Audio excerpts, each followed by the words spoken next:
It all leads to this moment. It started with stepping out and discovering what you're capable of. Planning your future while learning, serving, and getting a real collegiate experience. Because the place you start can change everything. Itawamba Community College. You belong here. Are you in the market for a new or used vehicle? Look no further than Metro Ford. We have an incredible selection of F-150s, Explorers, Broncos, and so much more. Whether you're looking for a rugged truck for the job site or a family-friendly SUV, our expert team is here to help you find the perfect vehicle to fit your lifestyle and budget. And with our streamlined financing process, getting behind the wheel of your dream car has never been easier. Stop by today and experience the Metro Ford difference. We're conveniently located at 1000 Barnes Crossing Road in Tupelo. Online at MetroFordAutoSales.com. That's MetroFordAutoSales.com. Guaranty Bank, formerly known as First American National Bank, is a proud supporter of ICC Athletics. Visit gbtonline.com. Guaranty Bank, we're more than a bank, we're a community.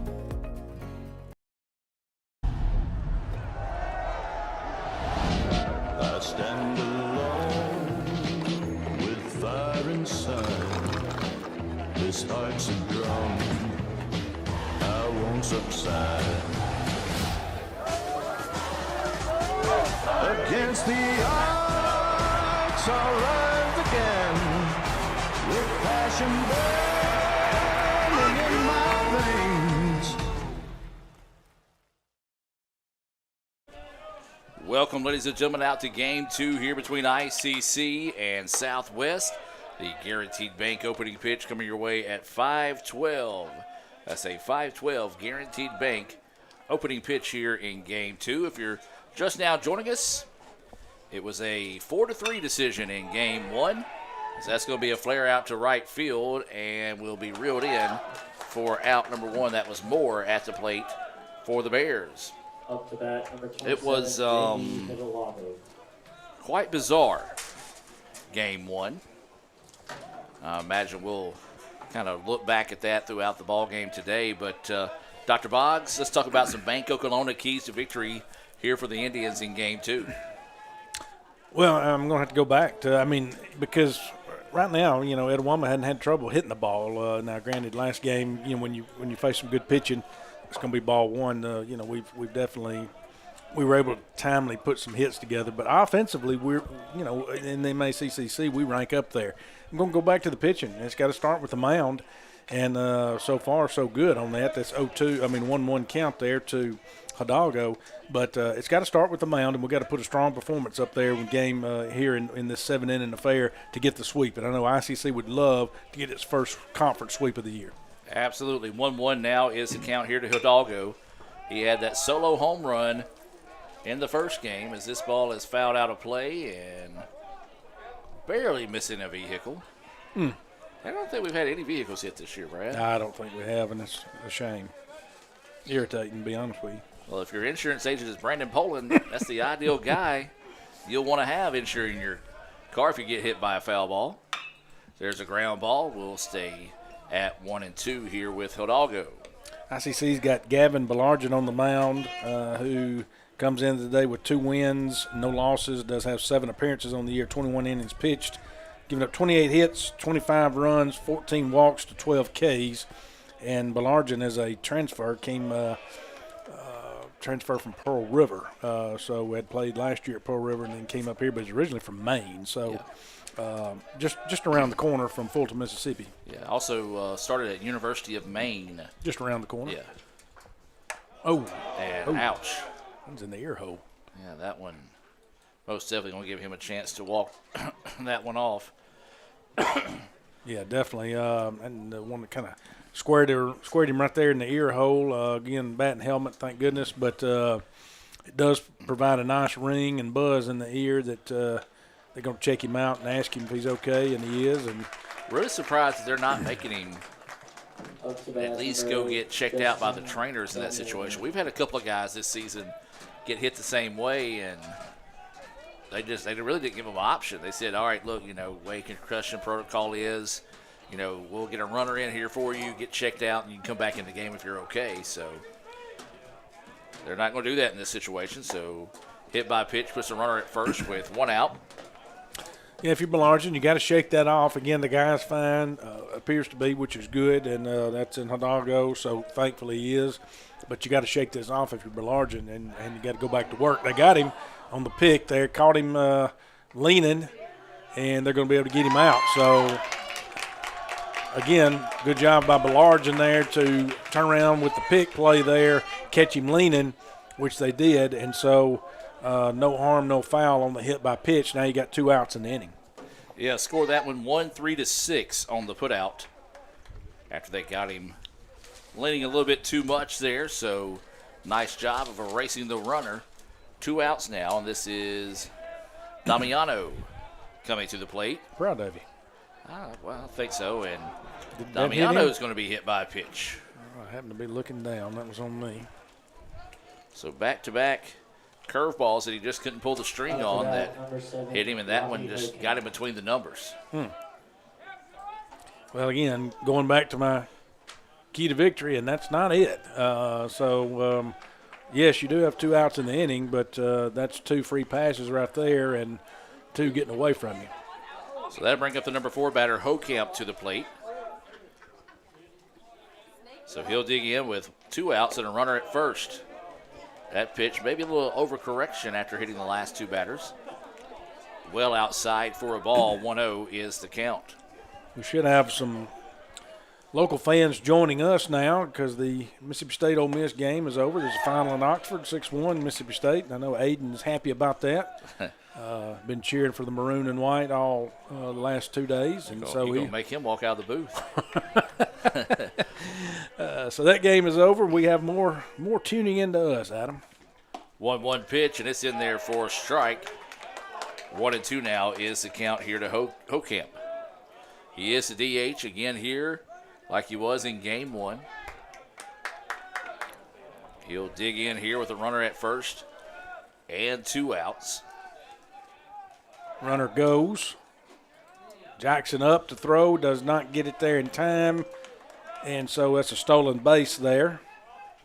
It's one thing Southwest likes to do. They like to put a lot of pressure on you by moving around the bases, playing some small ball. A team that had not hit a lot of home runs coming into this game had 2 in the first game of the day. And that was Damiano down there, and I think that's his 12th stolen base, unless he had one last game. As that one's turned on the rip, that's going to be definitely a hit in left field. The stolen base is going to come back to haunt them right there because Damiano's going to score. First run on the board of the game is going to be with Southwest. 1-0 lead there, and that's an RBI single for Hokamp. Yeah, just perfectly executed. Get them in running position, then knock them home, and that's exactly what Hokamp did there. Now this will be Swan, the first baseman, coming to the plate.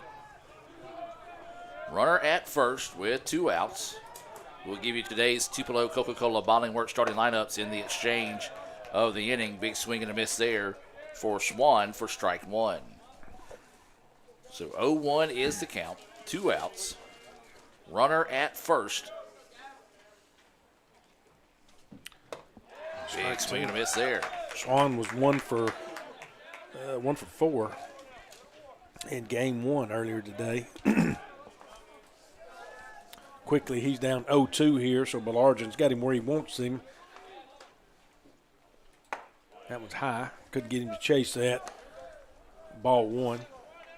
So 1-2 is the count here to the first baseman, Swan. Runner at first. That's Hokamp, who just drove in the first run of the day. Got him. Swing and a miss for strike 3. A clutch Renaissance Bank strikeout there to end the inning, but not before the Bears strike first here in the top of the first. I'll tell you what we're going to do. We're going to take a look at today's Tupelo Coca-Cola Bottling Works starting lineups. We're also going to check in on the softball game going on there, so we'll look at that one while we give today's starting lineups. And Brad, talk to us about today's starters for the Bears in game 2. Yeah, for the Bears, of course, you saw some of these earlier. He got leading off was Tanner Moore out in right field. Batting second, J.D. Hidalgo at third.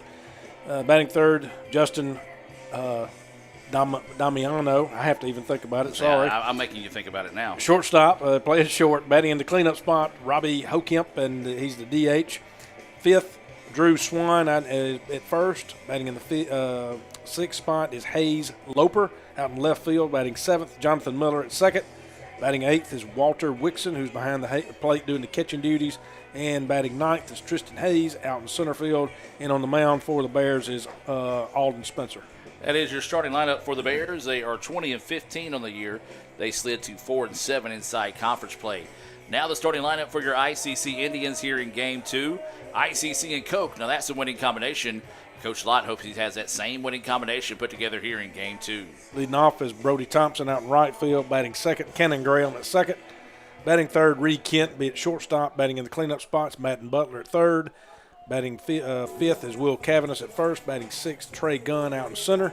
Batting seventh is Jack Howell out in left field. Eighth, Andrew Williams at DHing. Batting ninth is Bryson Jackson behind the plate catching. And on the mound is Gavin Belargin. That is your starting lineup there for the Indians, trying to complete the sweep of Southwest. They won the first game of the day 4-3 as that pitch is high for a ball. This is Thompson, Graham, and Kent due up here for the Indians. Brad, you got some stats on Spencer, the starter here. That's what I was looking at here. Got an ERA. He comes in today of 2.76 as he swings through that one for strike one. Does have 3 wins, no losses on the year. Got 6 appearances.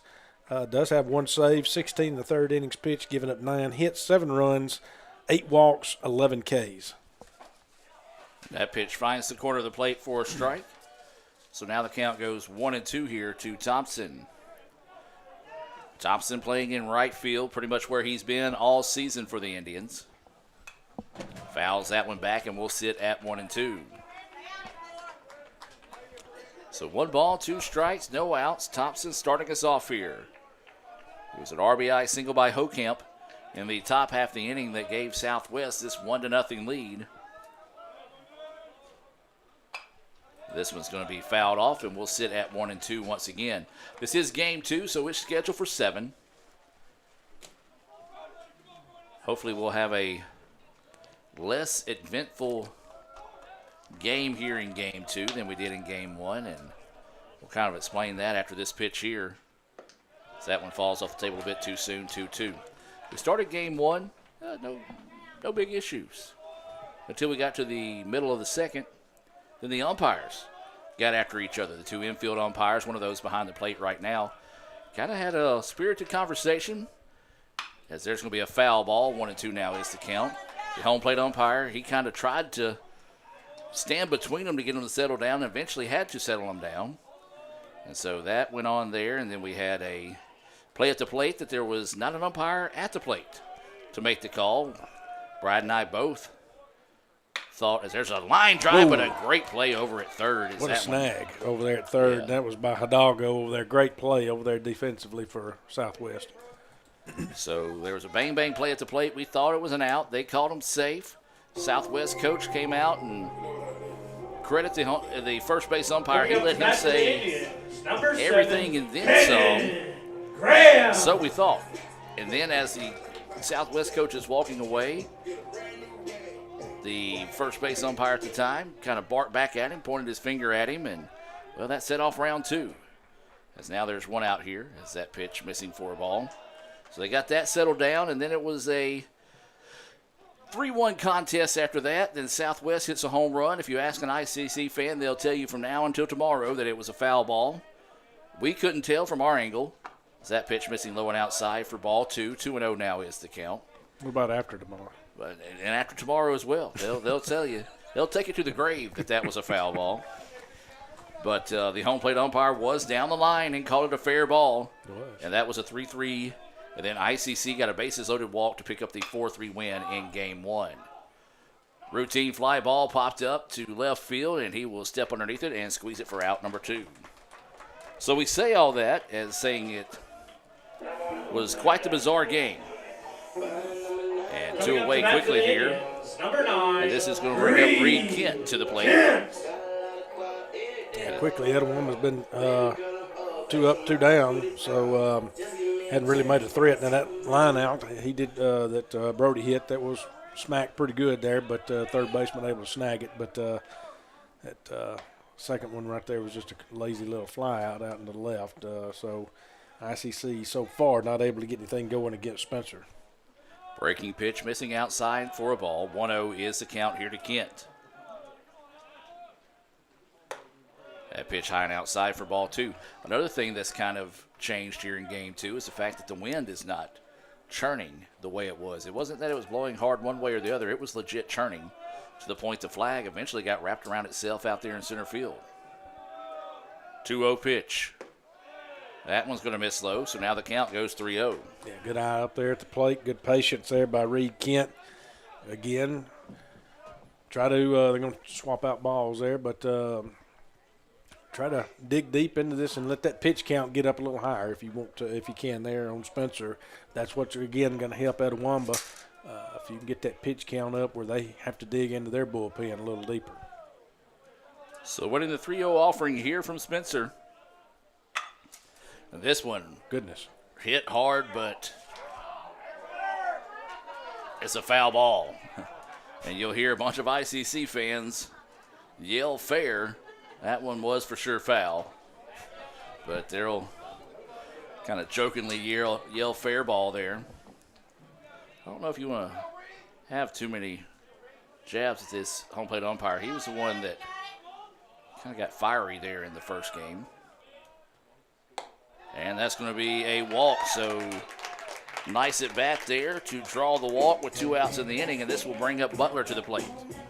Coming up to bat for the Indians, number 17. So Indians do get a base runner. Good job by Reed Kent right there. Of course, Butler in game 1, he was able to get on twice. So he had a double and a single there, and he did have an RBI too.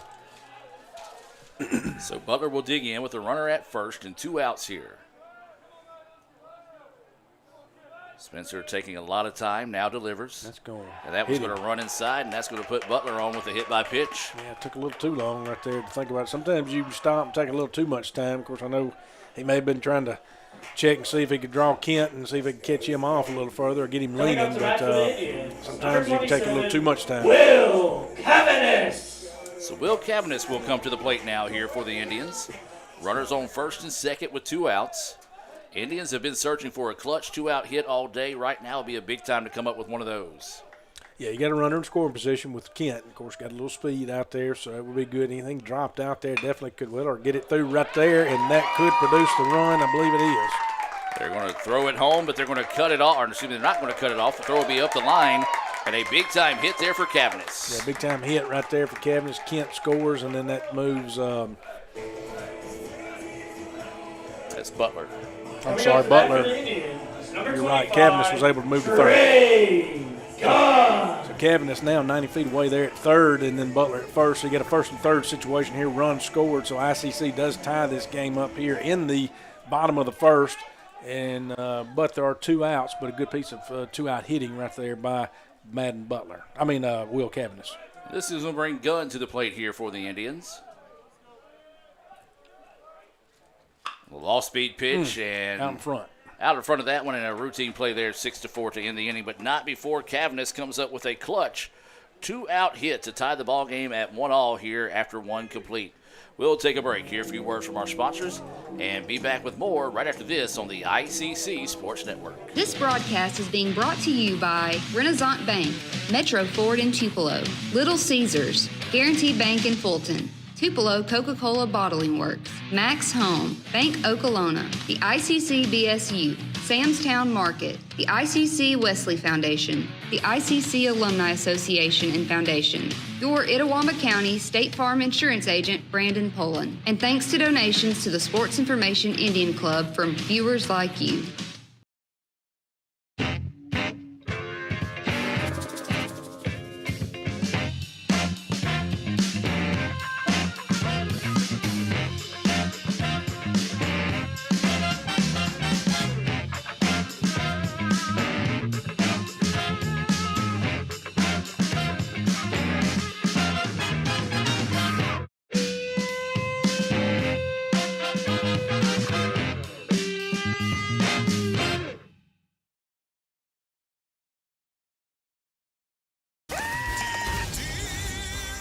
guys. Get Little Caesars pizza deal. 2 large pizzas for $4.99 each. You get a pizza. You get a pizza. We all get pizza. For a limited time, get 2 large pizzas for $4.99 each. Little Caesars is the real deal. Pizza. And welcome back, ladies and gentlemen, as we move now to the top of the second inning. 1-1 is the score here in Game 2 between ICC and the Bears.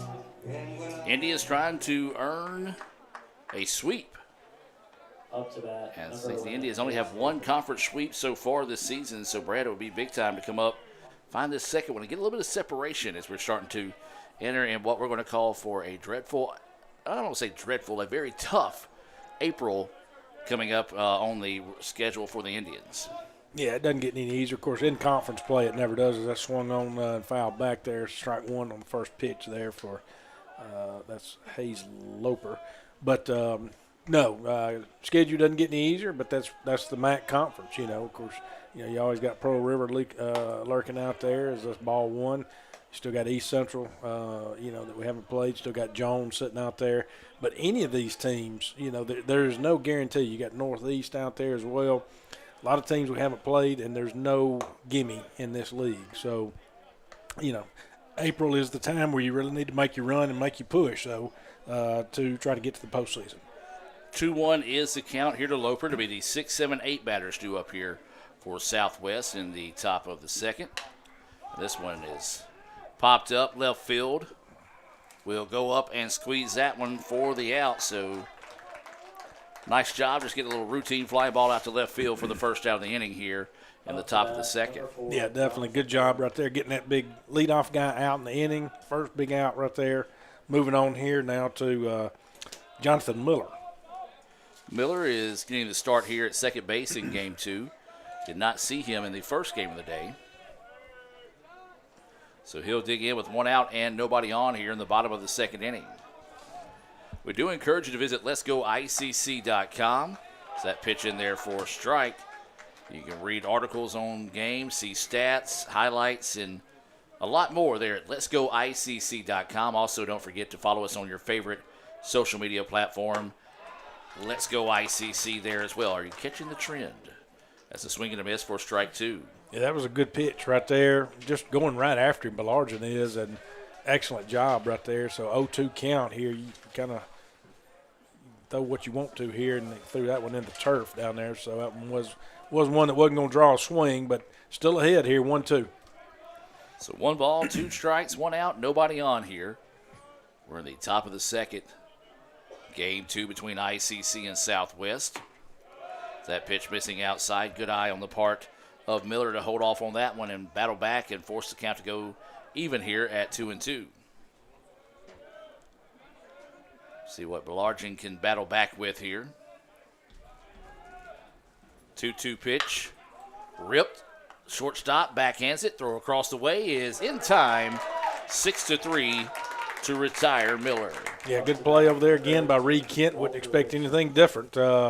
Excellent job over there to backhand that one and come up, throw it, and get him out there. So out number 2 in the inning, but defensively looking good behind Belargin here, and that's got to make you feel comfortable when you know your defense obviously is out there making some good plays behind you. So you've got the tie here. You got 1-1, so defense playing behind you and playing some good ball, and just get out there and throw strikes just like you're doing.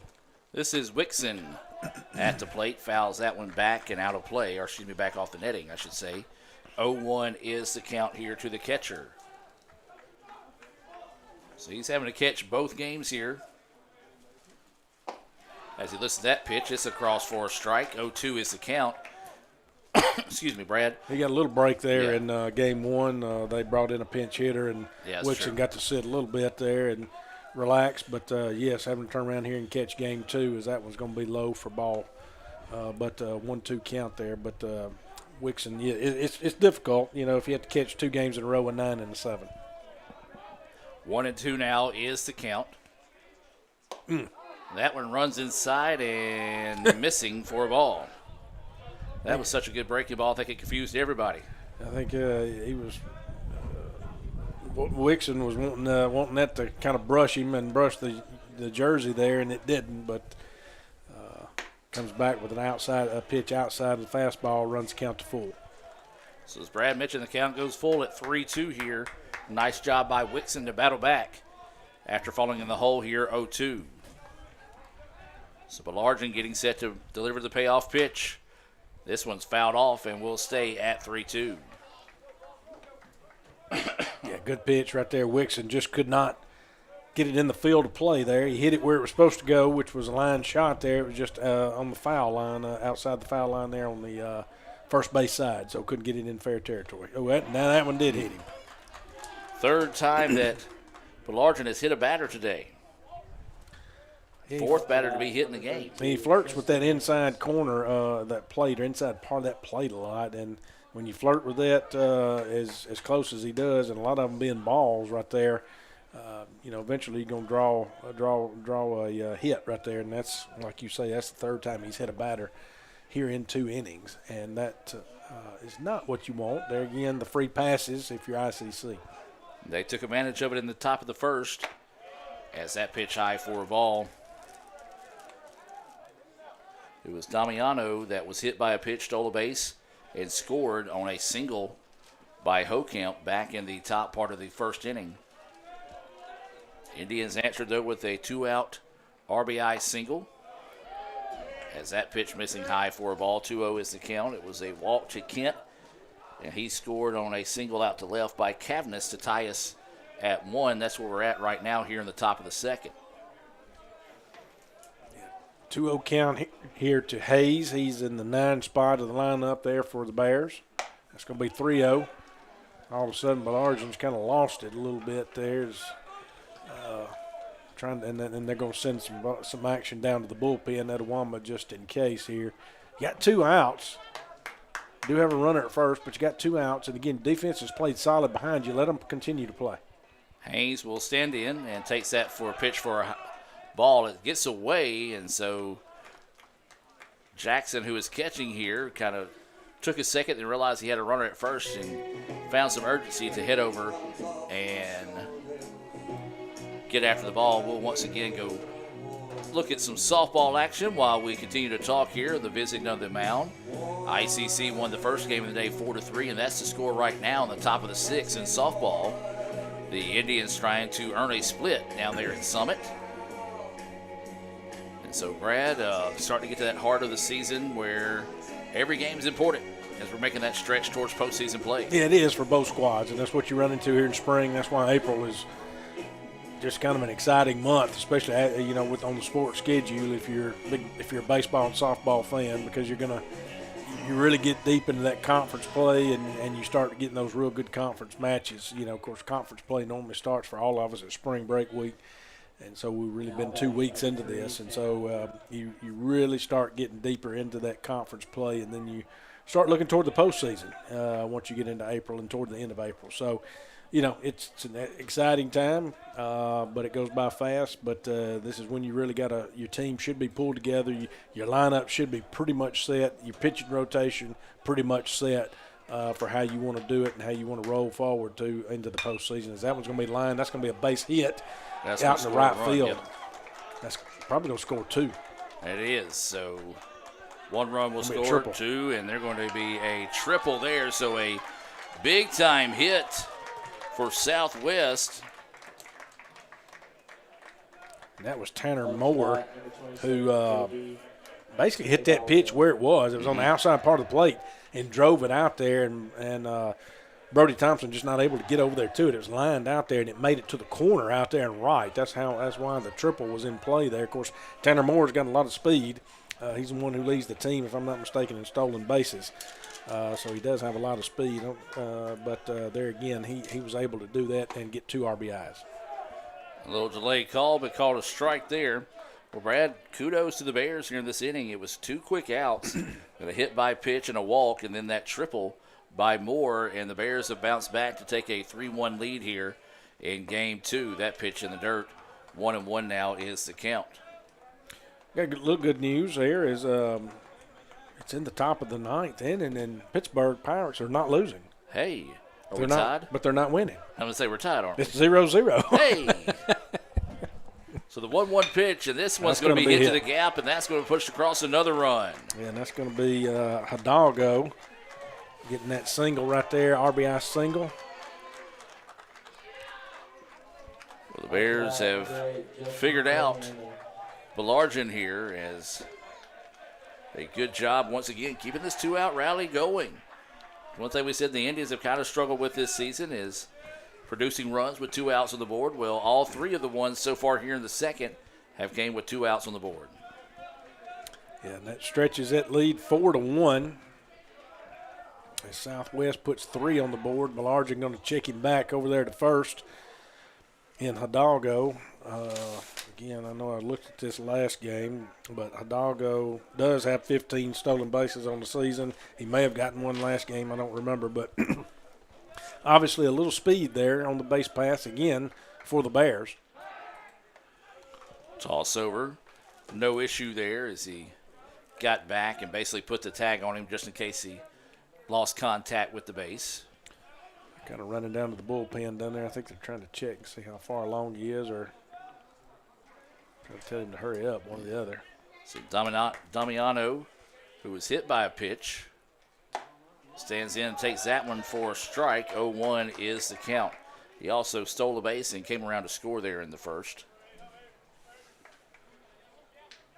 So 0-1 is the count.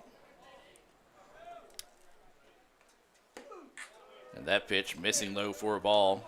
Yeah, that kind of like a breaking pitch. It was low there, did not get back across in time. Well, it did get back across, but it was too low. It was under the knees there, so did not get a call. That's a 1-1 count. Get a snap throw to first. That one a little bit closer, but called safe. So we'll sit at 1-1.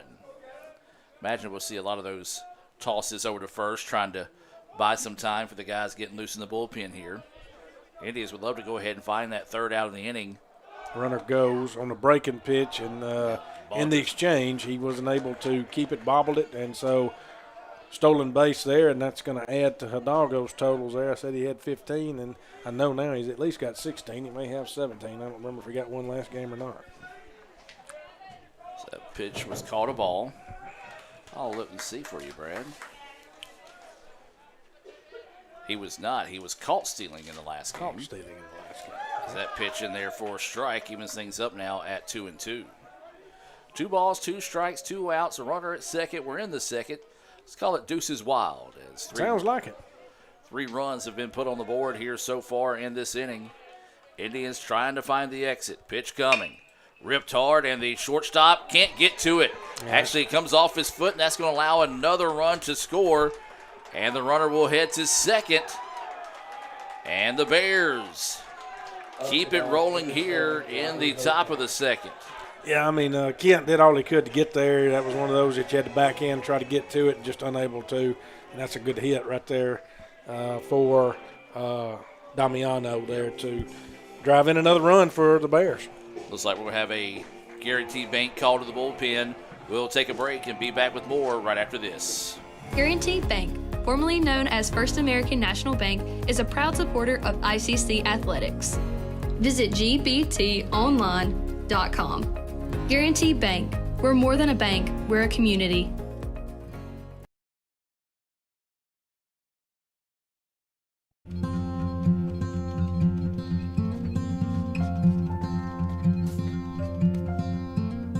Hey, brother, there's an endless road to rediscover.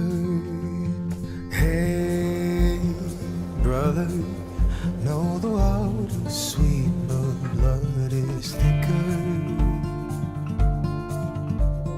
Oh, the sky comes falling down for you. There's nothing in this world I wouldn't do. What if I'm far from home? Oh, brother, I will hear you call.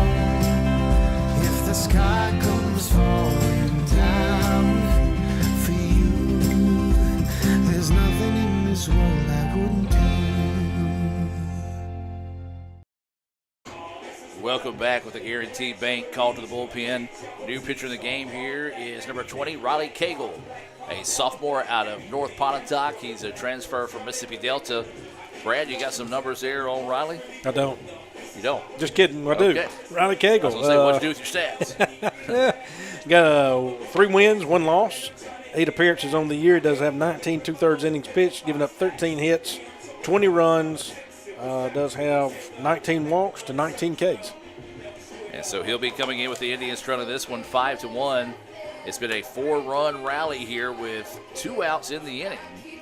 So the Bears going to try to keep that going here. There is a runner at second with 2 outs now. This will bring up Hokamp, who had an RBI single in the first, his second trip to the plate here in game 2. Yeah, they put 4 runs on the board, Adam, here in the top of the second.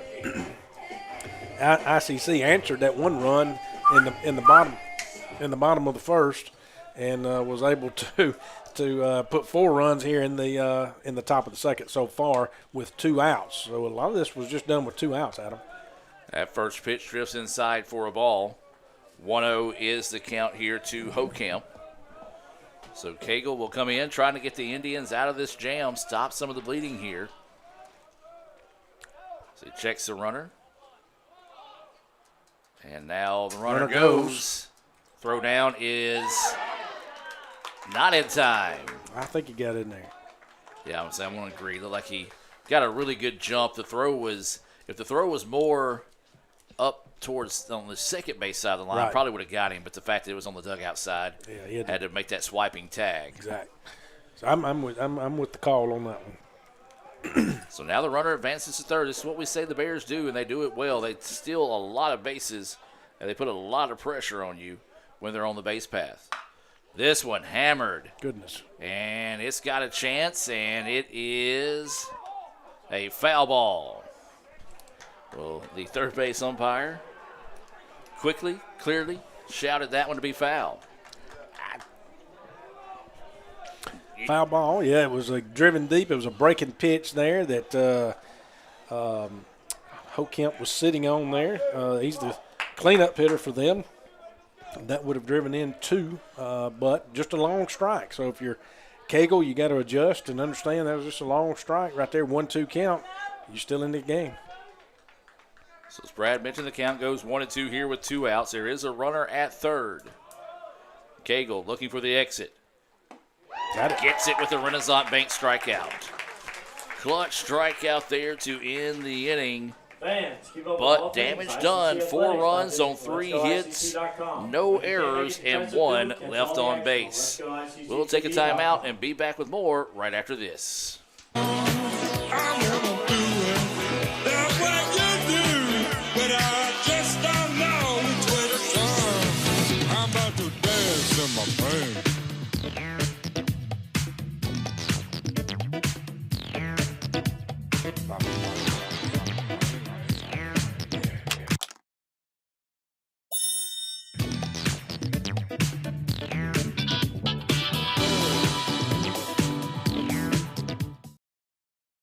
Are you in the market for a new or used vehicle? Look no further than Metro Ford. We have an incredible selection of F-150s, Explorers, Broncos, and so much more. Whether you're looking for a rugged truck for the job site or a family-friendly SUV, our expert team is here to help you find the perfect vehicle to fit your lifestyle and budget. And with our streamlined financing process, getting behind the wheel of your dream car has never been easier. Stop by today and experience the Metro Ford difference. We're conveniently located at 1000 Barnes Crossing Road in Tupelo. Online at MetroFordAutoSales.com. That's MetroFordAutoSales.com. ICC fans, we've got you covered like never before. The all-new Let'sGoICC.com is your award-winning home for everything ICC athletics, and when it's game time or showtime, head to Let'sGoICCTV.com, the official streaming home for ICC athletics, fine arts, and other special events. Watch it live or on demand anytime, anywhere. Let'sGoICC.com and Let'sGoICCTV.com, your front row seat for all things ICC. Welcome back, ladies and gentlemen, as we head now to the bottom of the second inning. ICC trailing this one 5-1, as this is going to be a fly ball that's going to be foul. Yeah. First pitch swing in there, Howell, and just like you say, just kind of slices it out there. And the Indians bullpen, I think, so got foul. 0-1 count. Still got Spencer on the mound for the Bears. He comes back here in the bottom of the second now with a 5-1 lead. As we mentioned, Bears able to put 4 runs on the board. That one's going to be fouled off here. They were able to put 4 runs in the top of the second. And, again, I'd have to go back and ask Adam. I think they did most of it with 2 outs. Yeah, they did all of it with 2 outs. All 4 runs came with 2 outs. Loper flew out to left, and it was a ground ball to short, then a hit by pitch, a walk, and then a 2-run triple. As that pitch gets away, nobody on base to have to worry about there. 1-2 now is the count. Then that triple was by Moore. Hidalgo came up and drove in a run on a single, and then it was a double by Damiano that drove in the 4th run of that inning, all with 2 outs, as you mentioned there, Brad, in the inning. Took something off that one, that little change up there, and we were out in front of that one. Howell was, so that goes fouled on the first base side. Coca-Cola is a great sponsor. They are. And if any of y'all are listening to this, and Aiden is very tired, and he could use a Coke right now. He needs some caffeine, and he kind of, that's ball 2 right there. He kind of slipped off a little bit a while ago, but he needs some caffeine. He needs an ice cold Coca-Cola, Gore. He does. We'll have to get him to get one in between the innings. 2-2 pitch coming here. Now this one popped up. Left fielder was shaded that way, and he will go over and camp underneath it for the out. Yeah, we're not getting good bad on the ball right now. I mean, we're having a lot of pop-ups, lazy pop-ups like we saw right there. We had the one single there by Cavanis that drove in a run, but, pretty much, we just hadn't had a lot of good bad on the ball to this point. Now, I realize it is the second inning, but you've got a team in the Bears out there who are hungry and felt like they probably should have won game 1, but they've already put 4 runs on the board here. So 0-1 is the count. There is 1 out, nobody on here for the Indians. That pitch drifts high for a ball. 1-1 now is the count here to Williams. He's the DH, batting in that 8 spot. ICC with 1 hit, 4 for the Bears. So the Indians trying to warm the bats up here. That pitch finds the corner for a strike. 1-2 now is the count. Williams did come in to pitch in game 1 and did get the victory. Came in the 9th and was able to get the victory for Etowamba. So that's where if you've listened to us today, you've heard that. His name is he strikes out right there. One of those, couldn't tell if he got away or if it might have been foul tip. Number 14, Bryson. It was a swing and a miss. Jackson. So now quickly 2 away, and we flip it back to the top part of this is going to be Bryson Jackson coming to bat. He's catching here, batting in that 9 spot. So 2 outs and Jackson at the plate. Looks at that first pitch, missing low for a ball.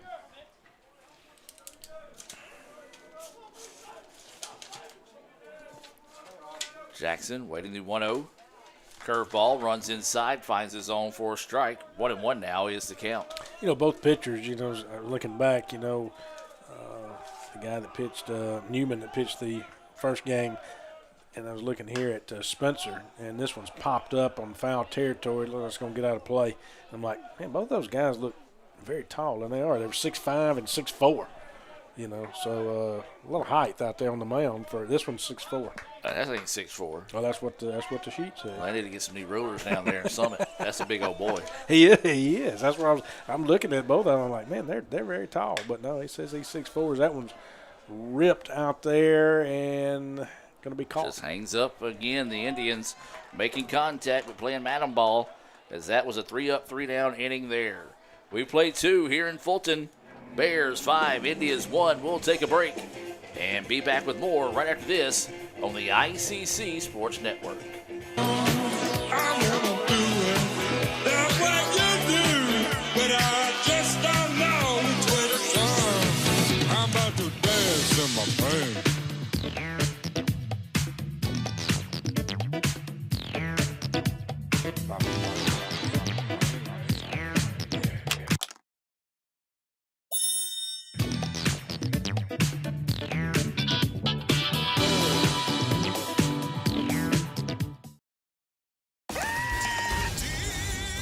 Hey, guys, get Little Caesars Pizza deal. 2 large pizzas for $4.99 each. You get a pizza. You get a pizza. We all get pizza. For a limited time, get 2 large pizzas for $4.99 each. Little Caesars is the real deal. Pizza. This broadcast is being brought to you by Renaissance Bank, Metro Ford in Tupelo, Little Caesars, Guaranteed Bank in Fulton, Tupelo Coca-Cola Bottling Works, Max Home, Bank Okolona, the ICC BSU, Samstown Market, the ICC Wesley Foundation, the ICC Alumni Association and Foundation, your Itawamba County State Farm Insurance Agent, Brandon Pullen, and thanks to donations to the Sports Information Indian Club from viewers like you. Guaranteed Bank, formerly known as First American National Bank, is a proud supporter of ICC athletics. Visit gbtonline.com. Guaranteed Bank, we're more than a bank, we're a community. Welcome back, ladies and gentlemen. Now shifting to the top of the third inning. Cagle still on the hill here for the Indians. ICC struggling this one 5-1. It was a one spot in the top of the first. Both teams put a 1 run on the board. Then it was a big-time 4-run with 2 outs in the inning in the top of the second. It's the difference in this one. That one's off his fist, and it's going to hit. It's going to be a fair ball, and we'll step on the bag for out number 1. Yeah, just kind of a little lazy line out there. Wasn't really much of it. Took a hop there, and Cavan is able to field it cleanly and make the play unassisted. That's a tougher play than it looks. If that hits the bag and gets away from him as he was running to his left, looking right back into the sun, you can see how the shadows are stretching across Crescent Field here. As that pitch drifts high and outside for a ball. Yeah, this will be Loper, who's up, and he looks like he flew out to left. He's playing in left, so that pitch missing low. 2-0 now is the count. Well, both the pitchers in game 1, they saw some aggressive bats. They were able to take advantage of that, not get too deep in the pitch count, but not the case here in game 2 as that pitch goes high. 3-0 is the count, so the Indians struggling to get ahead in the batters here. Yeah, and again, that goes back to what we talked about, the keys to victory, and obviously ICC hasn't been able to do that this game thus far, as that's 4 straight and that's a walk.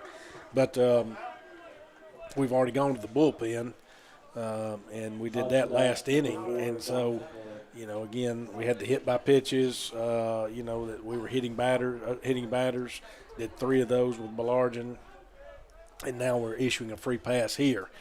And so this is the same trouble that we've seen so far this year a lot out of our pitching staff, and that's not going to be a key to success. So 1 out and a runner at first here. Bears leading this one 5-1 in the top of the third. Runner goes. A little hit and run action here. Fly out to right field, and the right fielder will go get it for out number 2. Yeah, good job out there by Brody Thompson. Able to track it down, get the out, and good job by the base runner out there. And Loper, he was able to get back to the bag, back to first pretty quickly. So now this will bring Wixon to the plate. He's the one that got that 4-run inning started. He was hit by a pitch, and then followed by Haynes, who walked, who is on deck. Then it was a triple by Moore that pushed across the 2 runs there with 2 outs back in the top of the second. Cagle on the heel here. Goes over to first. Throw is not in time. It was pretty close, but couldn't get him. Yeah, keep an eye on him. Again, we know, statistics tell us, and these guys run a lot. They're a running team. They got speed, and so they like to put their players in motion when they get them on base and put a little pressure on us, as that's going to be ball 1. So 1-0 is the count here to Wixon, who is catching again here in game 2. The Indians going to try to see if they can get out of this inning and maybe find some bats when they come back in the bottom half. Ooh. And the runner. Now that one was a little close. Yeah, that one was definitely closer than the last one. So good move up there on the mound by Cagle. And, that's what you got to do. When you know you got a running team, you got to continue to do that and hopefully catch them leaning, which we have today earlier in the game. 1-0 pitch. This one popped up back and out of play. 1-1 now is the count here to Wixon. Yeah, they have been very active on the bases, a lot of hit and runs today, and for the most part, Brad, they've executed them well. Yeah, they've done a good job with that, and that's how they've stayed in the game, and that's, again, how they have a 5-1 lead here in Game 2. 1-1 pitch. It's a breaking pitch. Pull it back in there. Nice job by Jackson on the frame job to get it called strike 2. So 1 ball, 2 strikes, 2 outs. Runner at first here in the top of the third. Southwest leading at 5-1. That pitch low and outside to throw is in time. Wow. Not even close as they got him trying to steal there. And ICC fans, let's do this. Let's go check on some softball. They're in the top of the 7th inning. So we'll step away and we'll listen to the call there in We're in the 7th inning.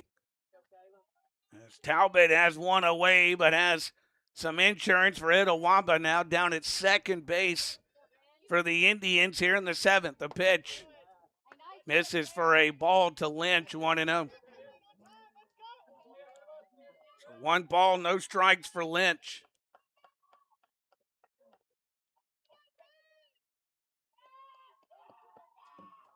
The 1-0.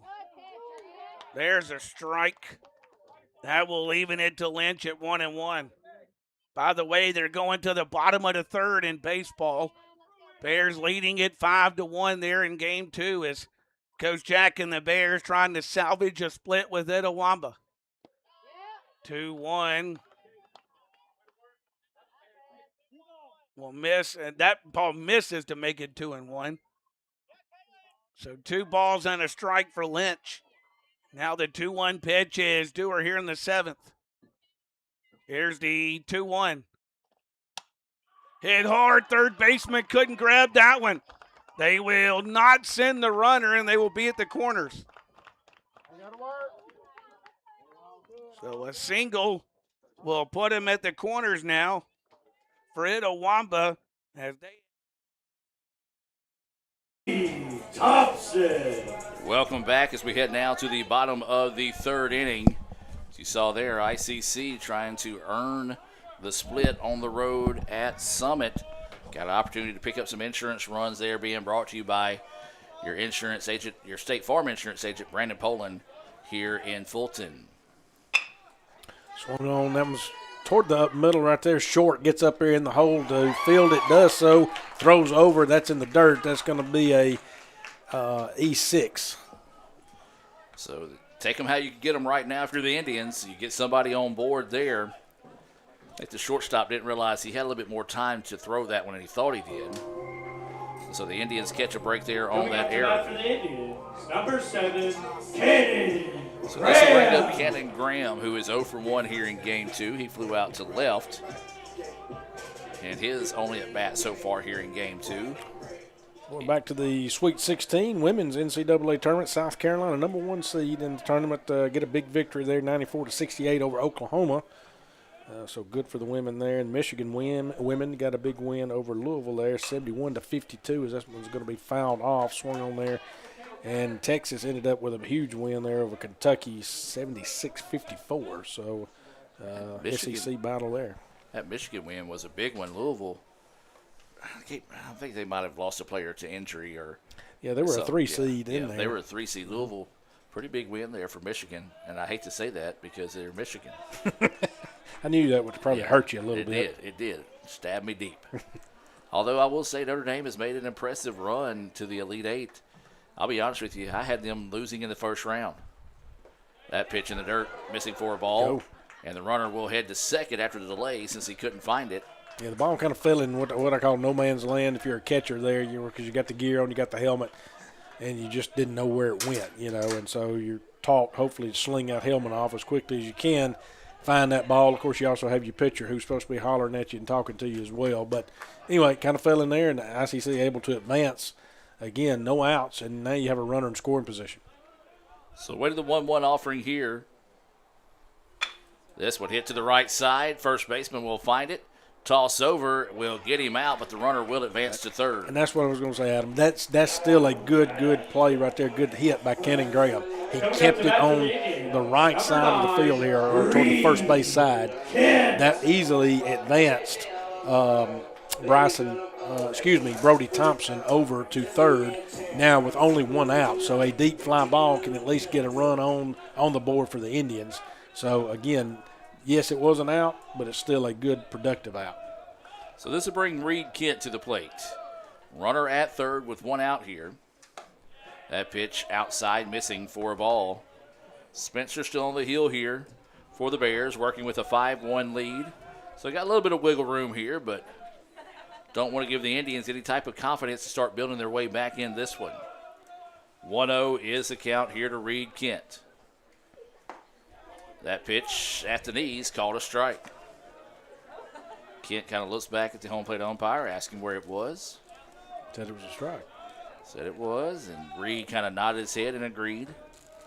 Wow, let's see, in Nashville, NCAA baseball went 16 innings. Vandy got the win over Tennessee 6-5 as 16 innings. Goodness, it's like an ICC game. To say, kind of like that game that you conveniently missed. No, I'm kidding. I pick them. 2-1 now is the count. That last pitch missing for a ball. LSU comes back and gets game 2 from Kentucky. Kentucky took game 1, LSU game 2, 7-0. LSU baseball is just not LSU baseball so far this year. They're not even ranked. I would say Coach Andy Kirk hoping to see his Tigers get turned around there. Is it 3-1 now is the count here to Kent. He walked and scored a run in his only appearance so far here in game 2. Swing missed that one. That was a beautiful breaking pitch that Kent was looking for the fastball and didn't get it. Big top 10 matchup, Texas and Oklahoma. Oklahoma up 4-2 in the top of the 6th. So waiting the 3-2 pitch here to Kent.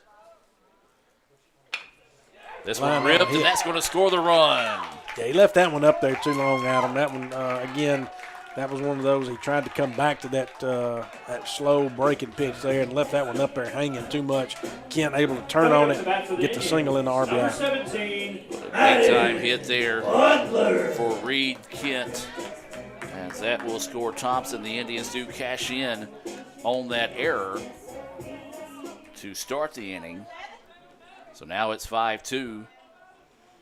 Southwest with the lead. Now this is Butler at the dish. He was hit by a pitch in his only appearance so far here in game 2. That pitch missing low for a ball. 1-0 is the count.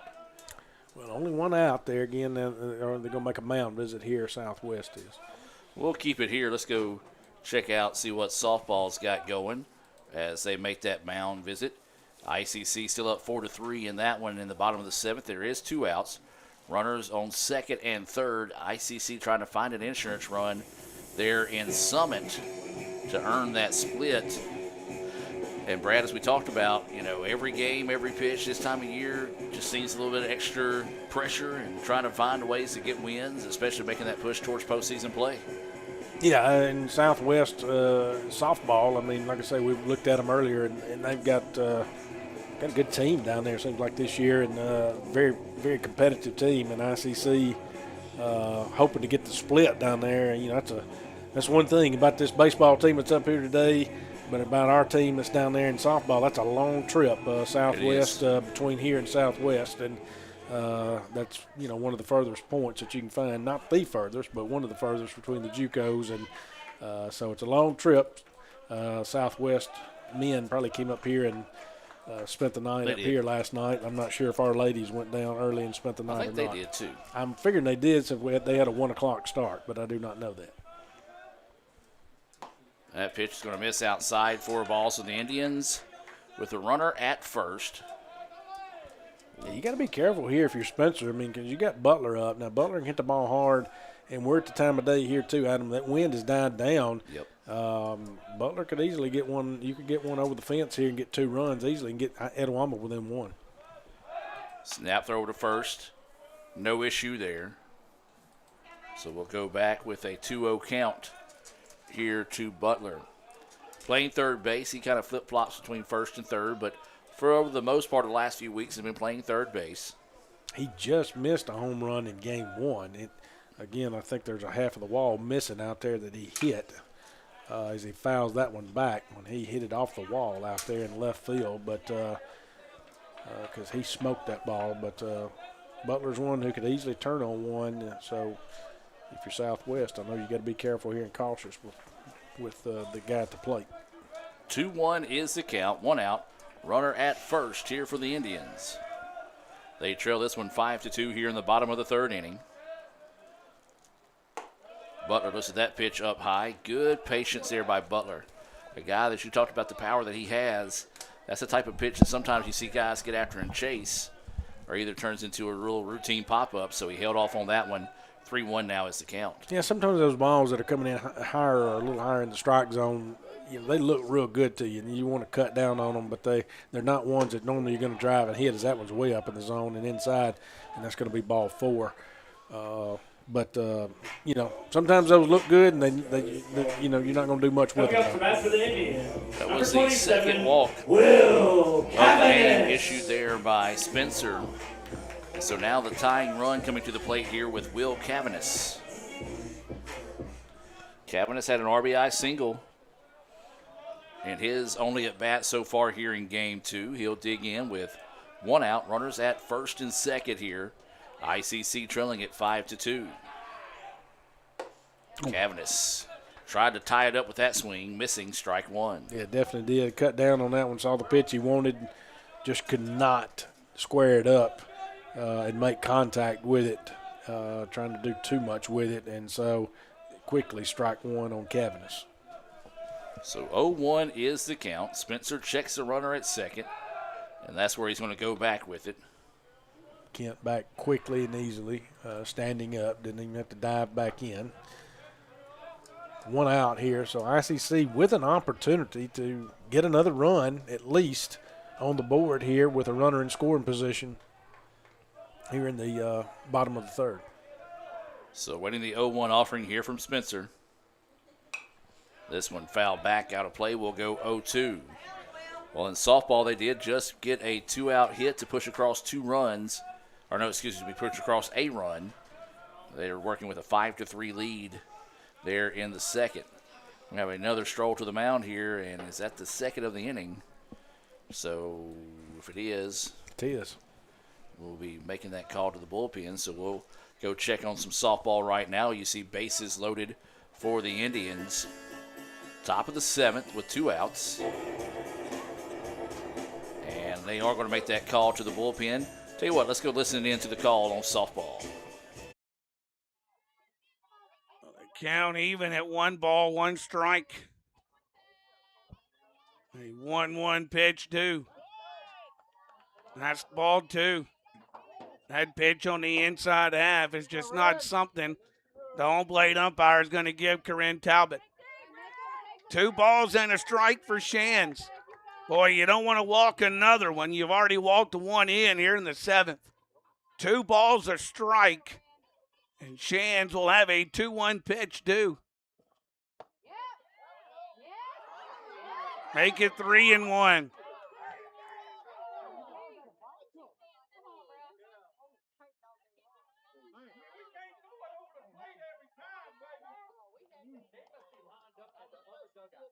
So 3 balls and a strike. Some of these Southwest fans really giving it to the home plate umpire. That one's right down Broadway and called a strike. That will send it full now to 3-2. Shands was taken all the way. As it's now 3 balls, 2 strikes. And Shands will be due a payoff pitch. Boy, like I said, you don't want to walk another one. 3 balls, 2 strikes. The payoff is fouled out of play. And that will keep it full at 3-2. These Southwest fans are really giving it to the home plate umpire right now. Here the Wamba liking the way it's gone in this inning, so their coach has stayed relatively quiet down that third baseline here late in this one. So 3 balls and 2 strikes for Shands and a 3-2 payoff pitch doer. Got a piece of it again. And we'll have another 3-2. So another 3-2 payoff pitch will be due. 5-3. Bears down now 2 runs as 1 run is walked in here in the 7th.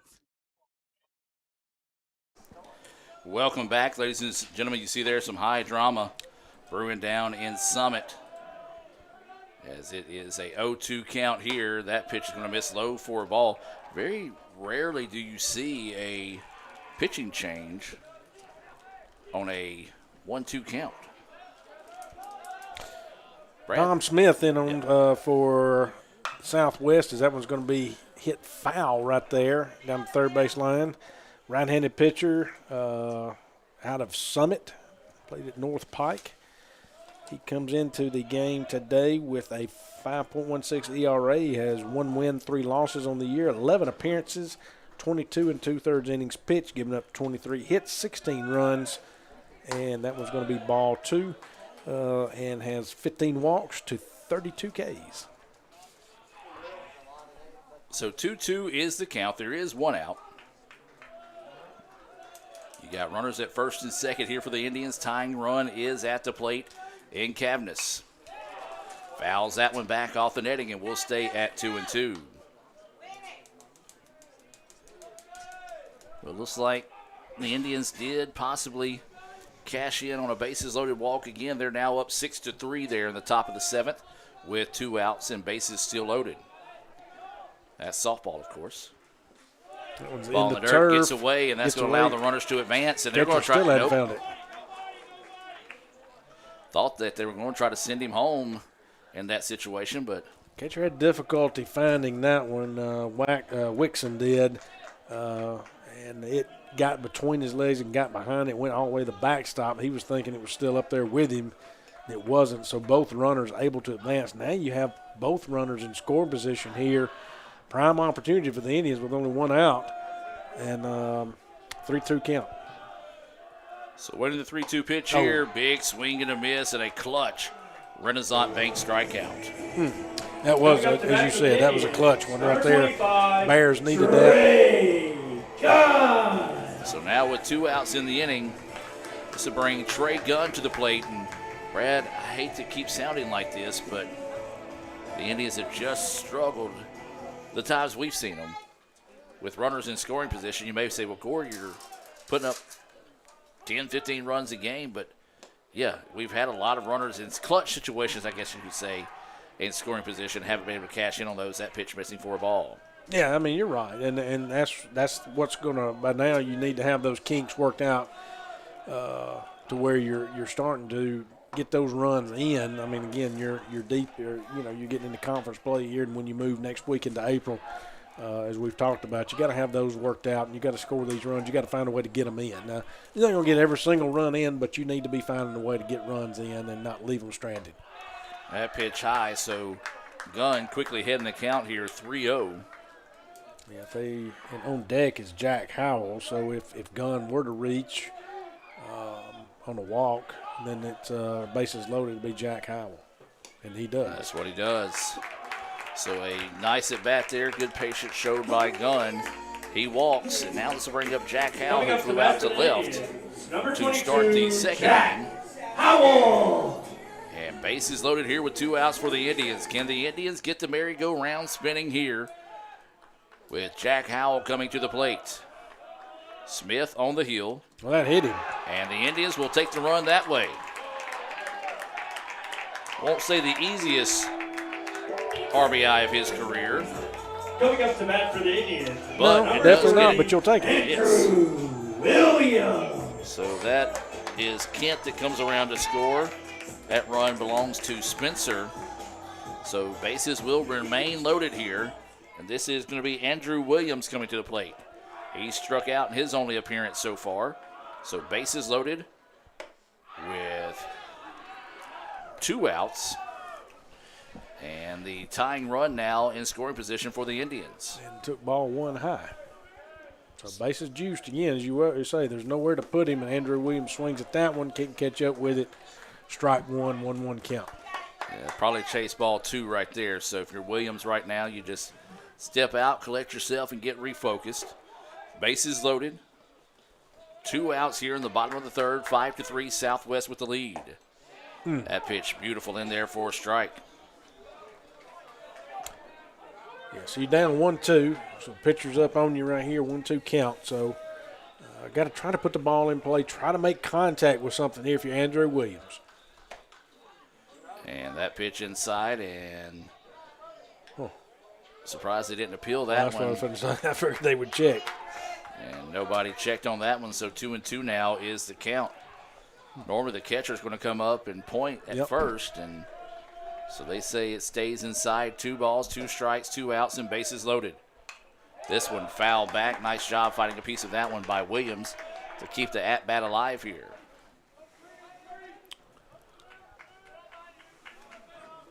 So 2 balls, 2 strikes, 2 outs. Tying run at second here for the Indians. Of course, when we talk about bases loaded, we talk about our friends from Max Home.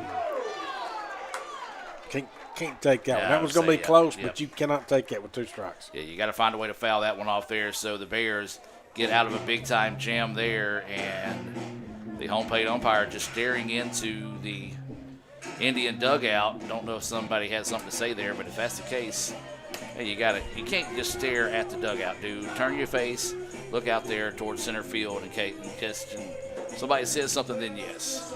We'll take a break and be back with more right after this. This broadcast is being brought to you by Renaissance Bank, Metro Ford in Tupelo, Little Caesars, Guaranteed Bank in Fulton, Tupelo Coca-Cola Bottling Works, Max Home, Bank Okolona, the ICC BSU, Samstown Market, the ICC Wesley Foundation, the ICC Alumni Association and Foundation, your Itawamba County State Farm Insurance Agent, Brandon Pullen, and thanks to donations to the Sports Information Indian Club from viewers like you.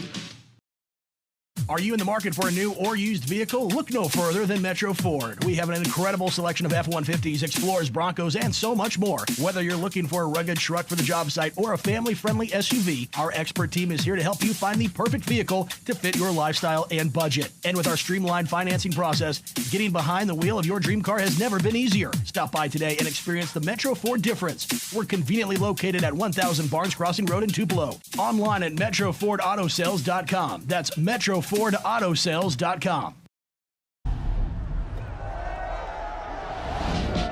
stand alone with fire inside. This heart's a drum, I won't subside. Against the odds, I'll rise again with passion burning in my veins.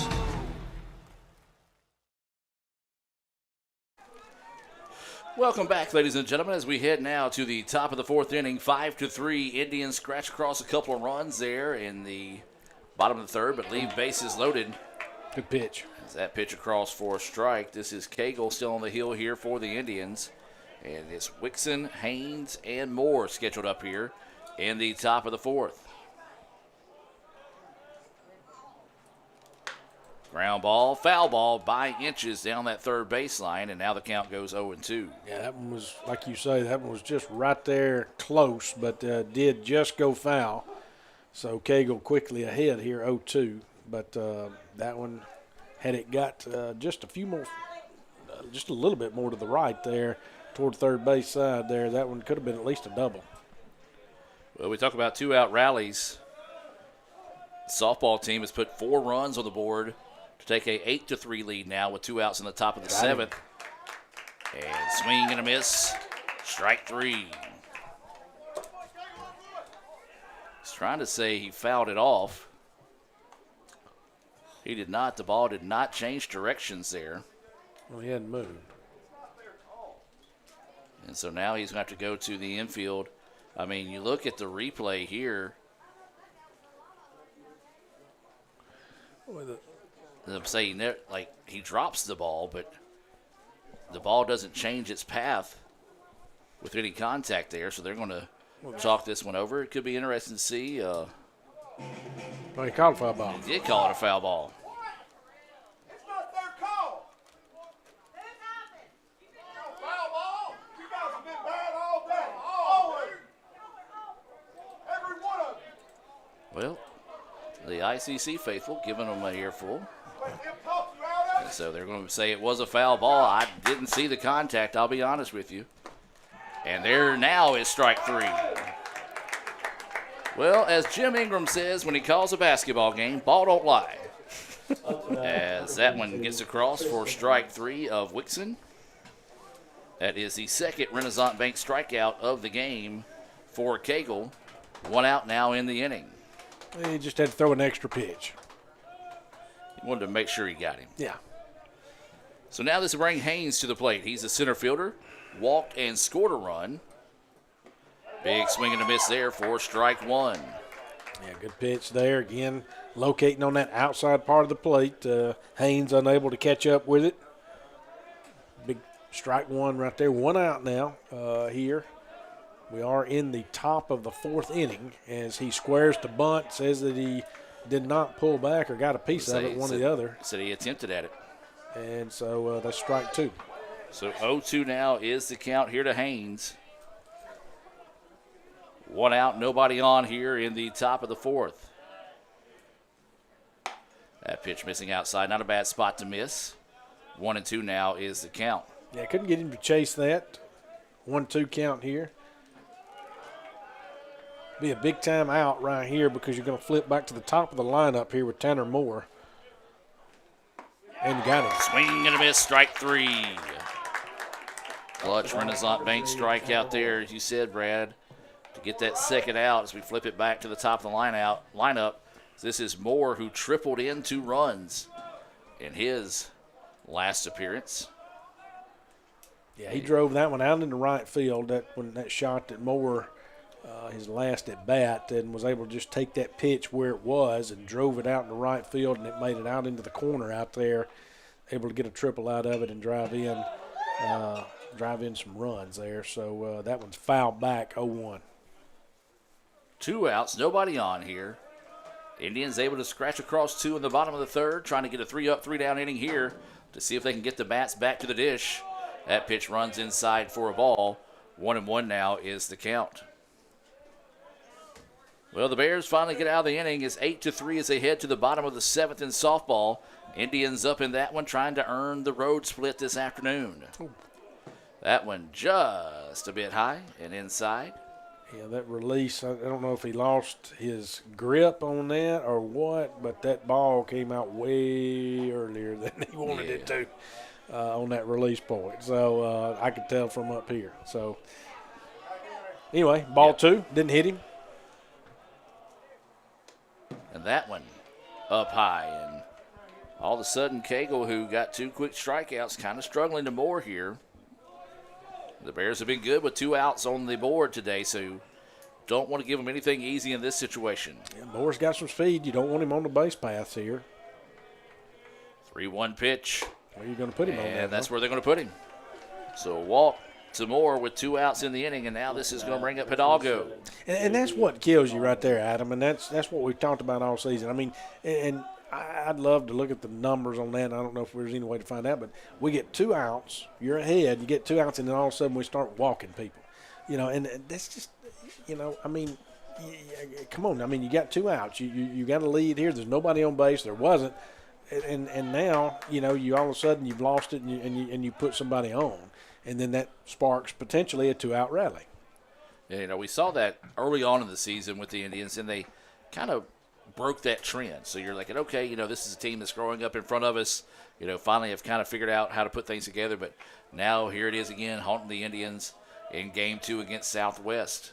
ICC won the first game of the day 4-3. Bears trying to bounce back and earn a split here.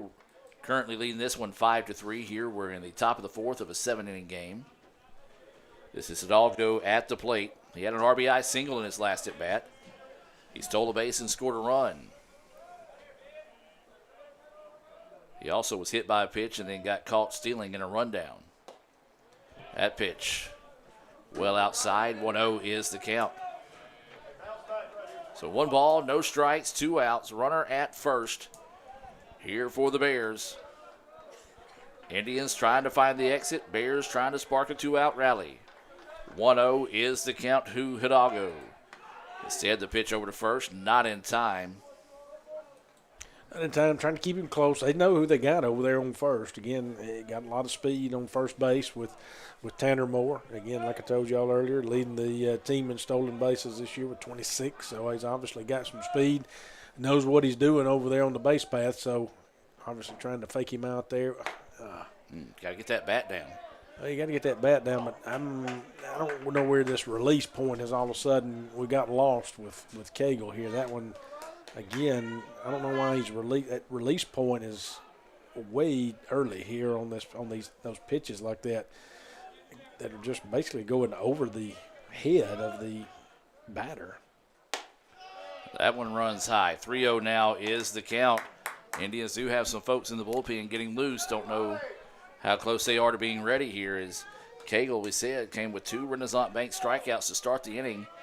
Now has struggled, just walked Moore in a danger of walking Hidalgo. Instead, he's going to hit him. So he will trot down to first. And again, this is very similar to what we saw in that 4-run second. Indians got 2 quick outs. It was a hit by pitch and then a walk. And this time it's been a walk and a hit by pitch. Then it followed up with 3 straight hits, a triple, a single, and a double. And 4 runs later, the Bears had a 5-1 lead. So now ICC trying to avoid a carbon copy of that one here in the 4th. Bear fans would love to see it happen again. Yeah, now they got a runner in scoring position, as you said, 2 outs, and their number 3 guy up, Damiano. That pitch outside for a ball. So Damiano, the shortstop, hit by a pitch, stole a base, and scored a run, doubled, drove in a run, and stole a base. And we'll have that slow walk out to the mound here as we will take a timeout and be back with more right after this. This broadcast is being brought to you by Renaissance Bank, Metro Ford in Tupelo, Little Caesars, Guaranteed Bank in Fulton, Tupelo Coca-Cola Bottling Works, Max Home, Bank Okolona, the ICC BSU, Samstown Market, the ICC Wesley Foundation, the ICC Alumni Association and Foundation, your Itawamba County State Farm Insurance Agent, Brandon Pullen, and thanks to donations to the Sports Information Indian Club from viewers like you. Guaranteed Bank, formerly known as First American National Bank, is a proud supporter of ICC athletics. Visit gbtonline.com. Guaranteed Bank, we're more than a bank, we're a community.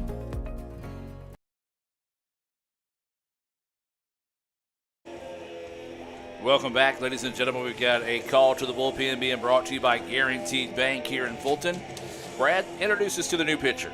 It's Hayden Smith, who is a round-handed freshman up out of Hernando, Mississippi, played at Magnolia Heights. Hayden comes into the day as 1.59 ERA. No decisions on the year thus far, no wins, no losses. It does have 5 appearances, 5 2/3 innings pitched, giving up 2 hits, 1 run, 3 walks, 2 Ks. And that is your new pitcher in the contest here for the Indians. We'll take a timeout as he takes his warm-up tosses. It's a Guaranteed Bank call to the bullpen. Back with more right after this. Guaranteed Bank, formerly known as First American National Bank, is a proud supporter of ICC athletics. Visit gbtonline.com. Guaranteed Bank, we're more than a bank, we're a community. They say Diet Coke is a mom's drink. Well, you copied her jeans, her spin, her shoes, her scrunchie, and whether you realize it or not, her music. Now, copy her drink. Drink what your mama gave you. Hey, honey, could you help me with this? Today tastes like staying in. And it never tasted this good.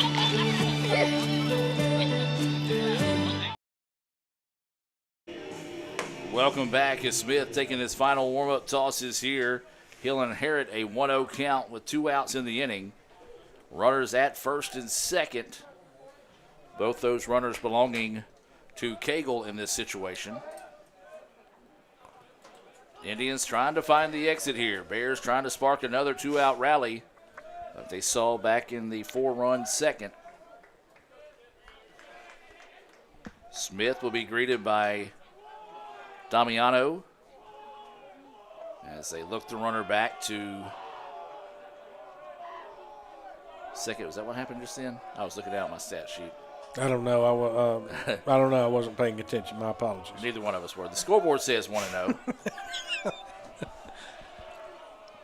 Runners go. That one's thrown over. That's a good. They just got underneath the tag. These guys run. Now I'm just going to tell you. I mean, you're double stealing, and you're again stealing third. Now, yes, you do have a right-handed batter. That makes it a little easier to steal third when you have that right-handed batter. But these guys are running, and they're aggressive on the base paths, and that's the reason why they have the stolen bases that they have. So now you've definitely got two in scoring position here with 2 outs for Damiano.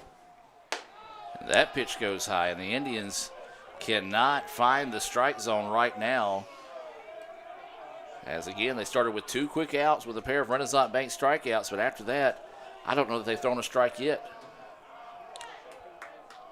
3-0 pitch. Still hadn't. And they're going to call it a walk. Batter was unsure what the call was that time, and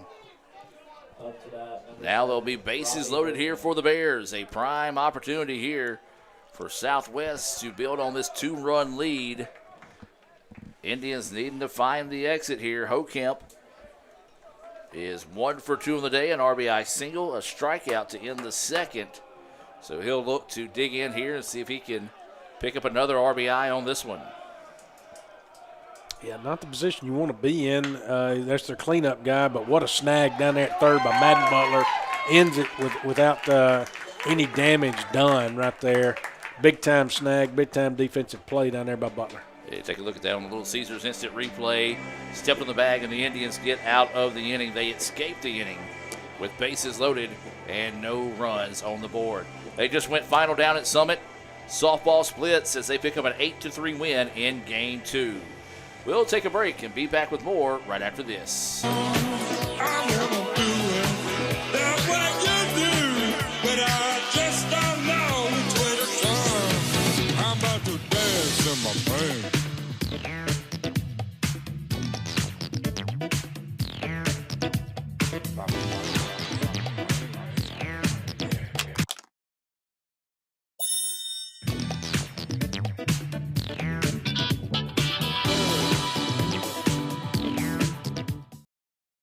Are you in the market for a new or used vehicle? Look no further than Metro Ford. We have an incredible selection of F-150s, Explorers, Broncos, and so much more. Whether you're looking for a rugged truck for the job site or a family-friendly SUV, our expert team is here to help you find the perfect vehicle to fit your lifestyle and budget. And with our streamlined financing process, getting behind the wheel of your dream car has never been easier. Stop by today and experience the Metro Ford difference. We're conveniently located at 1000 Barnes Crossing Road in Tupelo. Online at MetroFordAutoSales.com. That's MetroFordAutoSales.com.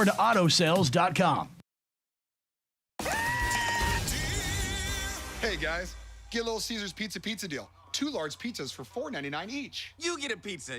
You get a pizza. We all get pizza. For a limited time, get 2 large pizzas for $4.99 each. Little Caesars is the real deal. Pizza.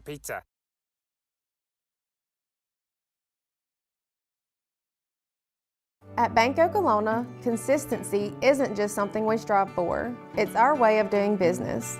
One bank, multiple communities, consistently here for you. Find the branch nearest you at bankokolona.com. Member FDIC, Equal Housing Lender.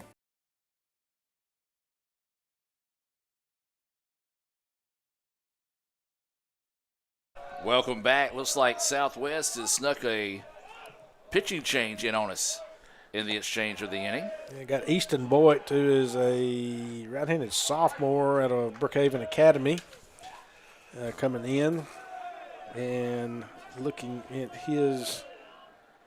if he has played any or pitched any this year, and he has. He's got a 3.93 ERA, 2 wins, no losses, 10 appearances. Does have 18 and third innings pitched, giving up 13 hits, 10 runs on 11 walks, 18 Ks. He's got a 2-1 count right now. He's going to be welcomed to the contest by Bryson Jackson, so it'll be the 9-1-2 batters due up here for the Indians. Popped that one popped back. Up, and the catcher giving chase, and it will get out of play. Yeah, just right in that little. Yeah, say second series in a row that we've seen one right there. Luckily, we're not in that area where we used to be. And it's not easy to just drop one. Folks, what it is, it drops one from the overhang of the porch here of the stands in between the netting, and it's not a large space there, but two have dropped in there, and Gore and I used to sit out there on the table back in the good old days. 2-2 pitch, grounder, and it's going to go foul, so we'll stay at 2-2. Yeah, of course, we can't do that now because the wall is, about 7 foot, 8 foot tall? Yeah, we'd just be looking at a brick wall. Fans would probably enjoy us more if we just would stare at a wall and shut up Absolutely. for a little while. Yeah, they definitely would enjoy us. They might even listen to us more. Speaking of that, got our good buddy Chad checking in, watching here on the Red Channel. Is that pitch in the dirt? 3-2 now is the count here to Jackson. Indians trying to rally here. We're in the bottom of the fourth. This one's scheduled for 7 in game 2.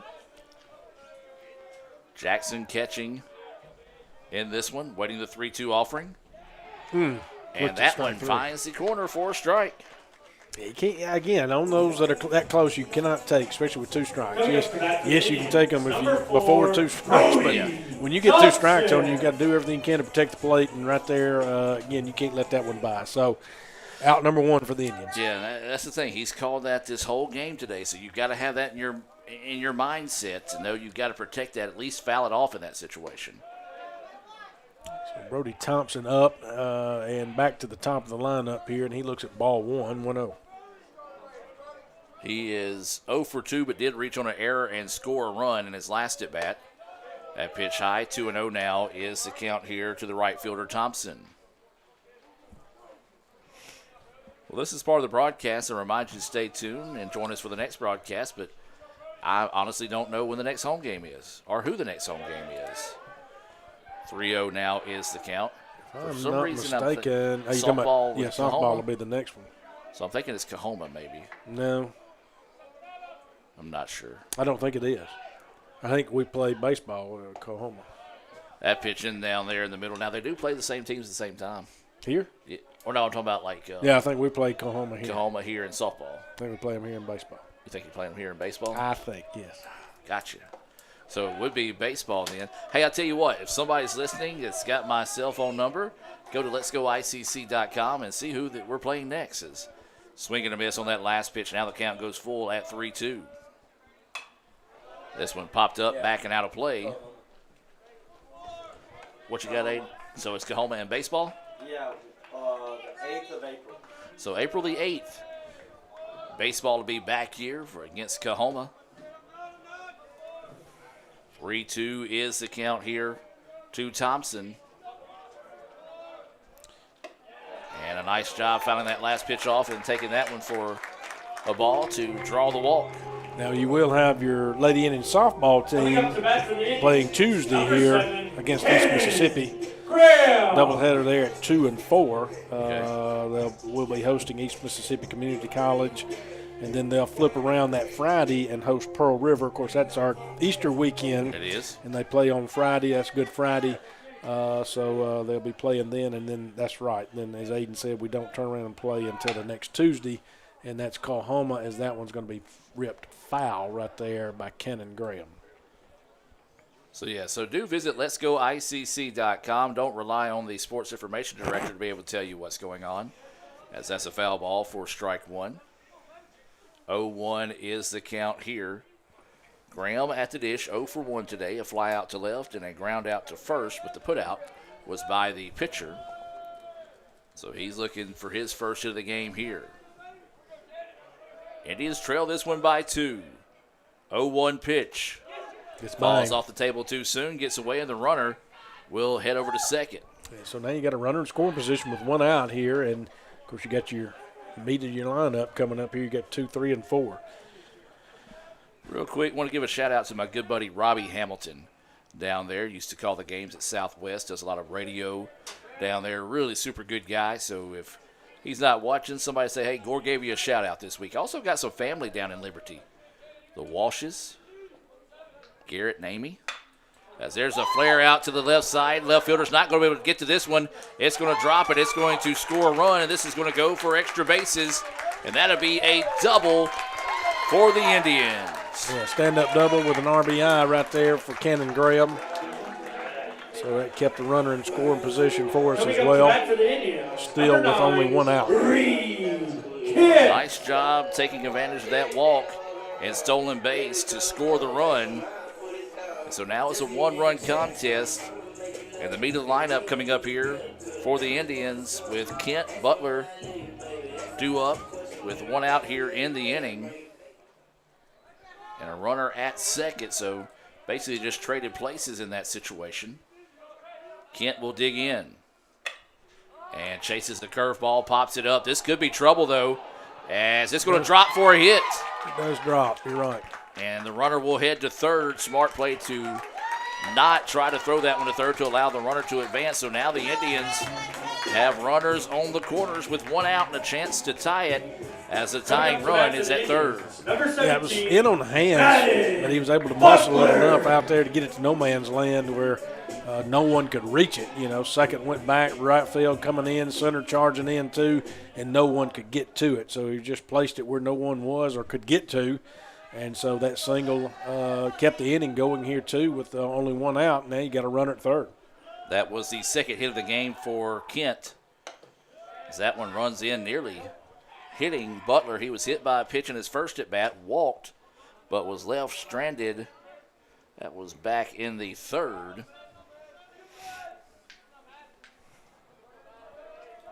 And so he'll dig in with a 1-0 count. Runners on the corners.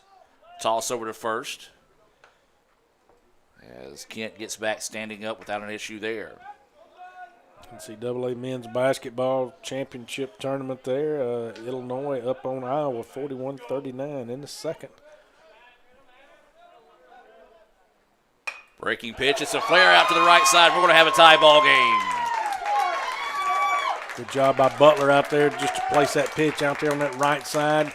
Easily drives that run in right there. Good single right there. As you mentioned, Adam ties the game up 5-5. Still only one out.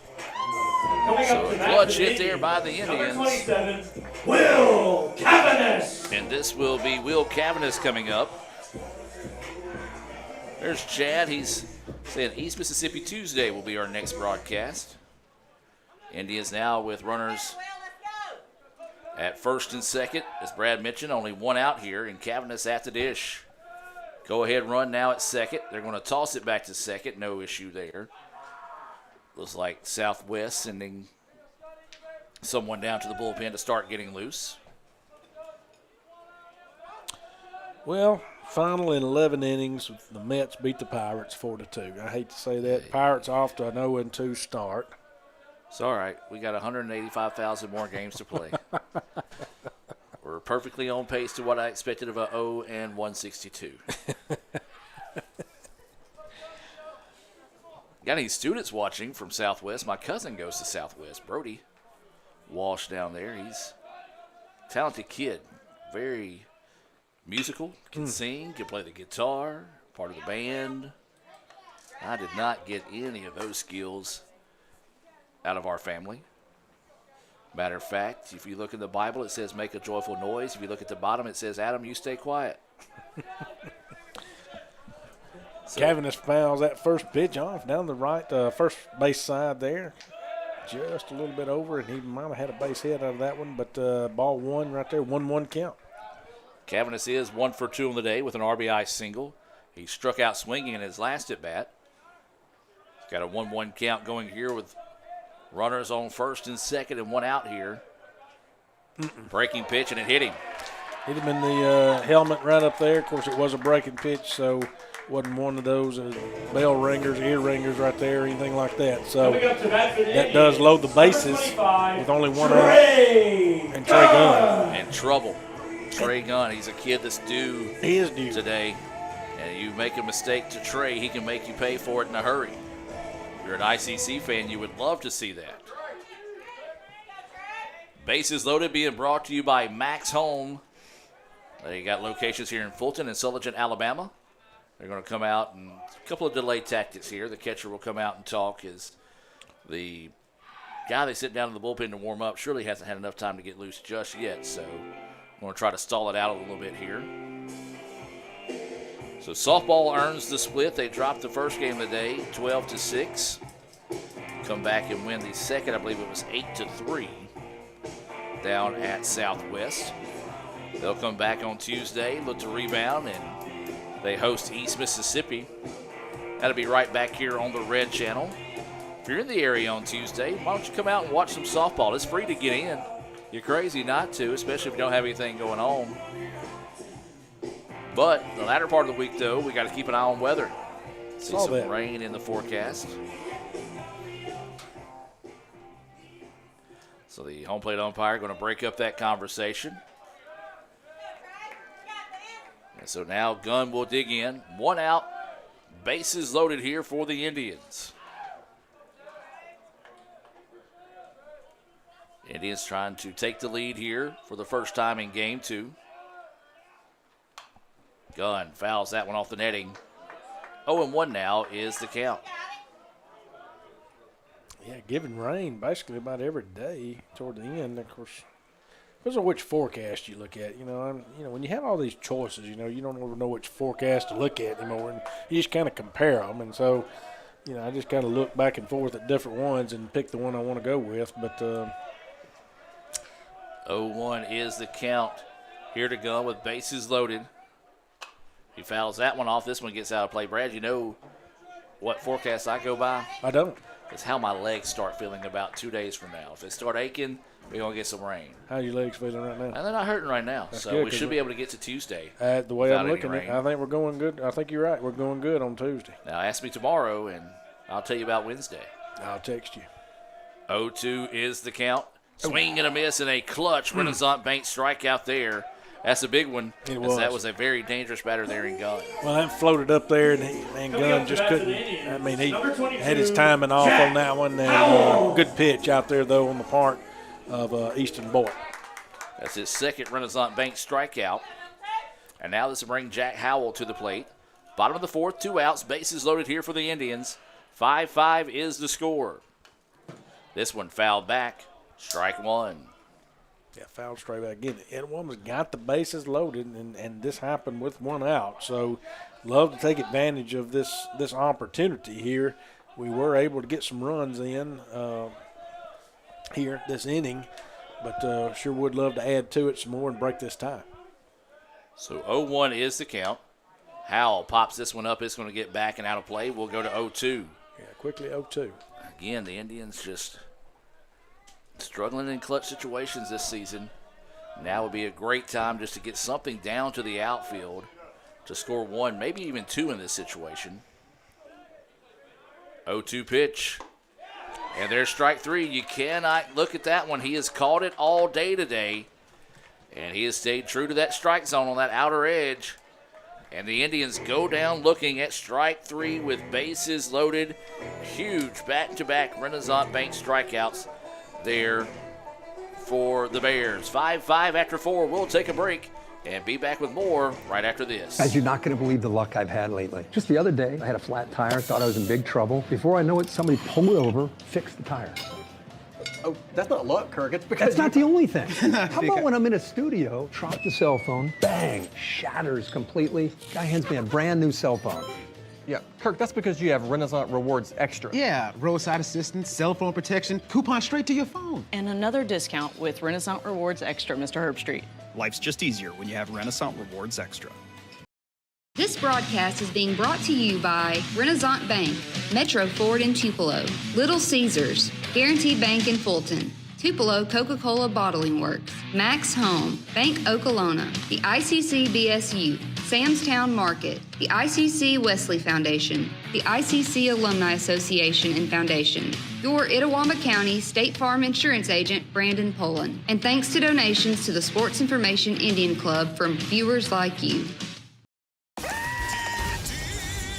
Hey guys, get Little Caesars pizza deal. 2 large pizzas for $4.99 each. You get a pizza. You get a pizza. We all get pizza. For a limited time, get 2 large pizzas for $4.99 each. Little Caesars is the real deal. Pizza.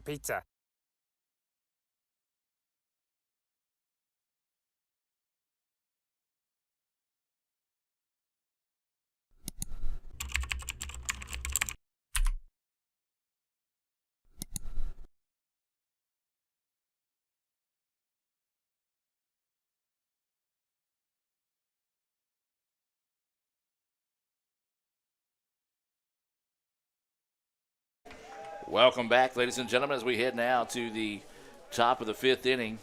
I got distracted because Brad was talking about crawfish. Yes. That's the bad thing about having home games on Saturday. Michael Green goes out there, he sells those, and, well, crawfish are not running a computer-friendly type food. No, it's not something that I could, I love crawfish, Yep. and it's crawfish season right now, but it's not one that you can just sit up here and munch on while you're calling a baseball game. It does get a little messy at times, Yeah. but that's to be called for with Yes, crawfish. Yes. My cousin Garrett, he'll send me photos all the time when they have their big crawfish cooking, and I'm like, the photos are nice, but where's the invitation? Oh, yeah, I'm telling you. Off-speed pitch in there for a strike. 1-2 now is the count. Still got Hayden Smith on the mound for the Indians, so quickly ahead here, 1-2, and he is facing, looks like Swan. There's a dribbler down the third base line, but goes foul, so we'll sit at 1-2. It is Swan, Loper, and Miller due up here in the top of the 5th inning. 5-5 is the score. Awaiting the 1-2 offering here. That one missing, couldn't get him to chase there. Now the count evens up at 2-2. Yeah, couldn't get him to go after that one. Didn't even really make a lunge there, so runs that count 2-2. Good eye on the part there of Swan to not go after that one. So the 2-2 pitch. Come back in there. Missing low. Yeah, that's what I thought it was. 3-2 now is the count. You're like me, that the basement has been a little inconsistent today. That one did hit be, to say that one did bounce across, so that will be a leadoff walk to Swan. And Brad, we've seen it time and time again. Those leadoff walks tend to come back and haunt us sometimes. And that's not what you want, obviously, in a close game like this. Of course, Coach Lott's going out to the to make a mound visit here, and we are going to have a change. So we'll have a Guaranteed Bank call to the bullpen. Let's take a break and be back with more. Tell you about the new pitcher right after this. Guaranteed Bank, formerly known as First American National Bank, is a proud supporter of ICC athletics. Visit gbtonline.com. Guaranteed Bank, we're more than a bank, we're a community. I'd like to buy the world a home and furnish it with love. Grow apple trees and honey bees and snow white turtle doves. I like to teach the world to sing. Sing with me. Perfect harmony, perfect harmony. I like to buy the world a coat and keep it company. And the real thing. I like to teach the world to sing. In perfect harmony, perfectly. And I'd like to buy the world a coat and keep it company. It's the real thing. What the world wants today.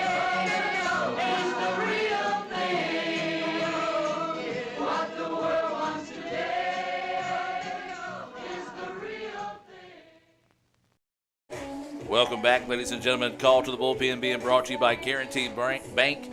Brad, tell us about the new pitcher on the hill here for the Indians. Got Houston Green in there, right-handed sophomore out of Olive Branch, Mississippi, played at Center Hill.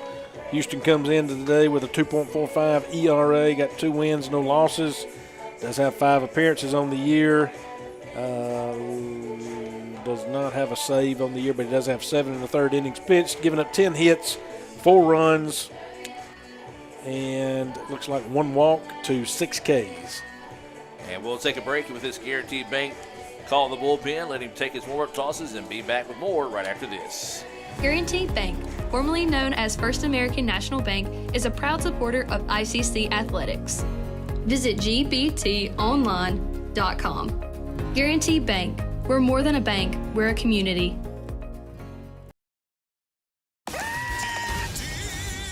Hey guys, get Little Caesars pizza deal. 2 large pizzas for $4.99 each. You get a pizza. You get a pizza. We all get pizza. For a limited time, get 2 large pizzas for $4.99 each. Little Caesars is the real deal. Pizza.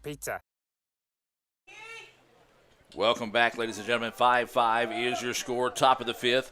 Runner on first with no outs here as Houston Green will come in to pitch for the Indians. He'll be greeted by the left fielder Loper, who is 0 from 1 with a walk. He was caught stealing back in the third. Snap throw to first, not in time. He also flew out to left in his first at bat. Well, it was chilly to start with, but now it's getting even more chilly as that sun's starting to tuck away here behind the waterway. Definitely. That first pitch high and outside for a ball. 1-0 is the count here to Loper. Got Miller on deck. Runner at first is Swan, who drew a walk. Snap throw over, not in time. That's what we say, they're aggressive on the bases, and when you're pitching a lot of times, that kind of gets in your head, knowing you've got to try to keep them close to the bags. Yeah, and that's what I was looking at. Swan looks like he is one that I would – he has 3 stolen bases on the year. So he does have some, but he's not in double digits like these others. But obviously he'll run too, so you've got to keep an eye on them. They are an aggressive team on the base paths, try to put pressure on you, and there are no outs here. That pitch in there for a strike. 2-1 now is the count here to Loper. And of course, they're going to try to do anything they can to break this tie and go ahead and try to get ahead here and put pressure back on Etowamba. Etowamba scored the last 2 innings where Southwest scored the first 2. Snap throw to first, not in time.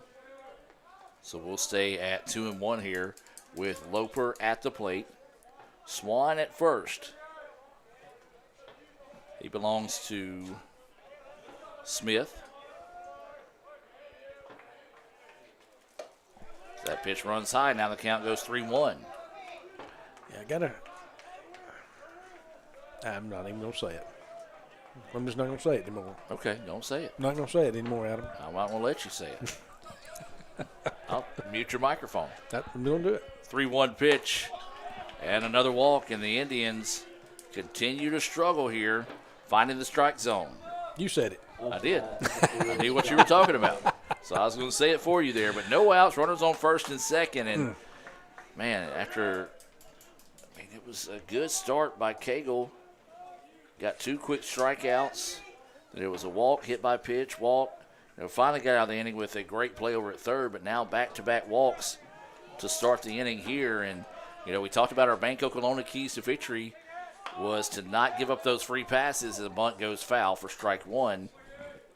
Yeah, tried to lay that one down. You got no outs here, so what do you got to lose? You need to try to move those runners over here for your Southwest. And so he tried to lay that one down, unable to, but we got it down. It just went foul. I would expect, especially with them being aggressive on the base path, they may still try to go ahead and lay another one down here with 1 strike because you have, like you say, this is Miller up to bat. Mm-hmm. He's 0 for 2 on the day. Ground out and a fly out. Now the Indians charging in defensively. That pitch across for a strike. 0-2 now is the count. Yeah, they can play, normally you would think they would with 2 strikes on them. They could play back or not charge as far as charging in for the bunt. So no balls, 2 strikes, no outs. Miller at the dish, Green on the hill here for the Indians. Well, I lied. And they're going to show it again, and they do get the Renaissance Bank strikeout. Interesting. That is interesting. That was not something I expected, obviously, or I wouldn't have said what I said, but hey.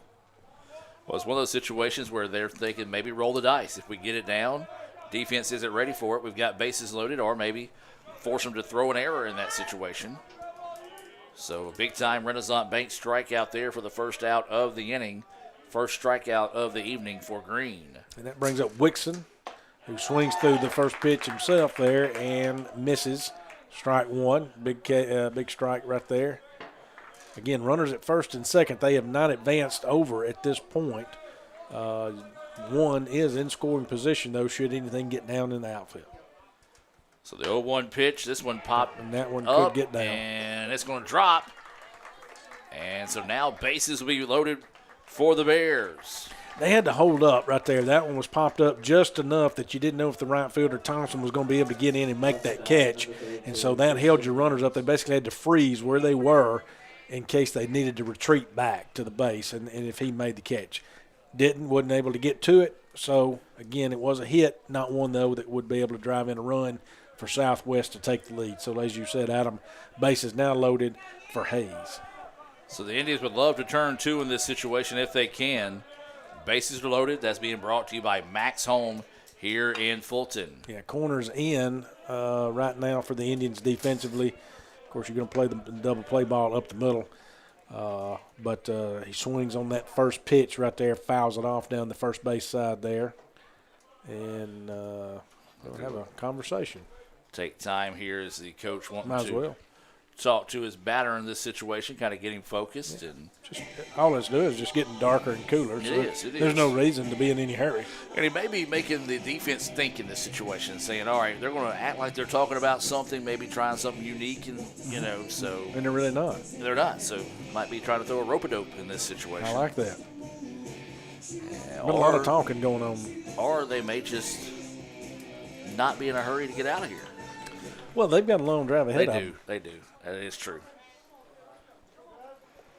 So if they're going home tonight. I would assume they are, yeah. But I don't know that. So this is Haynes at the plate, 0 for 1 with a walk. He has scored a run, but he also struck out swinging in his last at bat. He's got an 0-1 count here. Pickoff move to second is not in time.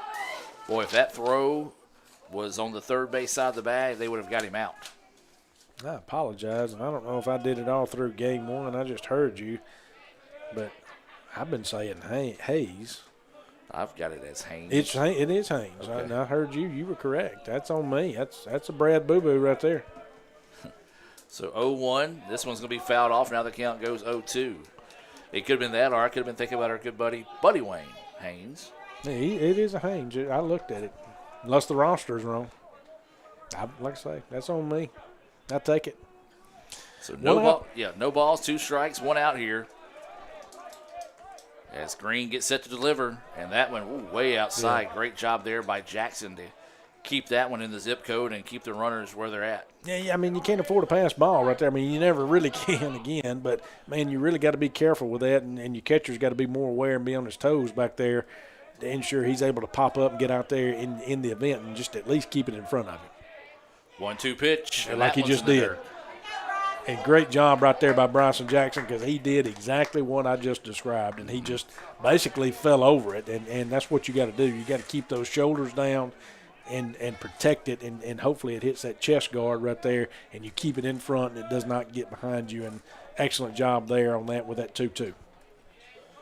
So big-time pitch coming up here, waiting the 2-2. That one goes high. Now the count goes full. Nowhere to put him as bases are loaded here for the Bears. So Haynes here has done his job, and he's run that count back to full. Again, corners are in for ICC. Double play ball up the middle defensively. 3-2 count here. 1 out. Let's see what happens. And they're going to ring him up. Wow. Well, the Indians will for sure take that one. We look at that on the Little Caesars instant replay there. He did get a little bit of that inside part of the plate after looking at that replay. I thought it was a little bit further inside that time. Well, again, it's one of those like we've talked about with Edwamba, too. It's one of those that's so close you probably can't take it. You just hope that you can foul it off, get a piece of it at him just to stay alive. So, good pitch, though. So, good pitch on the part of Houston Green. Well, this is where the Bears have been dangerous. Pick play with 2 at second. outs. Nope. Coming home with it, and they don't get him. I agree. He did beat the throw home. He did. So heads up running right there by Southwest. Again, you've got a team out there that's going to be aggressive on the base paths. Etowama had a pick play on it second, and they held the ball too long. They held the ball thinking they might have got him out, and then that guy at third, and I don't know who it was at this point because I wasn't looking at my That was sheet. Swan. That was Swan, and he took off. Excellent job right there, and they take the lead now. 6-5, that's going to be a ball 1 right there. So that will close the book on Smith, who is now on the hook here for the Indians. I think this is Tanner Moore up. The runners act like they're going. He swings through that one. 1-1 count here. And this is Moore, the leadoff man. And yes, they have double steal. They've done it more than once today, so it would not be something out of the ordinary to see this team pull a double steal. So waiting the 1-1. That one well outside for a ball. 2-1 now is the count. Still one runner in scoring position here with 2 outs. Should anything drop out there in the outfield potentially, or if it gets through the infield. 2-1, 2 outs, runners at first and second. This one, flare out to the right side, could be trouble, and gets past the diving center fielder. 1 run will score, 2 runs will score, and that will be a triple, the second triple of the game for Moore. Yeah, that's 2 more RBIs he drove in. Heck of an effort there by Trey Gunn to get out and make a play on that one. Yeah, I thought he got there. The fact he got there was impressive, and thought he actually had reeled that one in for another impressive play out there in center field. But instead, the diving effort couldn't come up with it. 2 more runs have scored, and so now that's 3 on the board here. And again, 2 out hitting has been the difference in this game. Yeah, 2 out hitting, Adam, but go back. And what did we lead this inning off doing? We walked the first 2 batters. Yep, and those come back to haunt you. That's when I told you I wasn't going to say anything. And you did. And it makes me mad, so I'm going to say something now. So quickly ahead in the count here is Green with a 0-2 count to Hidalgo. And that one just missing outside for a ball. 1-2 now is the count here to the third baseman, Hidalgo. Runner at third still here, just 90 feet away for Southwest, so anything through definitely scores a run, but he waves through that one and strikes out for the last out of the inning. A big-time Renaissance Bank strikeout there. That is the third of the inning, but again, walks come back and haunt the Indians as it's 3 runs on 2 hits, no errors, and 1 left on base. We'll take a time out, hear a few words from our sponsors, and be back with more right after this. This broadcast is being brought to you by Renaissance Bank, Metro Ford in Tupelo, Little Caesars, Guaranteed Bank in Fulton, Tupelo Coca-Cola Bottling Works, Max Home, Bank Okolona, the ICC BSU, Sam's Town Market, the ICC Wesley Foundation, the ICC Alumni Association and Foundation, your Itawamba County State Farm Insurance Agent, Brandon Poland, and thanks to donations to the Sports Information Indian Club from viewers like you. Are you in the market for a new or used vehicle? Look no further than Metro Ford. We have an incredible selection of F-150s, Explorers, Broncos, and so much more. Whether you're looking for a rugged truck for the job site or a family-friendly SUV, our expert team is here to help you find the perfect vehicle to fit your lifestyle and budget. And with our streamlined financing process, getting behind the wheel of your dream car has never been easier. Stop by today and experience the Metro Ford difference. We're conveniently located at 1000 Barnes Crossing Road in Tupelo. Online at MetroFordAutoSales.com. That's MetroFordAutoSales.com. It's the Fast Break Sports Show that starts your day. Mississippi Sports Today, Tuesday through Friday at 9. And if you don't catch it at 9, the MST podcast is on wherever you listen. With a team of hosts like no others, join Craig and the guys for Mississippi Sports Today on Super Talk 1019. Hey guys, get Little Caesars pizza deal. 2 large pizzas for $4.99 each. You get a pizza. You get a pizza. We all get pizza. For a limited time, get 2 large pizzas for $4.99 each. Little Caesars is the real deal. Pizza. Welcome back as we head now to the bottom of the 5th. Williams will be leading us off here for the Indians. 3 spot in the top half of the inning, and the Bears have come back to take an 8-5 advantage as that first pitch across for a strike. Yeah, Easton Boyd still on the mound there for the Bears. Comes and starts out strong there with strike 1, getting ahead of the count on Andrew Williams. That pitch runs high and inside for a ball. 1-1 now is the count. So 1 ball, 1 strike, no outs here. 8-9-1 batters due up for the Indians. That pitch missing outside for a ball. 2-1 now is the count here to Williams. Good eye right there on the part of Williams. Didn't chase that pitch on the outside the plate there. 2-1 pitch. Swung through it, missing. Strike 2.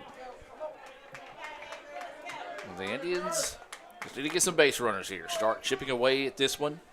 Saw 3 on the top part of the inning. They can answer with 3 on the bottom half if they can find some bats here, but have not able to do there. Another Renaissance Bank strikeout. 3rd straight batter. The Indians have gone down swinging here to Boyd, and that's his 4th Renaissance Bank strikeout of the game. So now this will bring up Jackson to the plate. 0 for 2 on the day with a strikeout and a fly out to left. So he'll dig in here with 1 out and nobody on. That pitch across for a strike. You know, we talked about 2-out hitting and being the difference in the game. Also for the pitchers, Southwest has done a much better job of getting ahead of the batters by throwing strikes as this pitch has popped up back and out of play. 0-2 now is the count. Yeah, quickly ahead right there, 0-2. So, again, Boyd has kind of come in and settled things down a little bit as far as on the mound for Southwest. So, good job by Boyd. That pitch, not a bad spot to miss when you got a pitch to throw away. 1-2 now is the count here to Jackson. So 1 ball, 2 strikes, 1 out, nobody on here in the bottom of the 5th inning.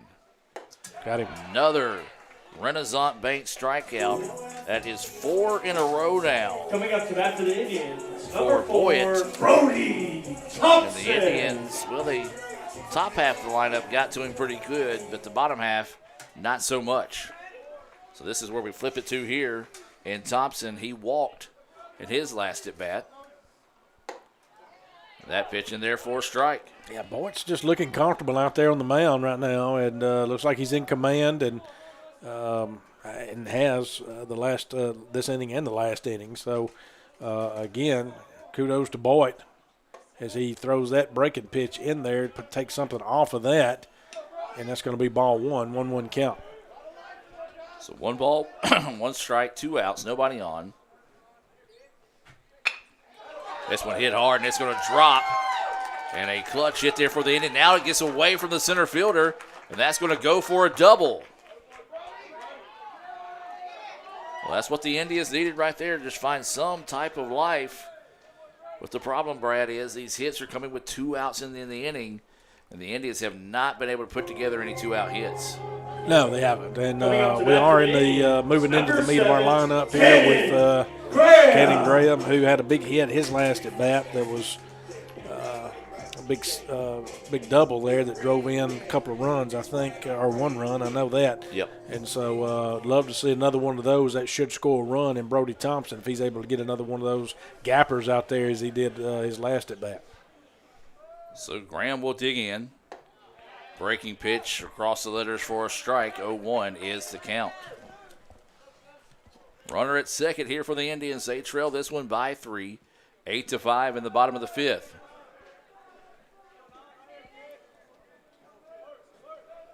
Graham waiting this pitch from Boyd. That one goes high. Now evens things up at 1-1. 1 ball, 1 strike, 2 outs. A runner at second. Bottom of the 5th, this one's scheduled for 7 here in game 2. And this one popped up. Popped him up. I don't know if third baseman's got enough room. He does. No, he did not. Just ran out of room over there as he stretched across the fence. And well, back in the day, if you ran that way with the way the field was sloped for drainage, you would end up in the waterway. Yeah, you'd have fell and rolled all the way down. But now with the new field, it being flattened out with a much better drainage system, that don't happen. Doesn't happen near as much, no. There's a hard hit, and it's going to get through, and this should score a run. Excellent job right there by Cannon Graham, just sticking that bat out there where that pitch was and drove it right back up the middle. Excellent base hit right there. That's an RBI single there for Cannon Graham. His second RBI of the game, second hit of the game as well. Brad, that's what we talked about. Andy's been looking for those 2-out hits. Finally coming up with a big one there. They did. Came up with a big one there and still need to come up with some more. They're still down 2 runs. Is the bottom of the 5th. but you got 2 outs here, so you got 7 outs left here in the game. This is a 7-inning affair here to get those 2 runs back. This is Kent. He tried to get those 2 runs back with that swing of the bat. Missing on a pitch located outside. 0-1 now is the count. Yeah, you're not going to pull that pitch, and left-handed Kent right there, you're not going to pull that one. That was on the outside part of the plate, if it even was a strike. But you're not going to swing. You can't swing to pull that one as he takes strike 2 right there. Yeah, it looked like that was kind of an accidental pitch as the catcher was going more towards the outer part of the plate. Had to chase back in, but it is a 0-2 count now here on Kent. So he's going to have to guard the dish. 2 outs. He is the tying run.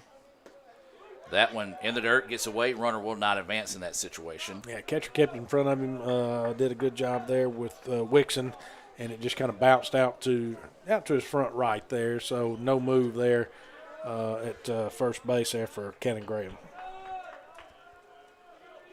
So waiting the 1-2 pitch here. Kent finds a piece of that one, fouls it off. Good job keeping the at-bat alive. Yeah, stayed alive, went down and just got a piece of one there just to hopefully foul it off and stay alive. He does that. 1-2 count here. Again, 2 outs. We are in the bottom of the 5th. Indians did score a run and picked up a run there to make this an 8-6 game. So awaiting the 1-2 pitch. Grounder, second baseman can't find it. It finds its way through. And the Indians will have runners on the corners. He went down and got that one, and it just kind of stayed, it was kind of worm burner, if you want to call it that. Just kind of stayed that low, and then second base was playing a little further over toward first. They were playing the pull, obviously, because you had Kent there. And so they were playing him to pull and hit that worm burner, and he wasn't able to get over to it, and that's going to bring a mound visit out from the coach of Southwest. That was the 3rd hit of the game there for Reed Kent. He's 3 for 3 with 3 singles, an RBI, and a run scored. He walked in his first bat. Actually, 2 runs scored in that situation. Step away and hear from Little Caesars and be back with more right after this. Hey, guys. Get Little Caesars pizza deal. 2 large pizzas for $4.99 each. You get a pizza. You get a pizza. We all get pizza. For a limited time, get 2 large pizzas for $4.99 each. Little Caesars is the real deal. Pizza. At Bank Okolona, consistency isn't just something we strive for. It's our way of doing business. One bank, multiple communities, consistently here for you. Find the branch nearest you at bankokolona.com. Member FDIC, Equal Housing Lender. Welcome back. No changes made there by the Bears. 2 outs, runners on first and third for the Indians. Tying run at first. And this will be Madden Butler coming to the plate here for the Indians. Yeah, he's been on base each time up today, too. Got a single his last at bat with an RBI. That first pitch just finds the zone for a strike. 0-1 is the count here to Butler. He was hit by a pitch, walked, and as Brad mentioned, an RBI single in his last at bat.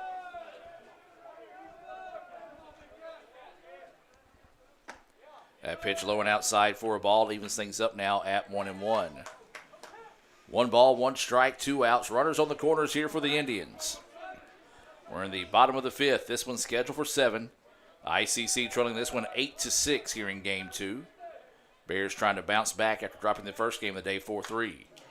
Big swing, foul back. 1-2 now is the count. You don't wish you had that one back right there. That was one he definitely could have driven right there and just off of it a little bit there where he fouled it off. But 1-2 count. Now you gotta protect the dish there.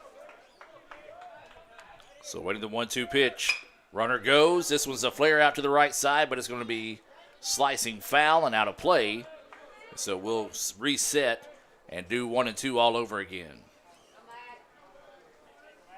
That one ended up out in the parking lot. Some of the fans down there, the right field line, trying to make a play on it, just couldn't come up with it. So now the count is 1-2. 1 ball, 2 strikes, 2 outs. Runners on the corners here for the Indians. Butler digs in. Ooh. And that one's going to be called strike 3. Right across the letter. Good pitch there. Butler not looking for that one. And the Bears get out of the inning with minimum damage done. We'll take a break and be back with more right after this on the ICC Sports Network. Guys, you're not going to believe the luck I've had lately. Just the other day, I had a flat tire, thought I was in big trouble. Before I know it, somebody pulled over, fixed the tire. Oh, that's not luck, Kirk. It's because That's not the only thing. How about when I'm in a studio, drop the cell phone, bang, shatters completely. Guy hands me a brand new cell phone. Yeah, Kirk, that's because you have Renaissance Rewards Extra. Yeah, roadside assistance, cell phone protection, coupon straight to your phone. And another discount with Renaissance Rewards Extra, Mr. Herbstreit. Life's just easier when you have Renaissance Rewards Extra. Are you in the market for a new or used vehicle? Look no further than Metro Ford. We have an incredible selection of F-150s, Explorers, Broncos, and so much more. Whether you're looking for a rugged truck for the job site or a family-friendly SUV, our expert team is here to help you find the perfect vehicle to fit your lifestyle and budget. And with our streamlined financing process, getting behind the wheel of your dream car has never been easier. Stop by today and experience the Metro Ford difference. We're conveniently located at 1000 Barnes Crossing Road in Tupelo. Online at MetroFordAutoSales.com. That's MetroFordAutoSales.com. Mr. Palomalo? Yeah. You need any help? Mm-mm. You want my Coke Zero? Nah. Really? You can have it. A Coke Zero and a smile. We're Coke brand managers. Coke Zero stole our taste, and they are not stealing our commercial. Hey, that was for me. Is he coming? Is he coming? Coke Zero adds life. Have a Coke Hey, kid. Zero and a smile. Cats. Da, da, da, da, da, da.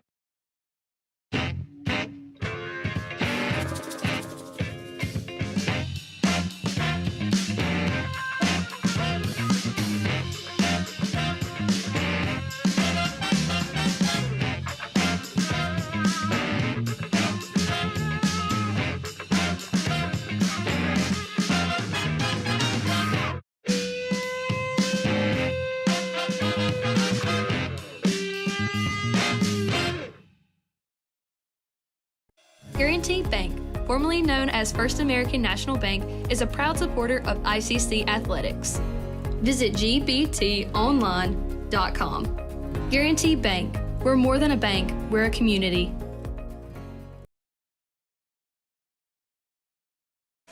Welcome back as we have a Guaranteed Bank call to the bullpen as we get set to move to the top of the sixth inning.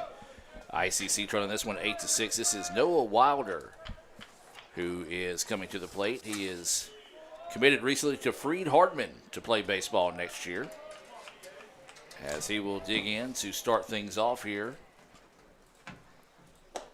And that pitch high for a ball. Yeah, Noah comes in today. He's got no wins, 2 losses on the season thus far. 12 innings pitched, 22 hits, 23 runs, 10 walks, 12 Ks. And that pitch outside 2-0 now is the count here for Wilder. He'll be greeted by the 4, 5, 6 batters due up here, Hokamp, Swan, and Loper.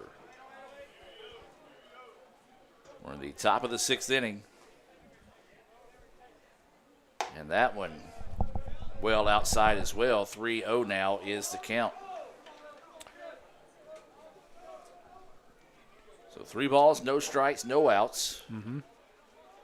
Hokamp, is it Hokamp? No, it's not Hokamp. No, this is Damiano. Damiano, and he's just going to take 4 straight pitches for a walk. Second time that he is walked today. Up to bat, number 7, Robbie Hokamp. So, well, the catcher now is going to go out, Bryson Jackson, and talk to Noah Wilder. I mean, just got in the game, and you throw 4 straight balls, and what do? We give up a leadoff walk. That is the 10th free pass of the game. 7 walks, 3 hit batters. You know, we talked about in game 1, it was a great outing by Solomon Smith.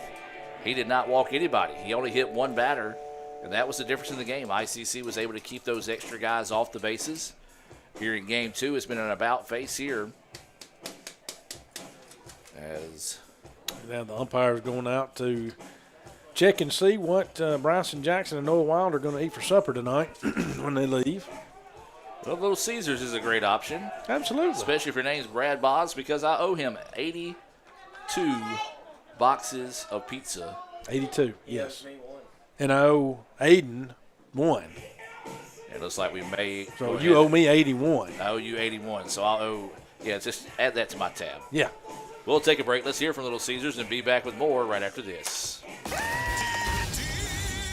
Hey guys, get Little Caesars pizza deal. 2 large pizzas for $4.99 each. You get a pizza. You get a pizza. We all get pizza. For a limited time, get 2 large pizzas for $4.99 each. Little Caesars is the real deal. Pizza.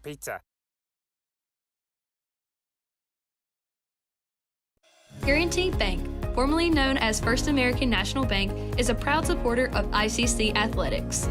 Visit gbtonline.com. Guaranty Bank, we're more than a bank, we're a community.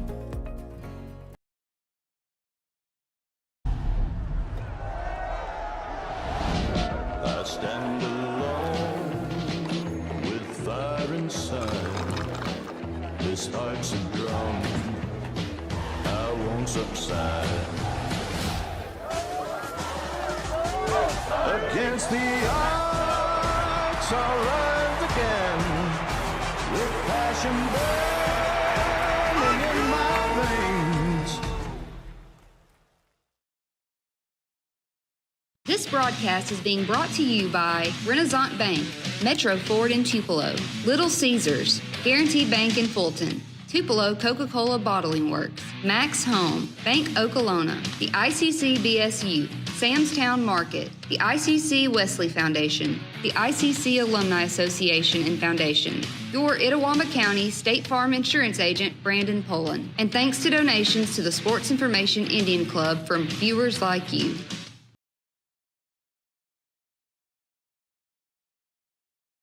Guaranty Bank, formerly known as First American National Bank, is a proud supporter of ICC athletics. Visit gbtonline.com. Guaranty Bank, we're more than a bank, we're a community. 15. New pitcher in the game here for the Indians, as this is going to be Drew Rousey now coming in to pitch for ICC. It is top of the 6th, 8-6 is the score, and a runner on first with no outs here. Brad, tell us about the new pitcher. Yeah, Rousey, a right-handed redshirt freshman out of Rains in Mississippi, Burgersville. And Drew comes in today with 1 win, no losses. Does have 7 appearances on the year. Does 11 1/3 inning pitched and 16 hits given up, 15 runs, 9 walks to 7 Ks. This is a Guaranteed Bank call to the bullpen. We'll take a break, let him take his warm-up tosses, and be back with more right after this. Guaranty Bank, formerly known as First American National Bank, is a proud supporter of ICC athletics. Visit gbtonline.com. Guaranty Bank, we're more than a bank, we're a community.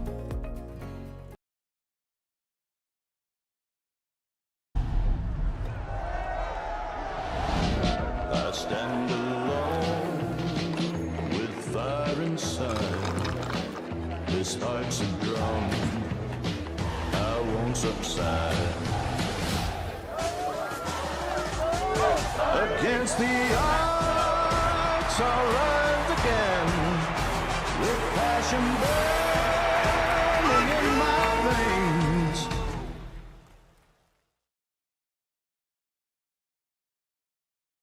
Welcome back, ladies and gentlemen, as we head now to we were already in the top of the 6th. As Drew Rousey entering to pitch here, he'll be welcomed by Hokamp, a runner at first.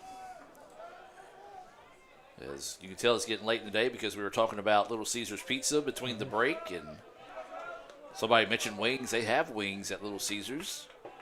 But if you're looking to open a business here in Fulton, I will promise you this. If you open a wing spot, I will keep you in business by myself. Snap throw to first, not in time. There used to be a place in Oxford called Coupe de Ville. And they had tons of different wing flavors. Never heard of it. It was outstanding. Big swing and a miss there. 4 strike 1, 1-1 now is the count here to Hokamp. He is 1 for 3 on the day with an RBI single back in the first inning.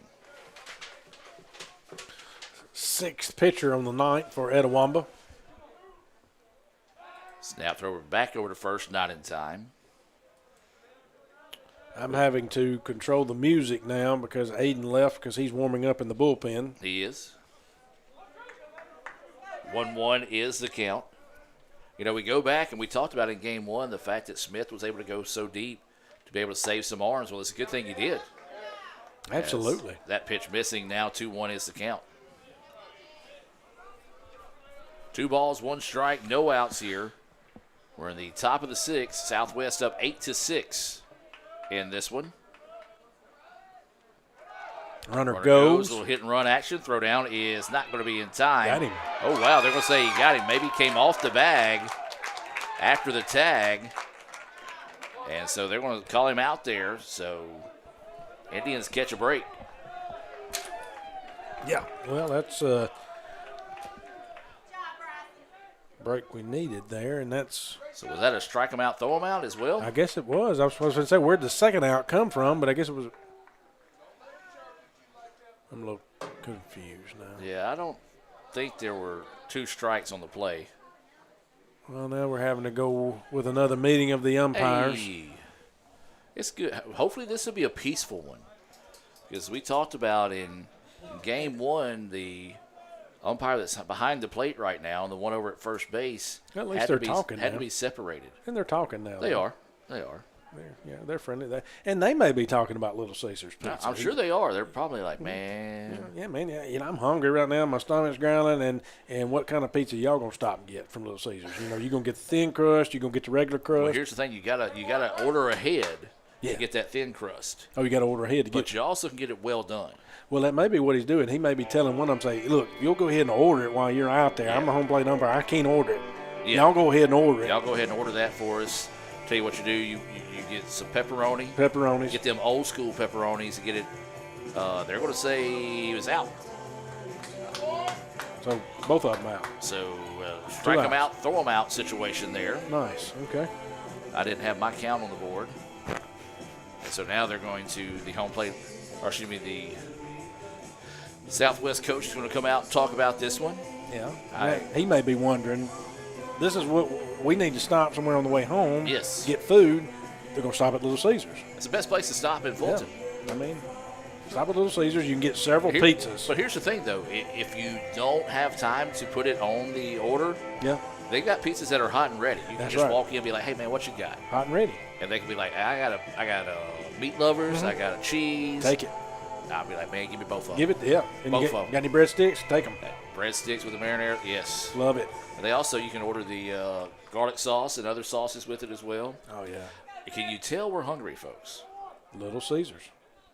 And so now they come back and say that it was not a strike them out, throw them out. Now I'm confused. Because they showed out, and now they came back and whatever the Southwest coach said worked. So now it is 1-2. Well, now we're going to take another timeout. Well, let's go ahead and let's talk about this again. And now the first base umpire's got words to say for the first base coach over there. This has messed up my sheet of paper, is all I know, because I've had them out, back in, and out again. Yeah. Now I'm going to put him back in. So one thing I would say is give us an opportunity to listen to Don't Fear the Reaper. That's right. Do not fear the Reaper. Yeah. Never fear the Reaper, Aiden. Unless it's a Carolina Reaper pepper, then you won't fear that. I'm fearing those. Now we're going to have another meeting of the umps. You know what? We've been talking about Little Caesars. Let's let them talk about it. Back with more, maybe, after this. Hey, guys. Get Little Caesars pizza deal. 2 large pizzas for $4.99 each. You get a pizza. You get a pizza. We all get pizza. For a limited time, get 2 large pizzas for $4.99 each. Little Caesars is the real deal. Pizza. Guaranty Bank, formerly known as First American National Bank, is a proud supporter of ICC athletics. Visit gbtonline.com. Guaranty Bank. We're more than a bank, we're a community. Hey, guys. Get Little Caesars pizza deal. 2 large pizzas for $4.99 each. You get a pizza. You get a pizza. We all get pizza. For a limited time, get 2 large pizzas for $4.99 each. Little Caesars is the real deal. Pizza.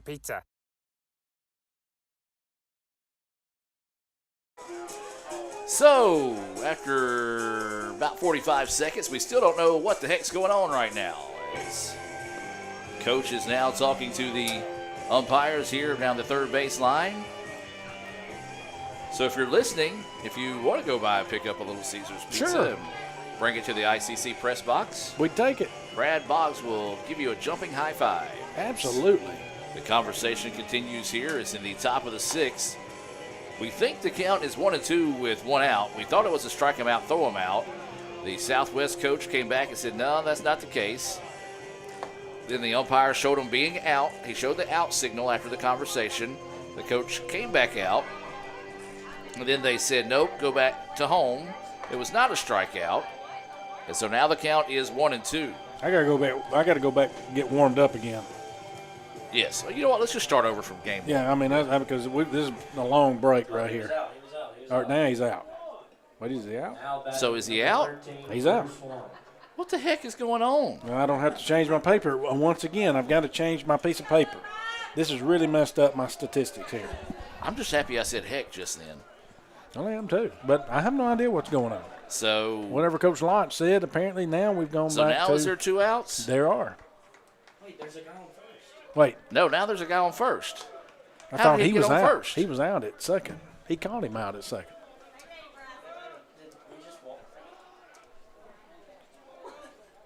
What was it interference maybe?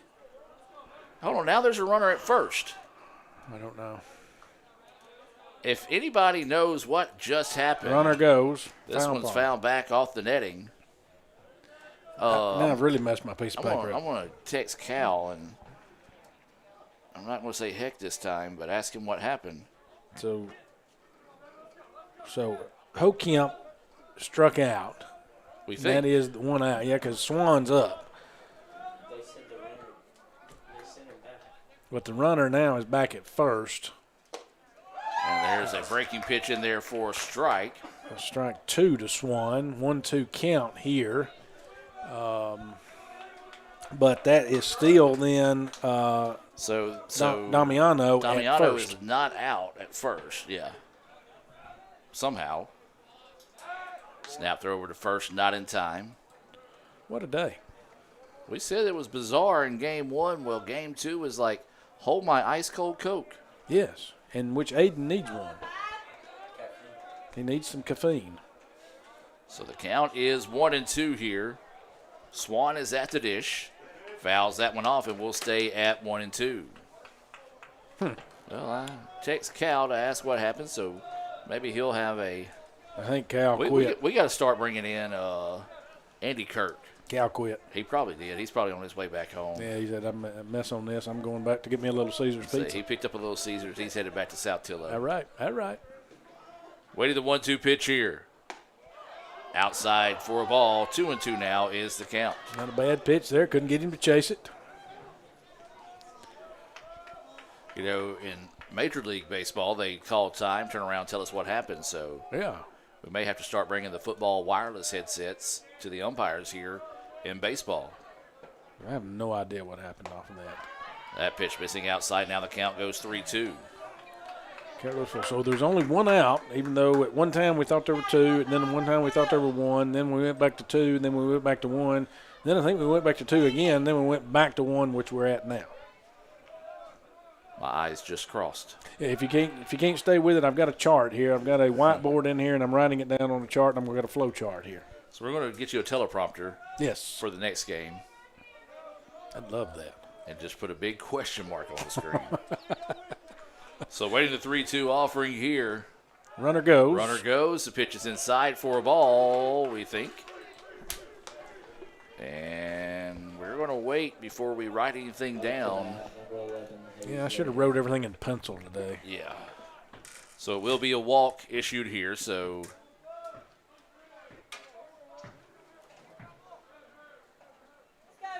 So Cal says they apparently had it mixed up. Really? They were trying to keep the hitter in and let the runner be out, but called interference. Well, that's about as clear as mud. It is clear as mud. I'll tell Cal that was a poor explanation that I expect better. So that pitch in there for a strike, as this is Loper at the dish. He's walked twice, scored a run, got caught trying to steal. It's also flown out to left. If there's interference, why did they put him back at first? Grounder is to the first baseman. Will run over and step on the bag for out number 5. Out number 2, excuse me. Runners do advance in that situation. I legit, I have called a lot of baseball in my life. Brad, whenever I tell you I have no clue, I have legit no clue on whatever just happened out there. Yeah, I can't even, make it up to make it sound reasonable. Because if it's interference, normally they give him the base. If it's give him the base. Is that pitch in there for a strike? Okay. But here's who was the interference zone. Was it the batter? Was it the catcher? Was it the infielder? Was it the runner? Well, that's a good question. Was it me? Was it you? Was it Aiden? That one's chopped up the middle. Kent comes over, hits him in the chest. Everybody is safe, and a run scores there. Let the scoreboard officially score that one. Yeah, I'm going to hear it from the scoreboard. Because it was a long ranging, and he did have to come across second. I think they're giving him a hit. Looks like that's what they're going to do here. Yeah. That's a single with an RBI for Miller, and that's going to bring up Walter Wixon. And that stretches the lead out to 9-6. Man.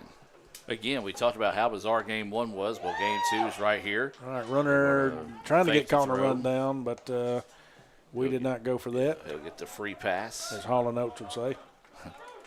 Nicely done. So this is Miller at the plate here. Yep. He is 0 for 3 on the day with a strikeout. And got some of the Boo Birds down there wanting that call and did not get it. I'm more concerned about what happened a while ago than I am why we did not get that call. I'm just trying to get my eyes uncrossed from that mess. 1-1 now is the count. Yeah, he did. They're going to say, did he go? They're going to say, nope, didn't have to check, as the home plate umpire said he did. Sure did. Might be a good thing because I don't think the umpire at first was paying attention. I don't think he is. When the catcher came down and appealed to him, he wasn't even looking at him. He's thinking of Little Caesars as well. He is dreaming of pepperoni pizza. Pepperoni pizza. Chopped to third. Butler fields it, throws over, gets the third out. We think of the inning right now, it is the third out.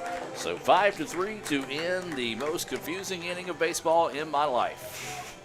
9-6 is the score. We'll take it back. We'll take a break and be back with more right after this. This broadcast is being brought to you by Renaissance Bank, Metro Ford in Tupelo, Little Caesars, Guaranteed Bank in Fulton, Tupelo Coca-Cola Bottling Works, Max Home, Bank Okolona, the ICC BSU, Samstown Market, the ICC Wesley Foundation, the ICC Alumni Association and Foundation, your Itawamba County State Farm Insurance Agent, Brandon Poland, and thanks to donations to the Sports Information Indian Club from viewers like you.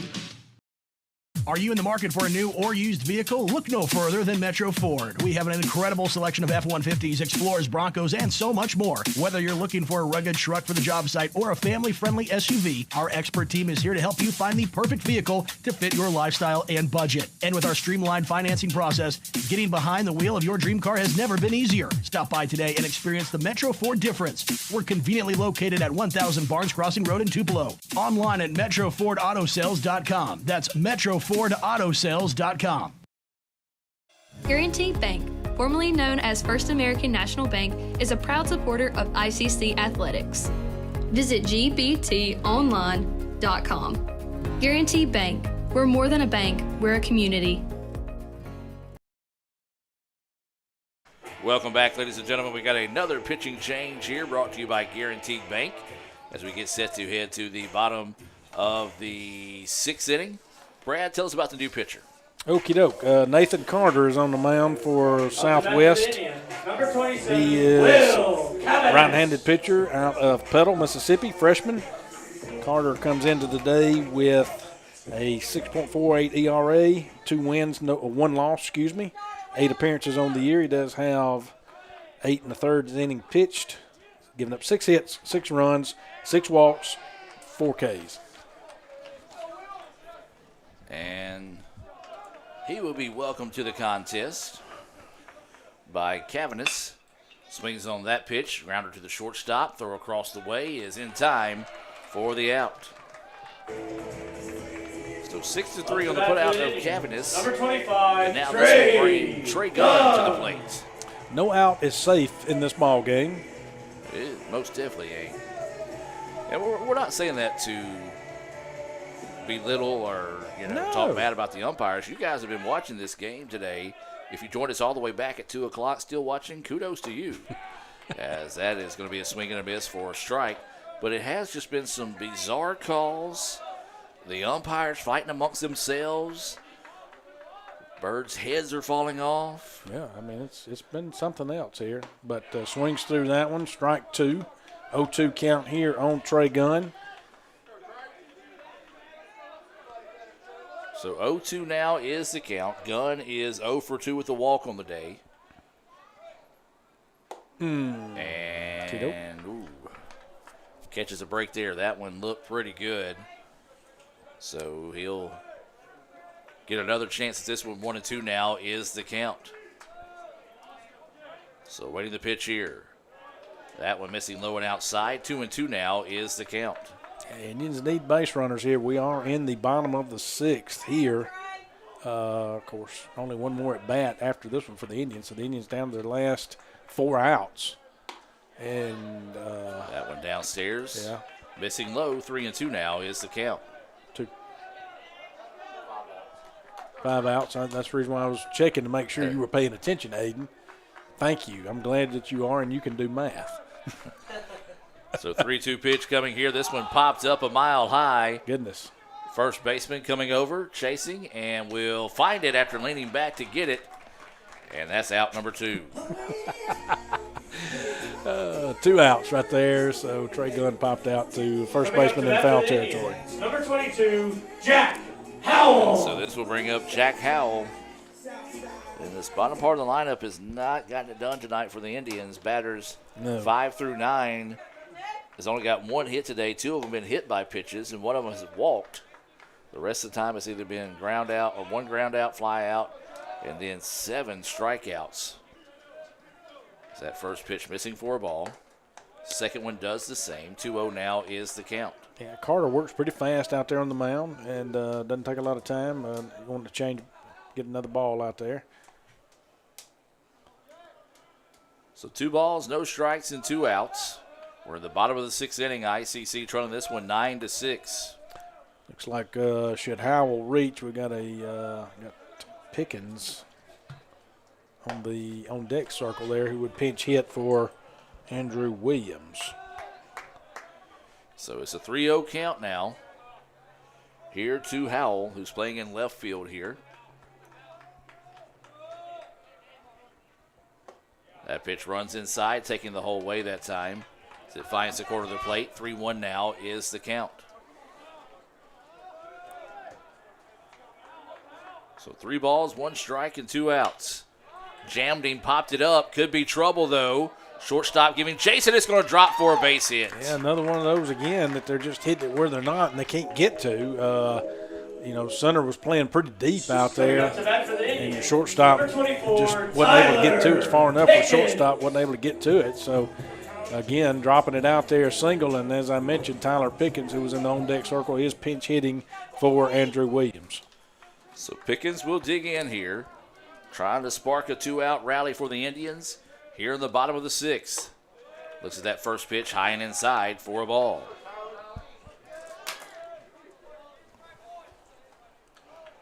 So Pickens getting his first at bat of game 2. Got the start for the Indians. Just wasn't able to put the bat on the ball too often there in game 1. Take a look back and see what he did in game 1.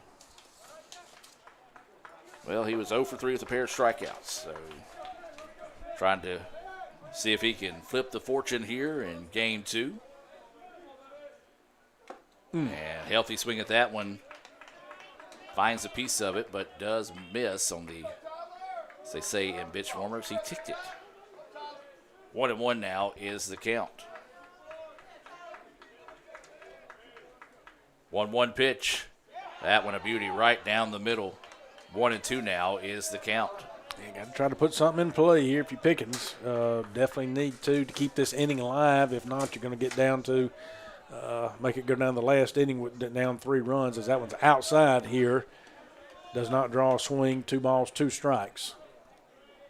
Runner at first. We're in the bottom of the 6th. There is 2 outs. Southwest up 9-6 here. Pickens waiting the 2-2 offering. And that one missing high and outside. Now the count goes full at 3-2. Yeah, couldn't draw a swing off that one. Again, Pickens with a good eye up there at the plate.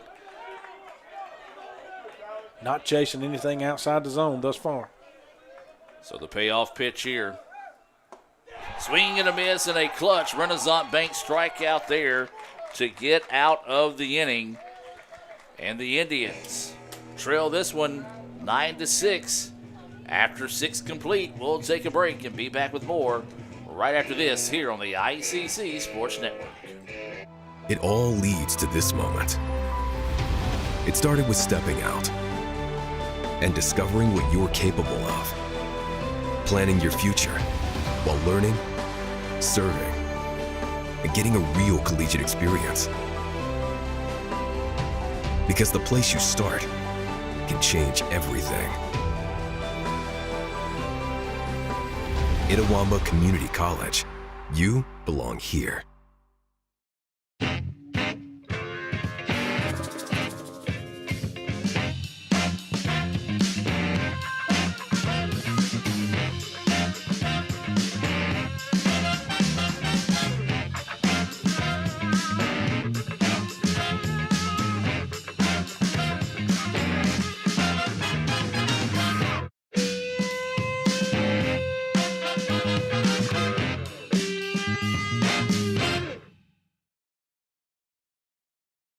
Are you in the market for a new or used vehicle? Look no further than Metro Ford. We have an incredible selection of F-150s, Explorers, Broncos, and so much more. Whether you're looking for a rugged truck for the job site or a family-friendly SUV, our expert team is here to help you find the perfect vehicle to fit your lifestyle and budget. And with our streamlined financing process, getting behind the wheel of your dream car has never been easier. Stop by today and experience the Metro Ford difference. We're conveniently located at 1000 Barnes Crossing Road in Tupelo. Online at MetroFordAutoSales.com. That's MetroFordAutoSales.com. Welcome back, ladies and gentlemen. We head now to the 7th inning of play here. The final frame for the Indians as they trail this one 9-6. Rousey still on the hill here for the Indians. And this is Haynes at the plate, is that correct? That is correct. Haynes All right, at the so plate. I missed what Wixon did. Wixon grounded out to third. All right, then what did Miller do? Miller singled and got an RBI. All right, then Loper. Loper grounded out to first. Okay, so that's what I missed. So 1-1 is the count. Thanks for sticking with us, folks. If Yeah. you're still listening to our broadcast, good on you. Yeah, I mean, I applaud you. Please text Adam if you are and let him know that you're listening as he squares to bunt, pulls back. Ball 2, 2-1 count, because I don't think that anybody. I don't think so either. You know, and I don't blame them at this point. You can also hit us up on the Twitters. Yeah, I don't have that. At Let's Go ICC, as that was a foul ball rocketed towards the southwest dugout. Luckily, everybody was able to get out of the way, or it looks like it appears to. Excuse me, I shouldn't call it Twitter. It's the app formerly known as Twitter, now called X. I don't have any of the socials. You're a smart man. That This one fouled off to the parking lot. That one got over in the ditch. I don't know that if I didn't have to use it for work, I don't know that I would use it either. Well, it's how people keep up with each other in today's time. It is true. I'll keep Facebook. 2-2 is the count. As that pitch missing low and outside for a ball. Yes, folks, we are getting that delusional stage. Hunger has set in long ago. This 7-inning game has lasted longer than the 9-inning game. Has. And that's going to be a walk to start the inning. Imagine that. Up to bat, number 3, Tanner. That is, I believe, the 9th walk of the game issued by the Indians. So a leadoff walk there, and now here comes trouble in Moore. He's got a pair of triples, both of them scoring 2 runs. I'd say 4 RBIs. He's walked, and he's also flown out to right. 3 for 4, good night with 4 RBIs on his end. Pickoff moved to first, not in time. No, I just lied. I'm sorry. He's 2 for 3. That's true. Yep, 2 for 3. My apologies. 2 for 3 with a walk.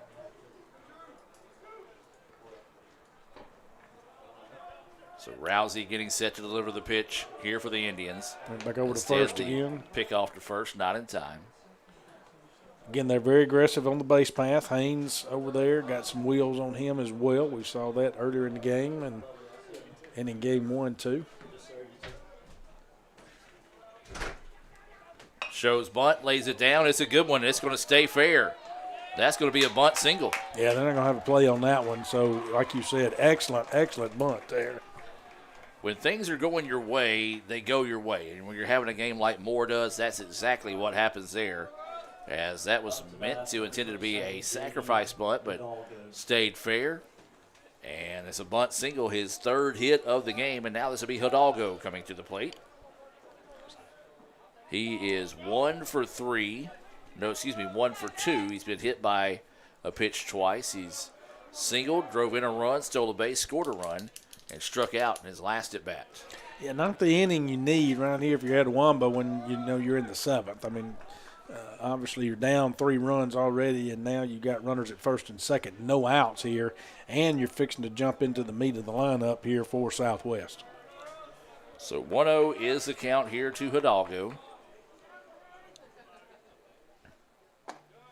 And that one missing outside. 2-0 now is the count.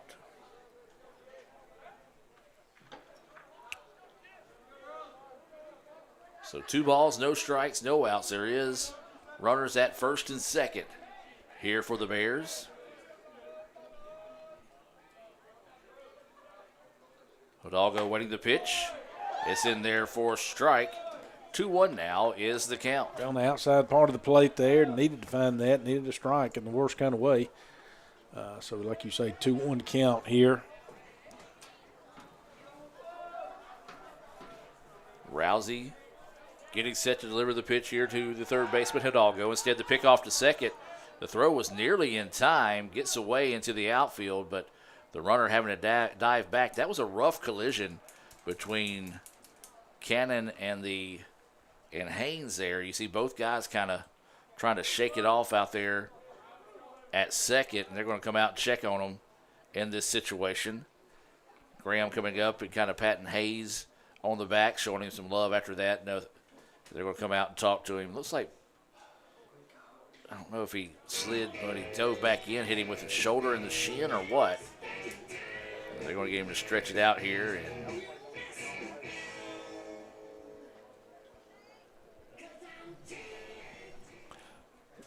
And good to see that he's okay. Yes, it's definitely good to see that he's okay, and everything's good there, and he's able to continue on in this game here, and so 2-1 is the count here to Hidalgo. They're going to try the pickoff again, this time not in time. We'll stay at 2-1.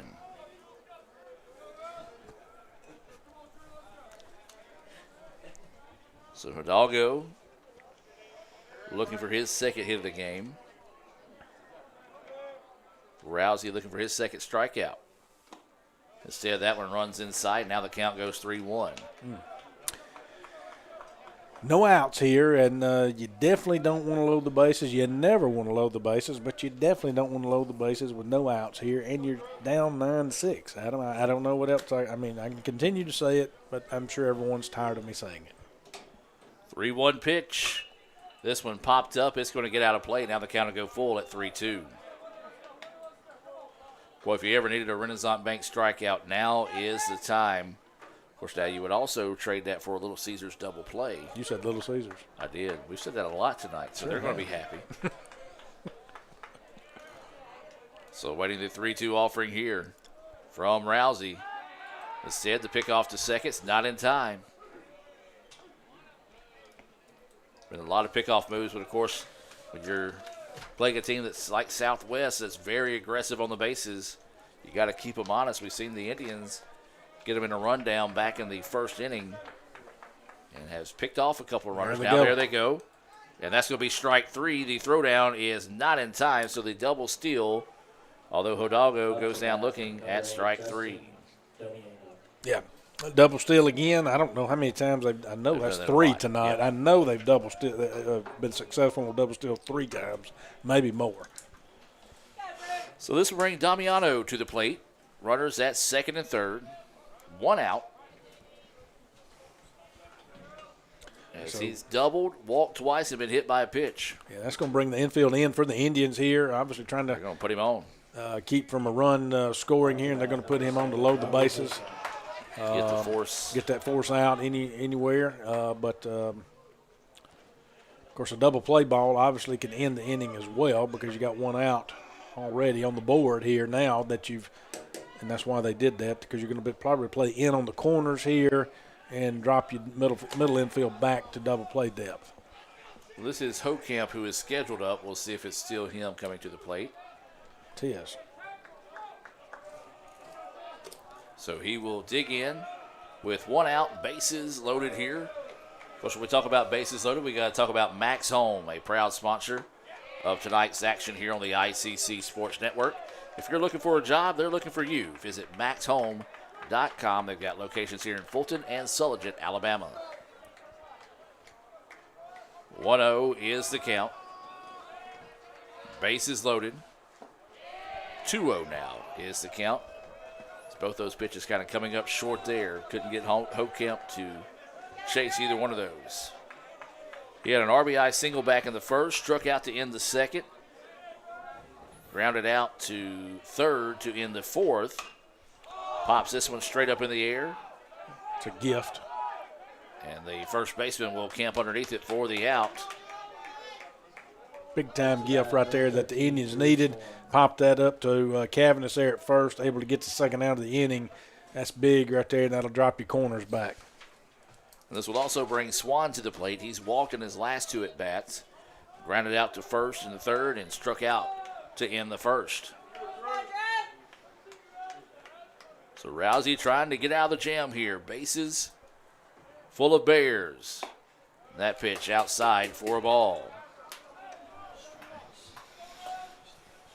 This is the first baseman, Swan, at the plate. Well, that temperature has really dropped. Felt that breeze just cut through there. Sure enough. Yes. That pitch in there for a strike. 1-1 now is the count. So 1 ball, 1 strike, 2 outs. Bases loaded here, and now coach is wanting to come out and talk to his pitcher here. Let's take a break. See what's up. Back with more right after this.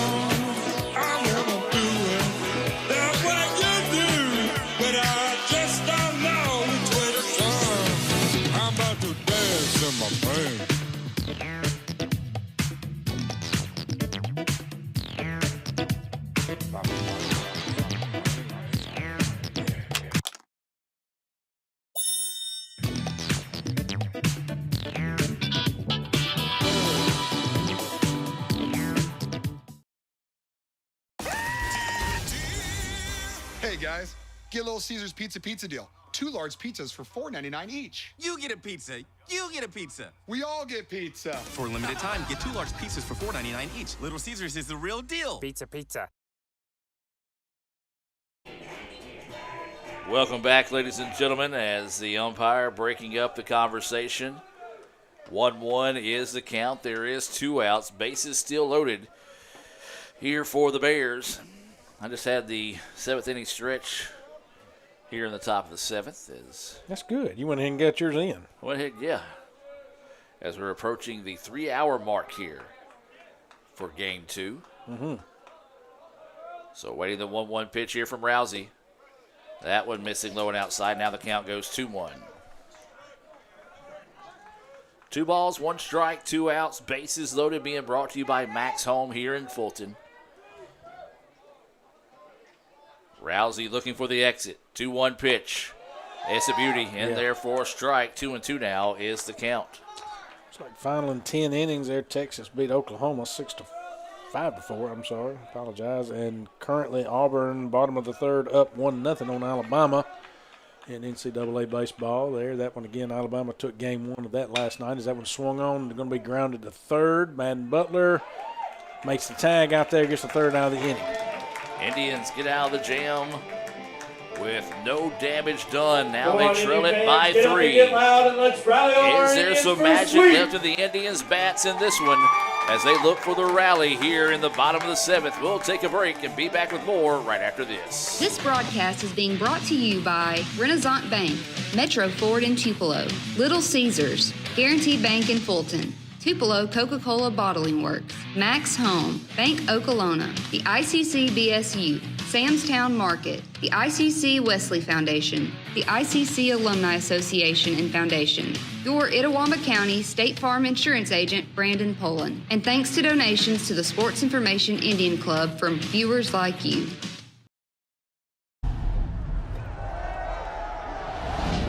I stand alone with fire inside. This heart's a drum, I won't subside. Against the odds, I'll rise again with passion burning in my veins. Guaranteed Bank, formerly known as First American National Bank, is a proud supporter of ICC Athletics. Visit gbtonline.com. Guaranteed Bank, we're more than a bank, we're a community.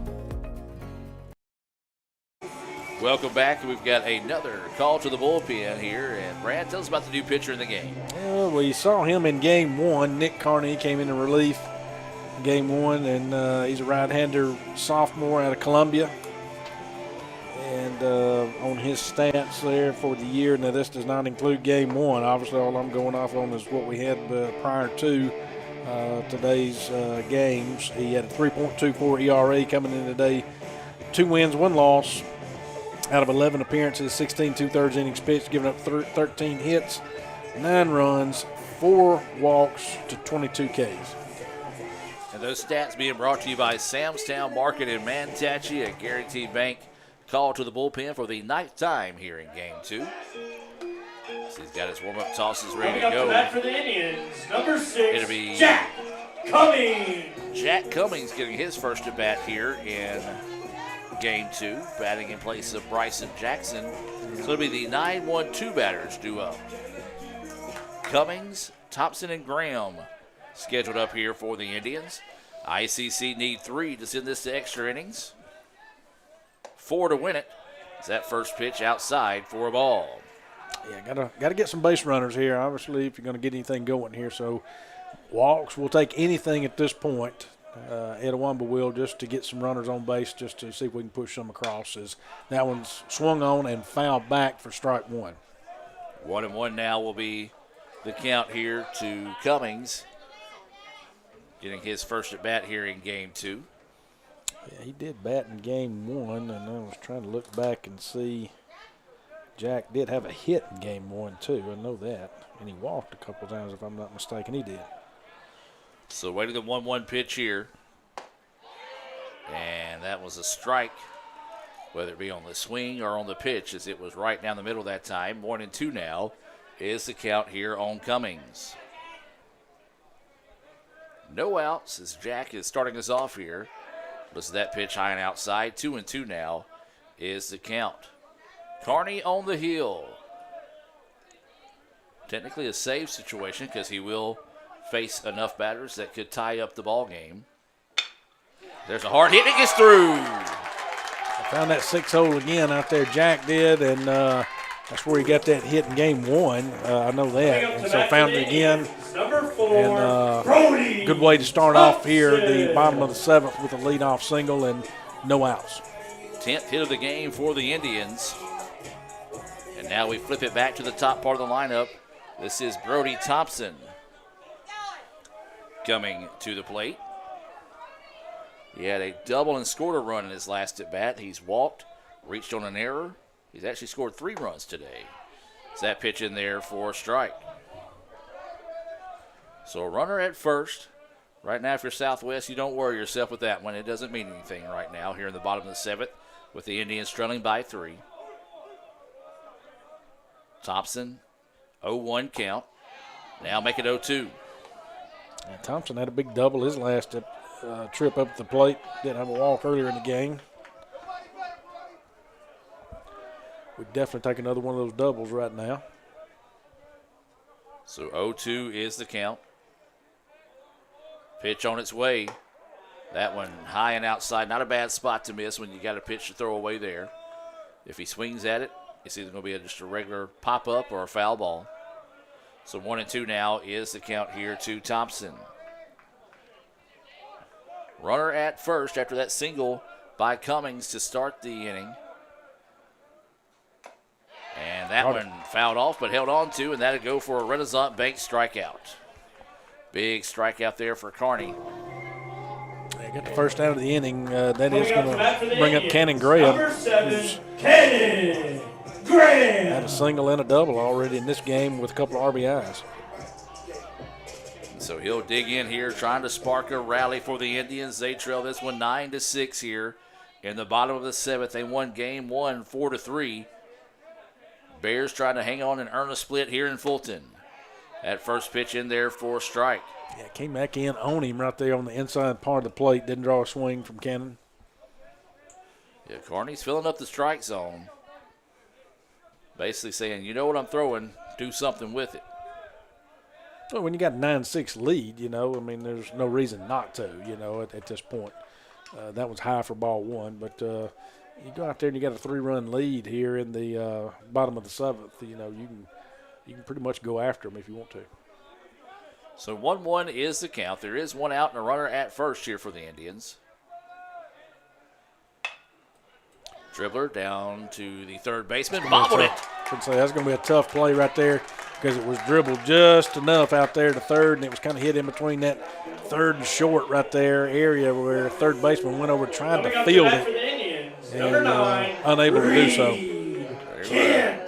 Give that a hit on the scoreboard.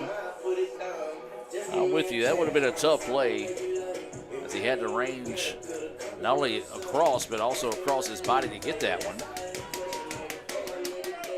So now the Indians have the tying run at the plate in Reed Kent. And he's been red hot here. 3 for 3 with a walk, 3 singles, 1 RBI and a run scored.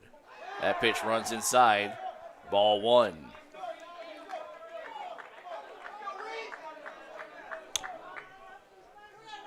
So Kent trying to stay hot here for the Indians. Looking at a 1-0 count here from Kearney. And tried to tie the ball game with that swing, missing though. 1-1 now is the count. Yeah, that one kind of up there where he wanted it, but one he was just trying to drive, like you say, and tie that game up with one swing, but unable to catch up with it. So waiting the 1-1 pitch here from Kearney. Checks the runner at second. That's where he's going to go with it. The throw back, and no issue there, no tag applied.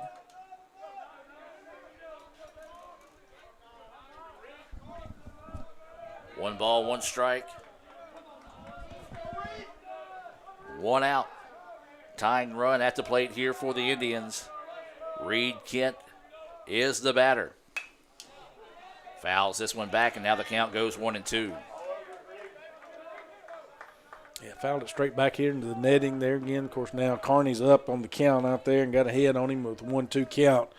So if you read, you kind of got to do what you've done best today, which is, you know, he's got those 3 singles and just kind of sticking the bat out there at times and putting bat on the ball and hitting it solid enough and trying to find a hole here or there to get the hit. And that's what we need right now in this situation. And so don't have to try to end it with one swing of the bat or tie it up with one swing of the bat. Kent calls for time, trying to possibly throw Kearney out of his rhythm here. 1-2 is the count. One out, runners at first and second here for the Indians. Carney checks the runner, now delivers.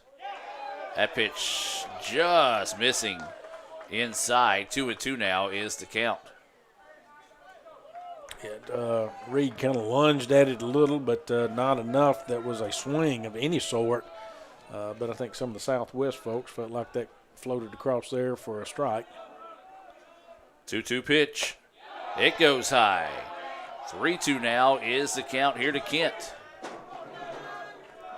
The Indians, can they get the tying run on base? Madden Butler is on deck.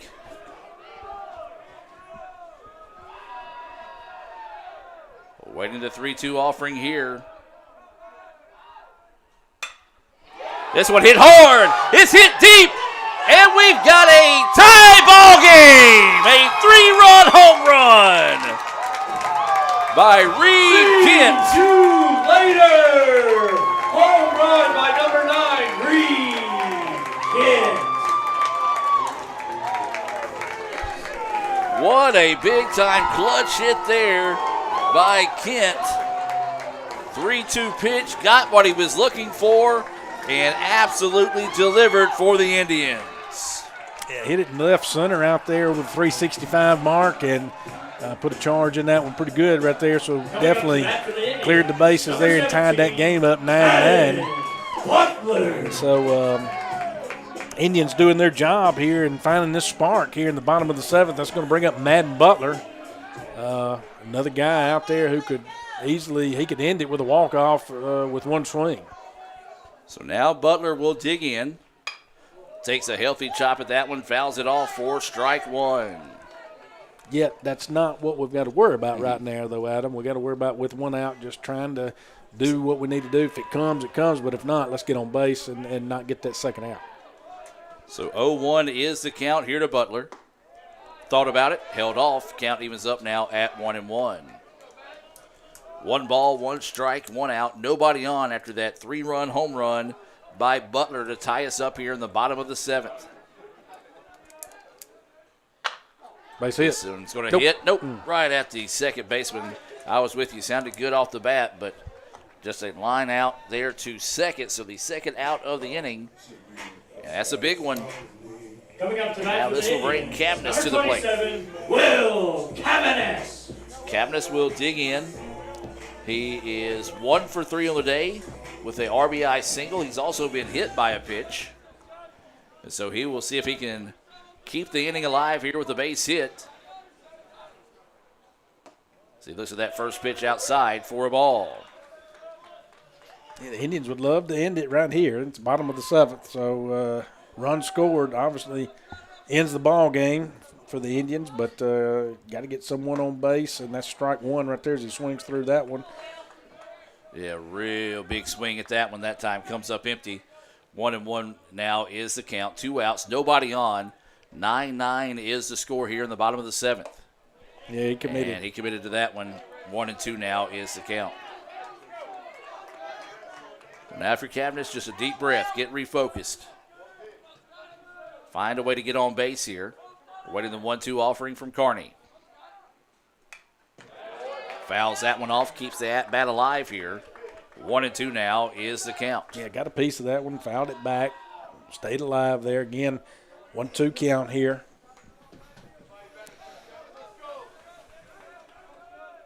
So waiting the 1-2 offering.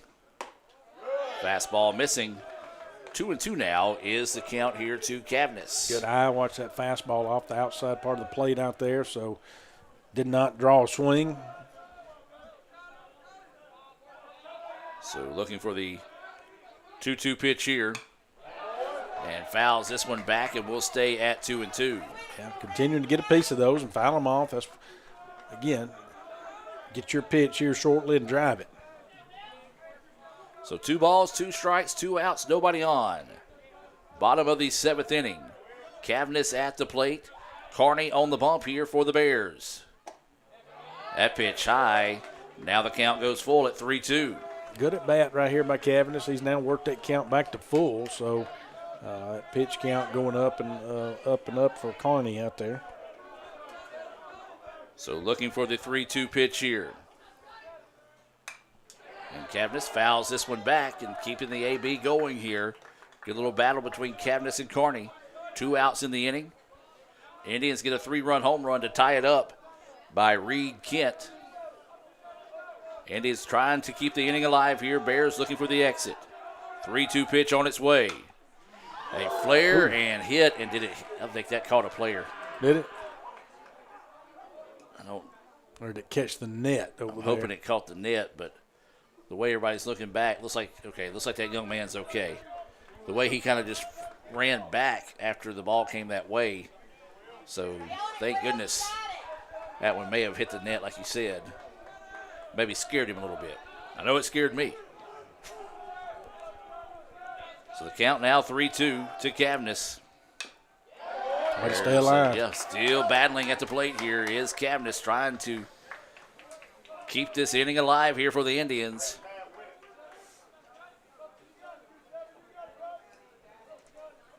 Good at bat right here for Cavness so far. Hang in there and try to turn this into a hit.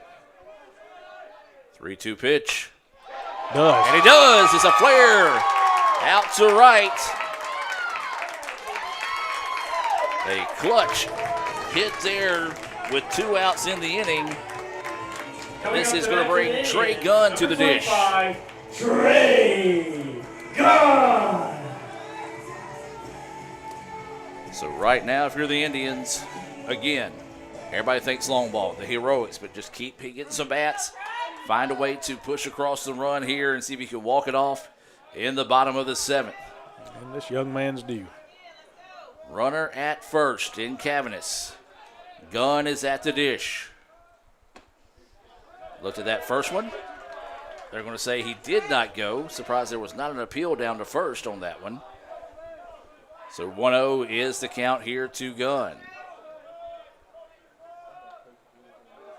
Cavness representing the winning run at first base here. 2 outs in the bottom of the 7th. That pitch missing outside. 2-0 now is the count. Yeah, good job right there. Good eye by Gunn, going up there, being patient, not just trying to swing at anything that he sees up there, trying to end it. He's trying to, again, knows his job, and his job is to get on base if that's a walk or if it's a base hit. Snap throw over to first, not in time. Cavness back without an issue there. Count will stay 2-0 here on Gunn. 3-run home runs tied us up here in the bottom of the 7th. Winning run is at first. There's 2 outs here in the bottom of the 7th. Trey Gunn at the plate. Good eye. Gunn looks at that one again. 3-0 is the count. And Brad, you said it, a guy that's got some power in his bat. A lot of times you're tempted to chase some balls in this situation, but showing a lot of patience in this at bat. Yeah, doing a good job up there. Again, 3-0, I fully expect him to be taken here. But because you need base runners, you need to push this guy over to second if possible. 3-0 pitch. He does. And he does take the walk there. Very unselfish at bat by Trey Gunn. Yeah, and that's going to bring up looks like Jack Howell. But not before we have a meeting on the mound here for the Bears. We'll take a timeout and be back with more right after this. 9-9 is your score. Winning run at second with 2 outs here in the bottom of the 7th for the Indians. Are you in the market for a new or used vehicle? Look no further than Metro Ford. We have an incredible selection of F-150s, Explorers, Broncos, and so much more. Whether you're looking for a rugged truck for the job site or a family-friendly SUV, our expert team is here to help you find the perfect vehicle to fit your lifestyle and budget. And with our streamlined financing process, getting behind the wheel of your dream car has never been easier. Stop by today and experience the Metro Ford difference. We're conveniently located at 1000 Barnes Crossing Road in Tupelo. Online at MetroFordAutoSales.com. That's MetroFordAutoSales.com. Coming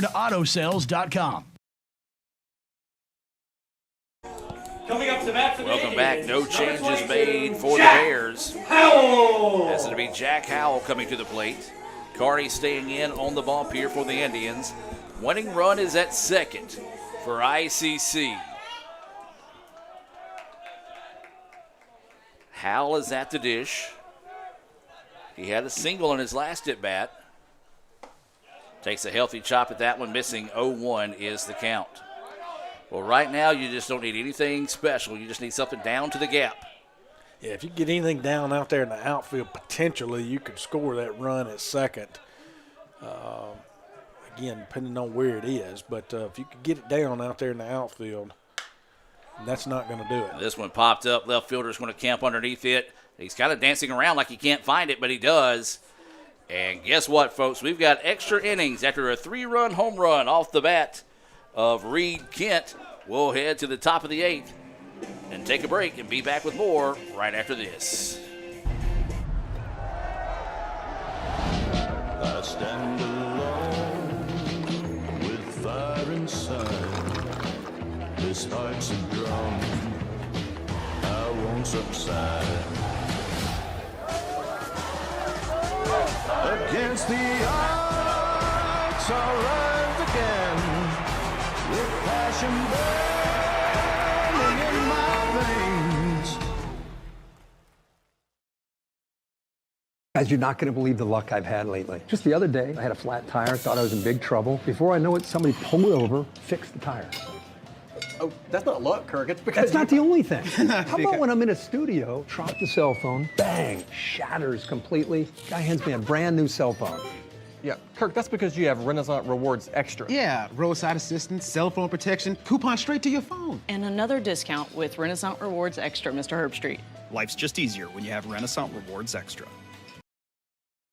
Guaranteed Bank, formerly known as First American National Bank, is a proud supporter of ICC athletics. Visit gbtonline.com. Guaranteed Bank, we're more than a bank, we're a community. Welcome back. For the 10th time tonight, we're going to have a Guaranteed Bank call to the bullpen. Brad, tell us about the new pitcher for the Indians. Wilson Rodriguez coming in, left-handed freshman out of South Little, Mississippi. Does have, let's see, he's got 7 appearances on the year. No wins, no losses on that. Does have 1 save to his credit already this year. 8 2/3 innings pitched. 14 hits given up on 9 runs, 5 walks, 6 Ks. So we'll take a break, let him take his warm-up tosses, and be back with more right after this.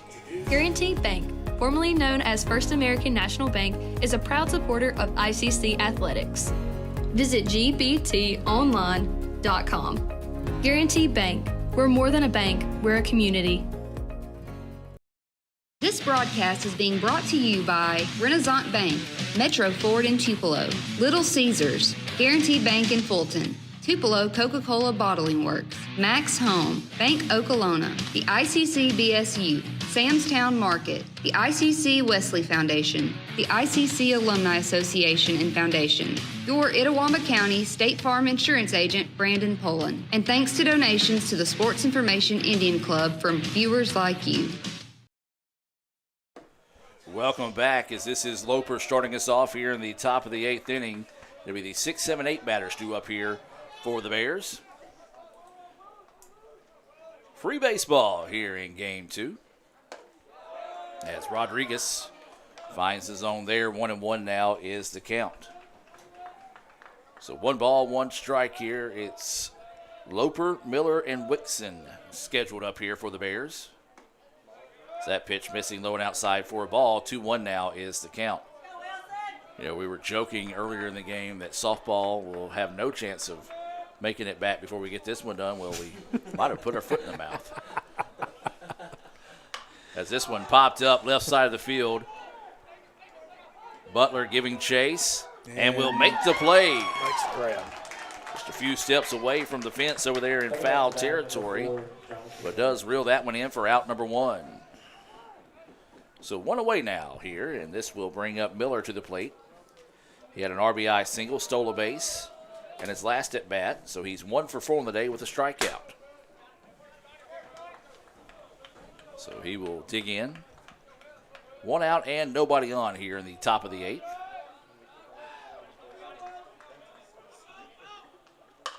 This one popped up, this time to the right side. Could be trouble.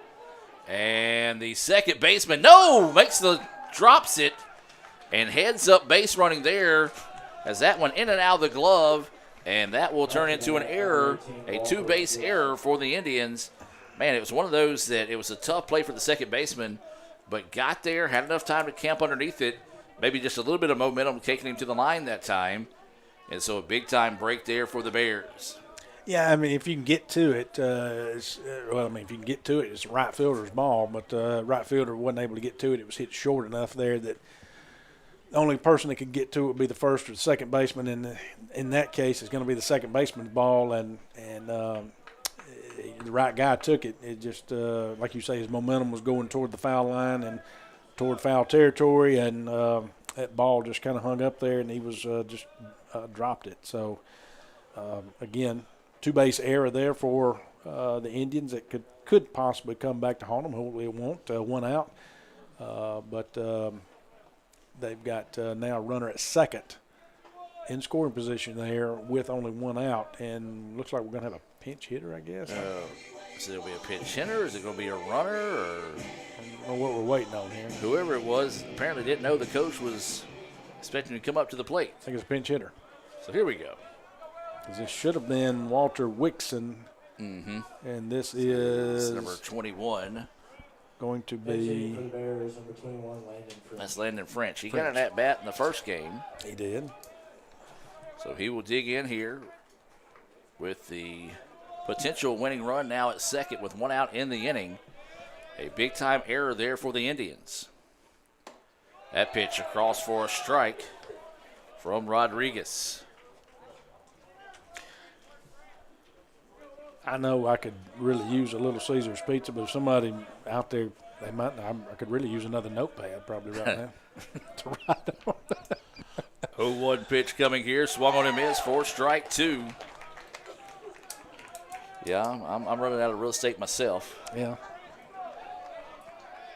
So 0-2 is the count here to French. Runner at second for the Bears. And he shows that he was going. That's a hit. And that's going to drop for a base hit. And luckily for the Indians that he was not going on a hit and run. He stopped that time. And had he not stopped and kept going, possibly could have scored that run. Well, Jack Howell was playing shallow enough there, too, to where when it dropped out there was no way they were sending that guy. Of course, he froze on that hit. The guy at second did. Miller, and did what he's supposed to do, freeze to make sure that the ball's down. And so, and then, like I say, Howell up far enough out there and left that cuts that ball off enough quickly there where there was no chance of him scoring. So, one out, runner at first and third. That does bring up Haynes. Don't be surprised if you see the runner in motion here early for the Bears, as Haynes is 0 for 2 on the day with a pair of strikeouts and a pair of walks. Pulls back, shows bunt, pulls back, ball one. Of course, you got your Butler in at third on the corner there. Middle infield playing double play ball. So 1-0 is the count here to the center fielder, Haynes. And they tried the pick over at third. Got the runner back in that situation.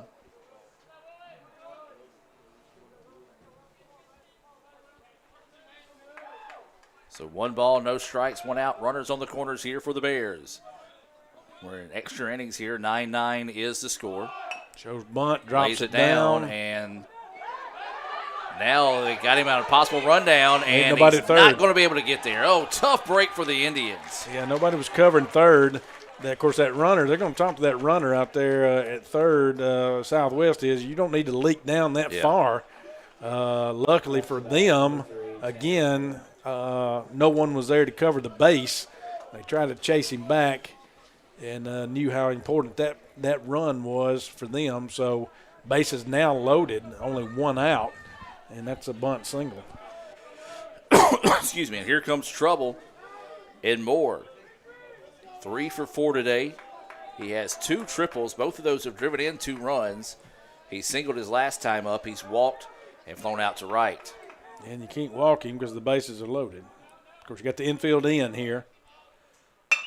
Grounder up the middle. That's going to go for 1. Going to score 2 here. They're going to try to throw from home. It's not going to be in time, and they're going to hold it up. And another clutch hit there off the bat of Moore to go for a single. He'll advance to second on the throw. So now there'll be runners at second and third. and 2 runs score on that one. What a night for Tanner Moore. He's got 2 triples, 2 singles, and 6 RBIs. Big day for theirs. That one was just returned to sender right back up the middle that time. Of course, infield was playing in, obviously, to get the play at the plate there, and hopefully try to turn the double play from home to first, but unable to do so. Now they're going to put him on. That was Hidalgo, and they're going to put him on back to get the force out right there, force in play, and you're going to bring the infield back in, looks like here with 1 out. So bases will be loaded here once again for the Bears. They just got that 2-run single for Moore. This is going to bring up Damiano to the plate. He had an intentional walk his last time up. Matter of fact, he's thrown 3 walks. He does have a double and been hit by a pitch. Pitch inside for a ball. 1-0 is the count. So bases loaded here for the Bears. They've got 2 across here in the top of the 8th.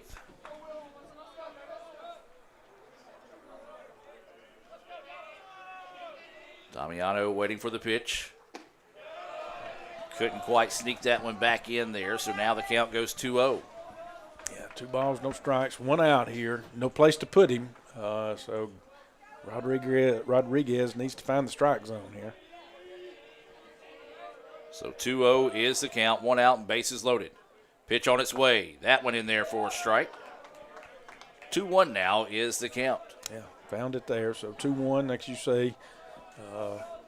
Indians infield playing in here on the grass. So waiting the 2-1 offering. Rodriguez pitch. Runs inside and gets away, and that's going to allow another run to score. Yeah, that got by Cummings right there. That pitch, wild pitch out there. So that's going to score your other run there. Now they've got a 3-run lead with runners at second and third. 12-9. So the Indians are going to have a little ground to make up. But before they can even get to the plate, they've got to find these next 2 outs. 3-1 is the count here. He's going to show bunt. Lays it down, and it's going to go foul. More like a safety squeeze right there. He didn't take off. Runner at third didn't take off as soon as he squared, so it was more like a safety squeeze, ensuring that he got it down, which he did, and so the runner would have scored there. But that's 2 strikes on him, full count here, so it brought the infield back in, so I'm going to say he's probably not bunting here with 1 out. Indians need a Renaissance Bank strikeout here. 3-2 is the count. Pitch coming. Grounder, second baseman finds it. It's going to come home with it, and the tag is in time. Got him. Good play out there by Cannon Grail at second. Infield playing in right there. Fielded that ball cleanly right there and turned and threw it home. He looked the runner. The runner took off immediately and threw it home. Got the out number 2 in the inning there. No run scored on that. 12-9 on that fielder's choice. So 4-2 on the putout. And now this will bring Hokamp to the plate.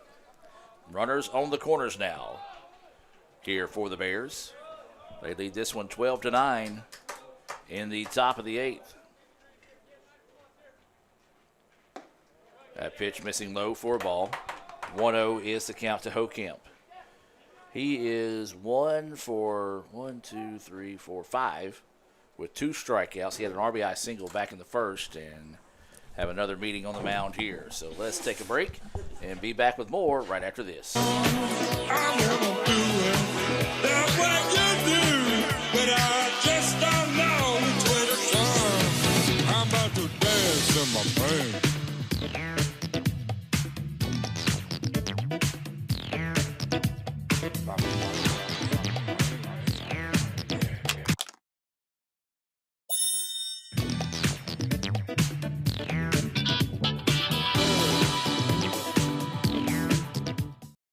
This broadcast is being brought to you by Renaissance Bank, Metro Ford in Tupelo, Little Caesars, Guaranteed Bank in Fulton, Tupelo Coca-Cola Bottling Works, Max Home, Bank Okolona, the ICC BSU, Samstown Market, the ICC Wesley Foundation, the ICC Alumni Association and Foundation, your Itawamba County State Farm Insurance Agent, Brandon Pullen, and thanks to donations to the Sports Information Indian Club from viewers like you. Guaranty Bank, formerly known as First American National Bank, is a proud supporter of ICC athletics. Visit gbtonline.com. Guaranty Bank, we're more than a bank, we're a community. Well, Guaranteed Bank has loved all the pitching changes we've had tonight. This is the 11th call to the bullpen between the two teams. Brad, tell us about the new pitcher in the contest.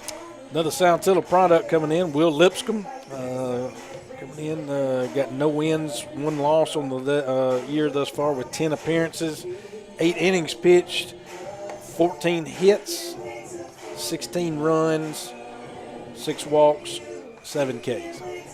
We'll take a break and let him take his warm-up tosses and be back with more right after this. Guaranty Bank, formerly known as First American National Bank, is a proud supporter of ICC athletics. Visit gbtonline.com. Guaranty Bank, we're more than a bank, we're a community. Are you in the market for a new or used vehicle? Look no further than Metro Ford. We have an incredible selection of F-150s, Explorers, Broncos, and so much more. Whether you're looking for a rugged truck for the job site or a family-friendly SUV, our expert team is here to help you find the perfect vehicle to fit your lifestyle and budget. And with our streamlined financing process, getting behind the wheel of your dream car has never been easier. Stop by today and experience the Metro Ford difference. We're conveniently located at 1000 Barnes Crossing Road in Tupelo. Online at MetroFordAutoSales.com. That's MetroFordAutoSales.com. Guaranty Bank, formerly known as First American National Bank, is a proud supporter of ICC athletics.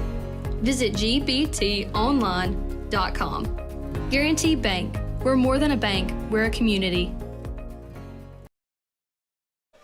Welcome back, ladies and gentlemen. Top of the 8th inning. 1-0 is the count here. This is Hokamp, is that correct? That is correct. Hokamp is at the plate. Runner goes. That one nearly hits Hokamp that time. Will Lipscomb, the new pitcher in the game, stolen base for the Bears. Yeah, no throw down, obviously. Leave it there at bay, not give the runner at third a chance to come in. And so 2-0 now is the count here to Hokamp. Pops this one up. Left fielder's going to jog over, looking for it, and finds it for the out. Nice job there by Lipscomb to come in and get the out. But 3 more runs were put on the board there in the top of the 8th. The Indians got some meat left on the bone, but do they have some more magic like they did in the bottom of the 7th? We'll find out when we come back with the bottom of the 8th right after this on the ICC Sports Network.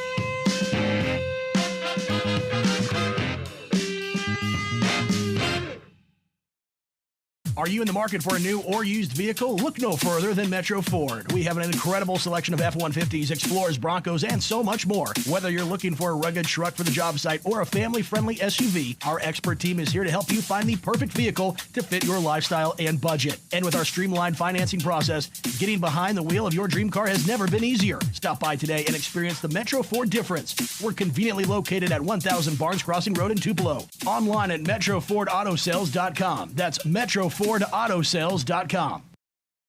They say Diet Coke is a mom's drink. Well, you copied her jeans, her spin, her shoes, her scrunchie, and whether you realize it or not, her music. Now, copy her drink. Drink what your mama gave you. Hey, honey, could you help me with this? Today tastes like staying in. And it never tasted this good.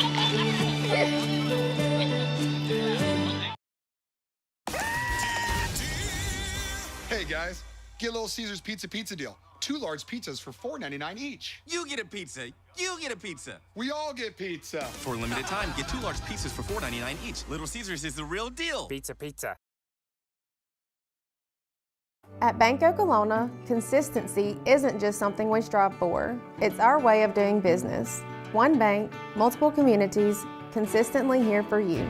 Find the branch nearest you at bankokolona.com. Member FDIC, Equal Housing Lender. Welcome back, ladies and gentlemen. Kind of an extended exchange of the inning there, as it will be Tyler Pickens to start things off here for the Indians. Pickens getting his second at bat of game 2. Struck out in the first one, takes a healthy swing and a miss there at strike 1. Yep. We have closed the windows here. It is officially cold. It is officially cold. I will give you that. I've already put my pullover on. Well, I didn't bring one. Didn't think we'd be this deep into the night. Well, you never know. Lesson learned. Lesson learned. But at least you're parked close. Yes. 1-1 is the count. Ooh. And that one came inside. He fouled it off. Nearly hit him.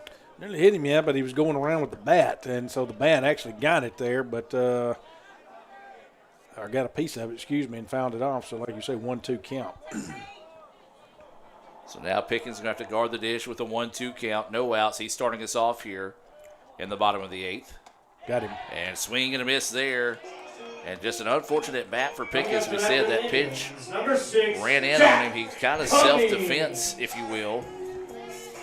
As now this will bring Jack Cummings to the plate.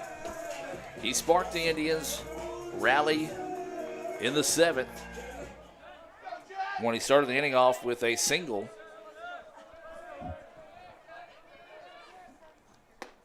Looks at that pitch outside for a ball. This is still Kearney on the hill here. As that ball gets away from him, but nobody on base to worry about, so he'll take his time to retrieve that one. 1-0 is the count here to Cummings. Still got a decent crowd out here tonight. Fans sticking around, seeing if the Indians can pull off a little magic here and get back in this ball game. That's strike 1 count there. They were 3 runs down there in the bottom of the 7th and tied it up with that 3-run home run. So, like you say, it started with Cummings, and who knows, maybe it can happen again here. 2 balls, 1 strike. That one gets by the catcher. So as Brad mentioned, 2 balls, 1 strike, 1 out, nobody on here. Bottom of the 8th inning, extra innings here in game 2. Indians won the first game of the day 4-3. Bears trying to battle back and earn the split here. Indians see if they have some magic here. There's going to be another base hit by Cummings. Yeah, Cummings coming in and providing life for the Indians there at the bottom of the lineup. Brody Thompson. That was his second hit of the game. 13th hit of the contest here for the Indians, and now this will bring Brody Thompson to the plate. So 1 out and a runner at first. Thompson, he doubled back in the 5th. That ball's going to get away, and the runner will advance to second. And so now the Indians with a runner in scoring position here. 1-0 is the count to Thompson. That 5th inning was probably about an hour and a half ago. You think I'm being sarcastic? I think I'm being honest. 1-0 is the count here to Thompson. Cummings advanced to second after that ball got away. Another one. And that one's going to get away, but he will not try to advance there. And so now the count goes 2-0. 2-0 here, and again, we're at the top of the lineup here with Brody Thompson. So getting back into that, getting back toward that meat of the lineup here, where the Indians were able to do some damage there with the in that last inning. 2-0 pitch, big healthy swing and a miss there. 2-1 now is the count here to Thompson. Yeah, couldn't catch up with that pitch right there. Was off on that one. So he'll dig back in with a 2-1 count. Runner at second. Indians trailing 12-9 here in the bottom of the 8th. And that pitch drifts high now. 3-1 is the count. 3 balls, 1 strike, 1 out, and a runner at second. Got to be something you know you can drive here in this situation. Yeah, got to be one of those good pitches. That was not it. That's not one that you're going to drive right there, unless you're going to try to drive it to right field. But that one was definitely off the plate out there. So now the count is 3-2 here to Thompson. Got to guard the dish with 1 out and a runner at second. Fouls this one off. Stays in play. And so we'll sit at 3-2 once again. Yeah, good job getting a piece of that one right there to stay alive, as you indicated. 3 balls, 2 strikes, 1 out. Time is called. Wants a different baseball. So Kearney will reset here with a 3-2 count. Indians trail this one 12-9, but they were down by 3 in the bottom of the 7th and got a 3-run home run by Reed Kent to send us to extra innings. This pitch hammered, hit hard, but it's going to be foul and out of play, and we'll stay at 3-2 once again. Yeah, fouled out down the right field side there. Did, like you said, got out of play, got in the parking lot out there. So the Indians trying to find some late inning magic once again here. Trailing by 3 here in the bottom of the 8th inning. Thompson looking for his second hit of the game, maybe even second walk if he can draw it here. 3-2 pitch, and he does. So now the Indians will have the tying run at the plate once again, and it's going to be Graham. Coming up Graham tonight for the is Indians, number 7, 3 for 5. Graham. He singled and scored a run his last time up. Before that, had an RBI single. The bat before that had an RBI double and scored a run. So drama here once again in the bottom of the 8th. Tying run at the plate with 1 out here for the Indians. Graham, a very dangerous bat here for ICC. That pitch just a bit outside for a ball. 1-0 is the count.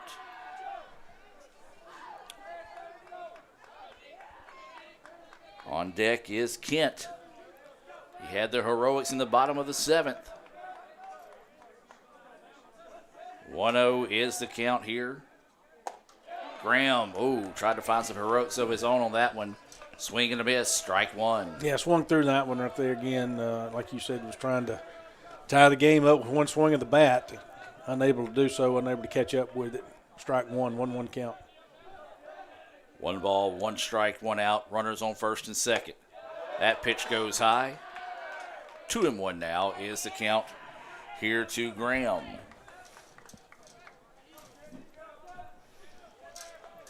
So 2 balls, 1 strike, 1 out. Tying run at the plate here for the Indians.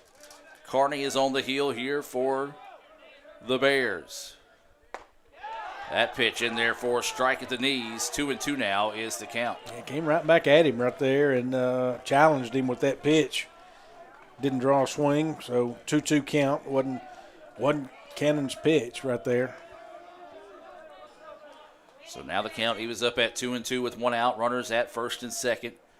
Graham representing the tying run here for the Indians. 2-2 pitch. Ripped, and it's over the head of the second baseman. And they're going to try to score the run from second. The throw will be cut off, and ICC gets a clutch hit there from Graham. Yeah, clutch hit, clutch RBI right there. Scores 1 run. Brings Etowah to 12-10. Number 9, Reed. That was the 4th hit and 3rd RBI of the game for Graham. And now this will be Reed Kent coming to the plate. Tying run is at first in this situation for the Indians. There is 1 out. And Kent coming to the plate here for the Indians. Yeah, he had the big 3-run shot last inning at him. So get another one of those right here, and we gamed over. That pitch just missing high. Just high. That's one of those, again, in Major League, probably get a tap of the helmet to get a review. If you had any left this late in the game. 1-0 is the count. Kent at the dish. Looks at that one. Fastball in there for a strike. 1-1 now is the count. Tying run is at first base for the Indians. That's Graham, who just drove in a run with a single out to right center over the head of the second baseman. 1-1 is the count. Kent at the dish. Instead, they're going to go back to second. No issue there. Getting back easily that time was Thompson. That was Cummings that came around to score for the Indians.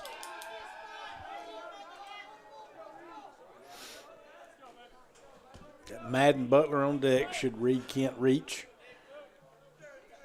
And are they going to elect to put him on here? No, they can't. I think the system. I guarantee the batteries probably ran down. Yeah, the batteries run down with the catchers got wearing to hear what the pitchers are going to be called. Because it's 5:12 is when we had the Guaranteed Bank opening pitch, and it is now 9 o'clock. Is it really? It is. It's your bedtime, Brad. It's already almost a 4-hour game. It is. Thanks for pointing that out. 1-1 now is the count with one out. Runners on first and second here for the Indians. Kent at the dish. Takes a healthy chop at that one. Comes up empty. 1-2 now is the count here to Reed Kent. Yeah, he wanted that one. Obviously trying to pull that one out into right field out there, but unable to do so. Carney's quickly up here now in the count 1-2. Time is taken in this situation. 1 ball, 2 strikes, 1 out. Tying run is at first here for the Indians in the bottom of the 8th. Kent took time out, so Carney's going to take his time to get back to the rubber here. 1 ball, 2 strikes, 1 out. Reed Kent at the plate. Indians trailing by 2. Pitch coming. And this is a chopper to third. Gets 1. No, they pulled him off the bag. He's safe. E5 on the play. And we're going to have a conversation on this one. Well, I'm not certain, and maybe I missed something he was already behind, but why didn't he tag the runner that was in front of him? Maybe one of those that panic button situation, if you will. He was trying to turn 2, I guess, but I don't know why you didn't tag the runner and get the lead runner out. Again, that's good for the Indians. But right now they're saying that the runner's safe at second, but I mean, just not certain why he didn't try to tag the lead runner. The third base umpire did call time himself and said, hey, I'm going to go talk to my guy over here to see if he can help me out. And so now they're going to talk it over. Bases, if the situation stays the way it is, bases are loaded here for the Indians with 1 out. And it'll bring Madden Butler to the plate.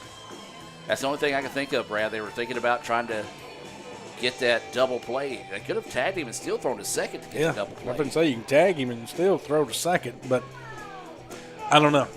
Again, I know it was the moment, but so officially will go down as an error on the play. And so they're going to talk it over here, and Coach took a moment to have a word with his pitcher as he was walking off. For the Indians, so now the tying run is in scoring position here for the Indians. As Madden Butler comes to the plate here. Indians trail this one 12-10. There's 1 out. Bases loaded here for the Indians in the bottom of the 8th. Madden Butler at the dish. He's hit the ball hard tonight. As that pitch missing outside for a ball. He was hit by a pitch in his first at-bat. Walked, had an RBI single back in the 4th, struck out looking to end the 5th, and absolutely blistered the ball on a line drive out to second in his most recent at-bat here. 1-0 is the count. That pitch missing outside. 2-0 now is the count. Yeah, and bases loaded again. No place to put. I mean, if you're Southwest, no place to put Madden. Good for us. Good for the Indians. 1 out. Only 1 out here. So winning the 2-0 pitch here to Butler. Carney on the heel here. Pitch on its way, and that one missing for a ball. Now the count goes full at 3-2. Or excuse me, count goes 3-0. Correct. I don't know what time frame I'm in right now. So 3-0 is the count, and imagine Butler will be taking the whole way here. I would suspect. The Bears do have someone getting loose in the bullpen here.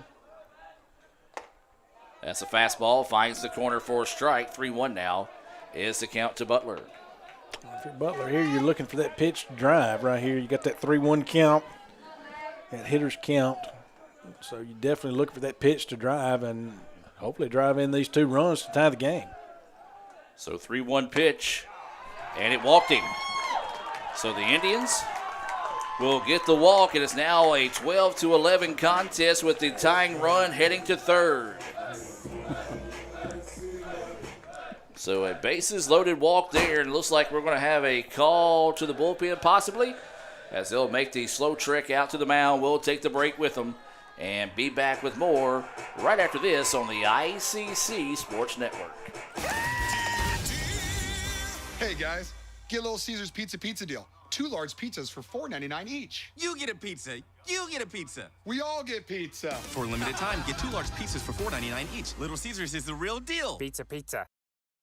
This broadcast is being brought to you by Renaissance Bank, Metro Ford in Tupelo, Little Caesars, Guaranteed Bank in Fulton, Tupelo Coca-Cola Bottling Works, Max Home, Bank Okolona, the ICC BSU, Sam's Town Market, the ICC Wesley Foundation, the ICC Alumni Association and Foundation, your Itawamba County State Farm Insurance Agent, Brandon Poland, and thanks to donations to the Sports Information Indian Club from viewers like you.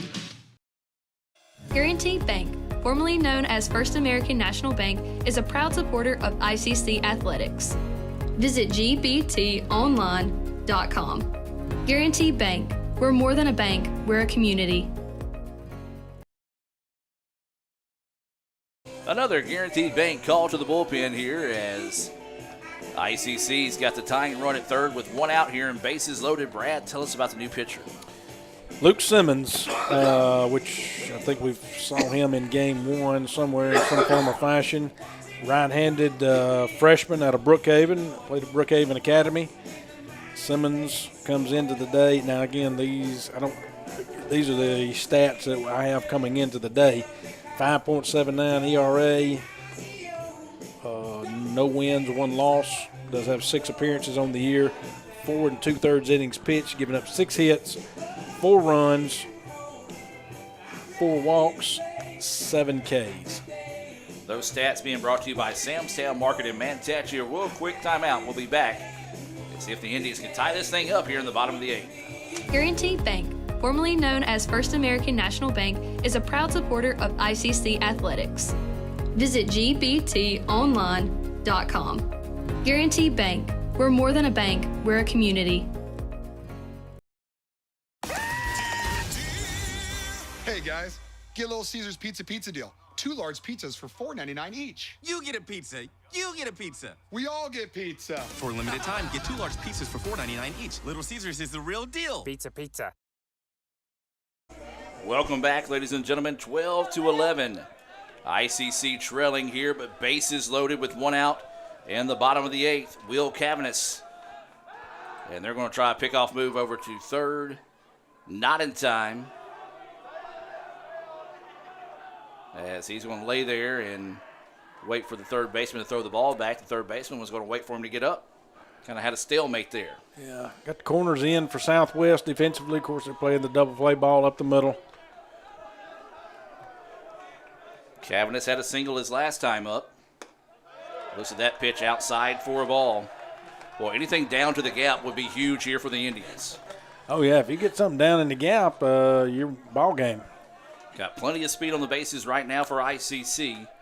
1 out here in the bottom of the 8th. They trail this one 12-11. That pitch at the knees called a strike. As we said, the basement's been a little bit sketchy tonight, as that's been in and out for the strikes. So, as Steve Diffie likes to say, as long as they're consistently inconsistent, that's all that matters. 1-1 is the count. Cavanis hits a flare. Right fielder's going to get out. He's going to make the play, but this will tie the ball game on a sacrifice fly.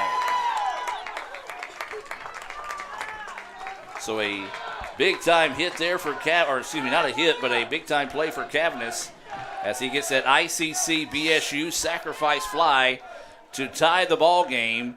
12 all here, but there is 2 outs in the inning. Runner could not advance from second to third in that situation. For the Indians, number 25, Trey. This will be Trey Gunn coming to the dish. Yeah, so big time hit right there. As far as a hit, it was a big time sac fly for Will Cavanis there to get that RBI and that tie that game up 12-12. 2 outs here now. Trey Gunn up at the plate. Takes ball 1. I think we were here before, and last time we were here last inning, he walked. He did. He doesn't have a hit today in game 2. He's walked twice. And that would be a good time to get one. 1-0 is the count. That ball's going to get away, and it's going to allow the runners to advance. A huge play there for the Indians. So now the winning run is at third. 2-0 is the count here on Gunn. They may put him on. If I were them, I would. See what they elect to do here. I'm with you. And they are. Yeah, I was going to say, I'd put him on, but they are. He will reach for the 3rd time tonight on a walk. And this will bring Howell to the plate. Well, this is where you got to wear a chip on your shoulder right now if you're Jack Howell. Number 22, okay, you're going to walk him to get to me? Howell. I'm going to make you pay in this situation. So Jack Howell will dig in with 2 outs. Bases loaded here for the Indians. That don't matter. It's a run at third right now. That means it all for the Indians. Can they walk this one off in the bottom of the 8th? Jack Howell at the dish. Looks at that first pitch, a fastball in there for a strike. This is Simmons on the hill here for the Bears. 2 outs, bases loaded for the Indians. Howell at the dish. Rips that one. It's booted by the first baseman. Throw over, though, is in time. Oh, my goodness. Oh, man. Thought for a second we caught a break, but a great job over there at first by Swan. He knocked it down, or he booted it, but he didn't get far enough away. Had the wherewithal to pick it up. Great hustle by Simmons to cover the play there. Hey, more free baseball coming up after the Indians put 3 runs on the board there. 12-12 is your score. We'll take a break, and maybe we'll be back. We don't know. Right after this here on the ICC Sports Network.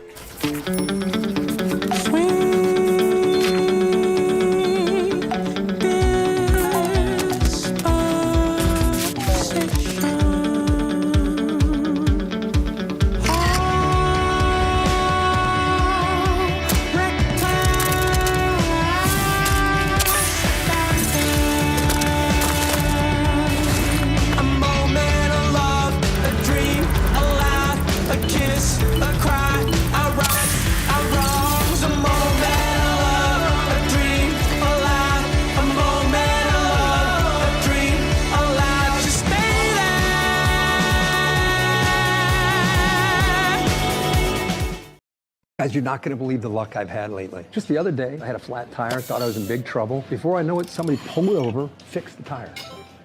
Oh, that's not luck, Kirk. It's because that's not the only thing. How about when I'm in a studio, drop the cell phone, bang, shatters completely. Guy hands me a brand new cell phone.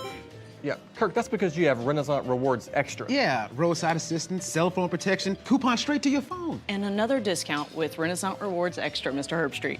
Life's just easier when you have Renaissance Rewards Extra.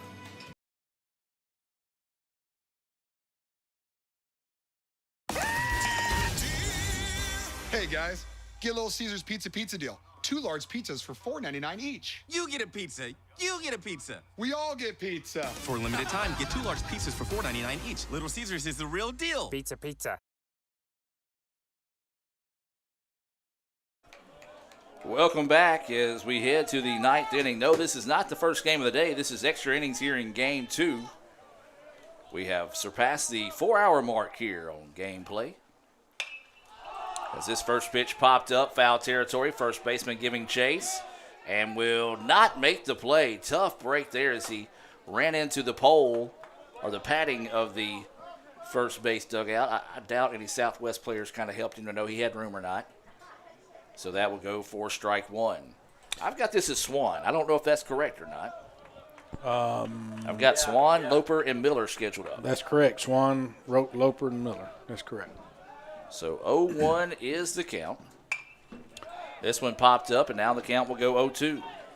Anybody got an update on the Lady Indian softball bus? They probably Meridian by now, maybe Jackson. They were at Southwest today. We jokingly said they will not get back before this game's over. Well, we may have jinxed ourselves. That pitch up high for a ball. 1-2 now is the count. Yeah, 1-2 count here. Lipscomb still on the mound for the Indians. That pitch missing. Now the count evens up at 2-2. Couldn't draw a throw, swing on that one, excuse me. So 2 balls, 2 strikes, no outs here in the top of the 9th inning. 12-12 is the score. And that pitch just missing outside. Now the count goes 3-2.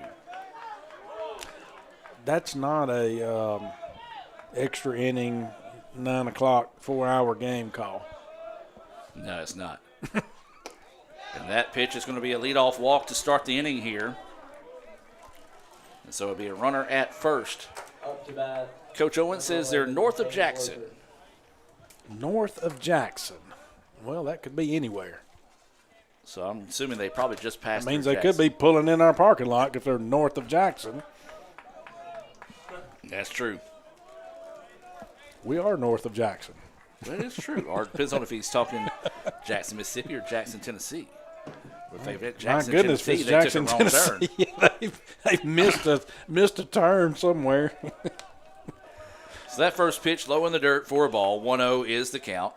Well, I'll tell you, if the bus drivers have been watching the baseball games today, they're probably as delusional as we are right now. That's exactly right. Got Madden Butler playing in at third. Got show and bunt. Pulls back. Ball 2. 2-0 count. As we said, that basement's been sketchy today. Didn't get the strike call there. 2-0 now is the count. As this is Loper at the plate. He popped up in foul territory to third in his last at-bat. Grounded out to first. He's walked twice and flown out to left. That pitch in there for a strike. I don't understand that attempt at a bunt right there, I'll be honest with you. So 2 balls, 1 strike, no outs. Runner at first. We're in the top of the 9th. 12-12 is the score. This latter part of this game is pretty much turned into anything you can do, I can do better. And he shows the bunt, pulls back. 3-1 now is the count. Maybe just one of those where, hey, it's messing with the pitcher's head. Let's show it, make him think about it. It's 3-1, as you mentioned. Still playing in at third. Runner goes. And that'll be a walk. That'll be a walk. So back-to-back walks now here by the Indians to start the inning. And now runners at first and second with no outs here. And this is going to bring Miller to the plate. We may need softball to get back pretty quickly so we may use some of their pitchers. Because I think we're going to run out. Yeah. Well, hope he's real north of Jackson. Yeah. As they do have somebody working in the bullpen, do the Indians. I'm like you guys. I don't know. I mean, we've used Houston. I mean, we got Scott Green. We've used Noah today. Drew, Connor. We haven't used Connor Edge. Bunt got down there. Fielded by Lipscomb. Throws over to first. They make the tag. Pulled him off. But it does advance your runners to second and third, so it moves them up with 1 out now. So anything in the outfield, fly ball or anything down, should score a run. So good job right there on the sac bunt by Miller. That sacrifice bunt is being brought to you by the ICC Wesley Foundation. Pitch hitting for the Bears, number 23, Sam Tomanello. And so we'll have a new batter coming in here. This is going to be Tomanello coming into bat. French batted in the spot last time. So Tomanello getting his first plate appearance of the day. We think he caught some in game 1. So runners at second and third with 1 out. That pitch, not sure where it missed, caught a ball. That'll wake up some of the ICC fans below us. Yeah, those that are still with us, which are several. Drawing the boo birds, as Adam calls them. This is going to be a flare out to the right side, parking lot, foul ball. And 1-1 now is the count. 1 ball, 1 strike, 1 out. Runners at second and third. This one hit hard, line drive, but a diving effort. It can't get to it. It's going to get away, and this is going to allow 2 runs to score here. And that's going to go for a double.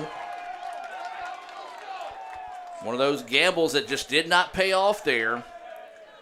As that'll go for a double off the bat of Tominello, and that drives in 2. And that's one of those you got to make a decision, and he made the decision to go for the catch there on it. But, hindsight being 20/20, a coaching moment there, that one being one you probably can't catch. You need to stop, let it drop in front of you, and only 1 run scores right there, Adam.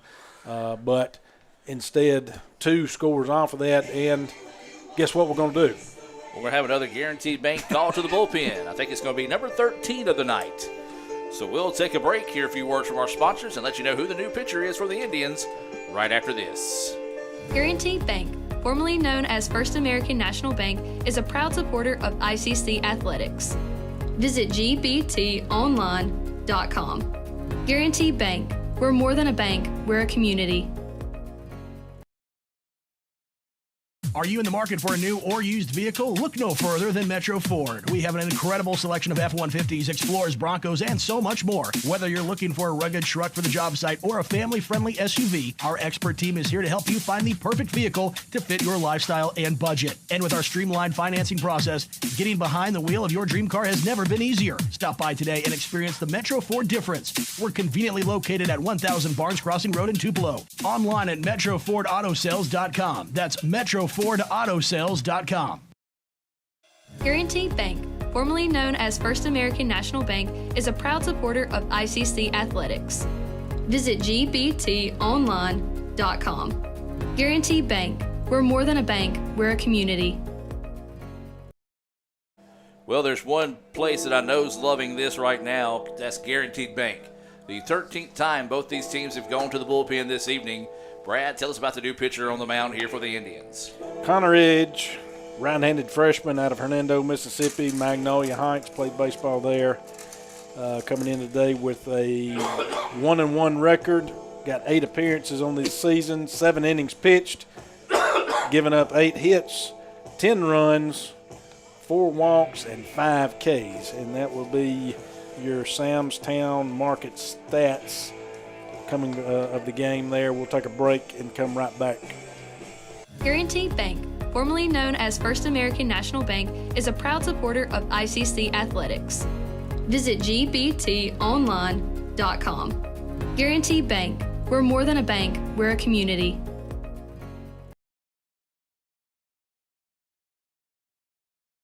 Mr. Palomalo? Yeah.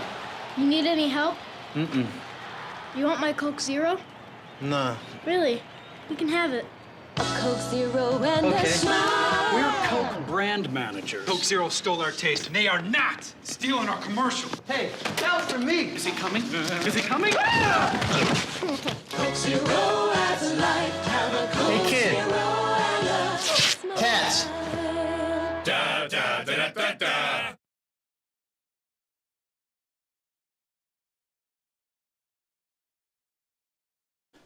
And welcome back. 1 out here in the top of the ninth. 2 runs have scored again here, as this will be the number 9 batter, Haynes, coming to the plate.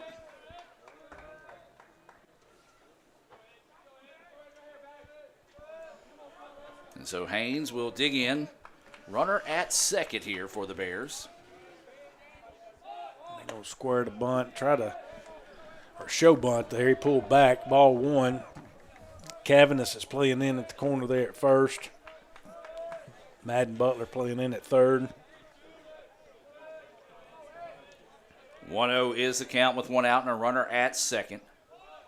Shows bunt again, fouls this one off. 1-1 now is the count. Yeah, can't get it down in front of him right there. It just goes behind him, so fouled that one off. Haynes is 1 of 3. He's got a single, scored a run on a wild pitch. He struck out twice, has walked twice, stole a base. He's actually scored 2 runs today. So 1-1 now is the count with 1 out and a runner at second here for the Bears. That pitch in the dirt. Nice job there by Cummings. to block that one up and keep the runner at second. 2-1 now is the count. Yeah, got out there good, popped out there, able to get out there and keep that ball in front. Like you say, keep that runner at second. Runner still in scoring position. Anything down in the outfield right there possibly could score that extra run right there. That one's going to be lined to center right there. Gun under it, makes the catch, no tag. It's going to be the second out of the inning. So 2 away now. We flip it back to the top part of the lineup here, and this is the last inch of my paper that I have for the Bears. Same. I'm right there with you. I have no more after this. And so now with 2 outs and a runner at second, this is going to be Moore, who has had himself a day. He is 4 for 5, 2 triples, 2 singles, 6 RBI, and a walk. And they're going to put him on. And that's smart. So he's still 4 for 5. Don't want him to make a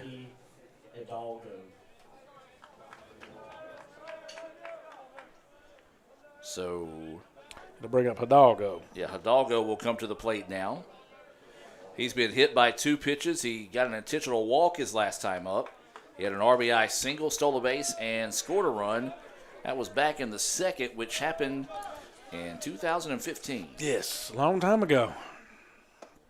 That pitch in there for a strike, 0-1 is the count. I've officially applied for assisted living at this point. It's pretty good. I like that one. 0-1 is the count. Hidalgo, this is his 12th plate appearance, 7th plate appearance of the game.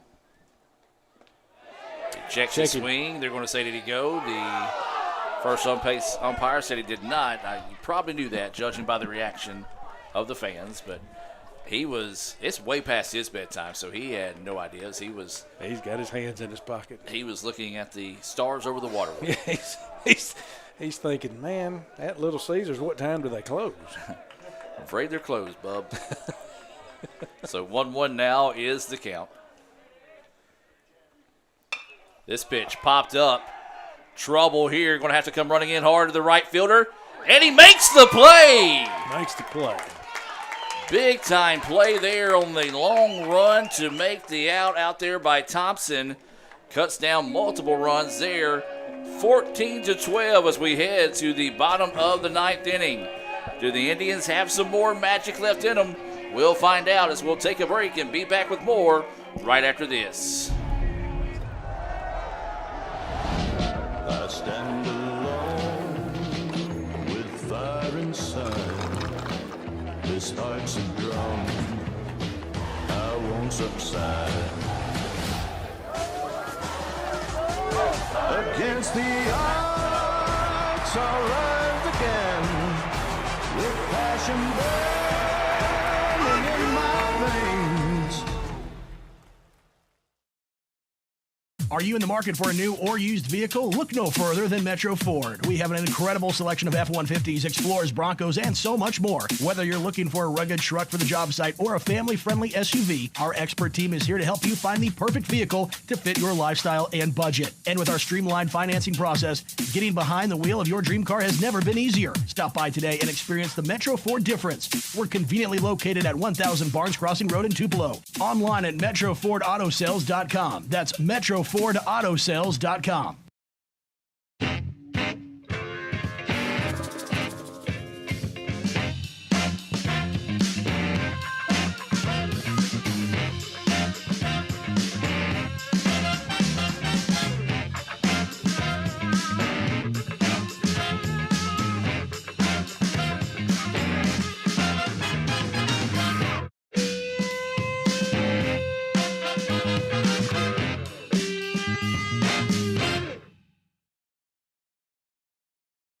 Welcome back, ladies and gentlemen. We head now to the bottom of the 9th inning. 14-12 is the score.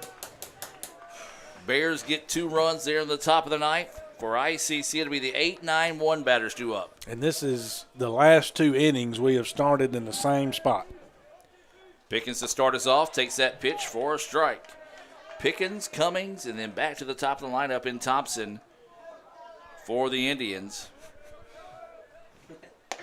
That pitch outside for a ball. 1-1 now is the count. This is Simmons on the hill here. Pickens couldn't hold off on that one. Did go on the swing. 1-2 now is the count. 1 ball, 2 strikes, no outs. That pitch outside, evens of the count now at 2-2 here on Tyler Pickens. Pickens going to step out and gather himself here. He's 0 for 2 with a pair of strikeouts. Well, we've said it the last 2 innings, ICC just needs base runners, and they've managed to do it the last 2 innings. Let's see if they can do it here. Swing and a miss, 4 strike 3, dropped the ball, tagged him out.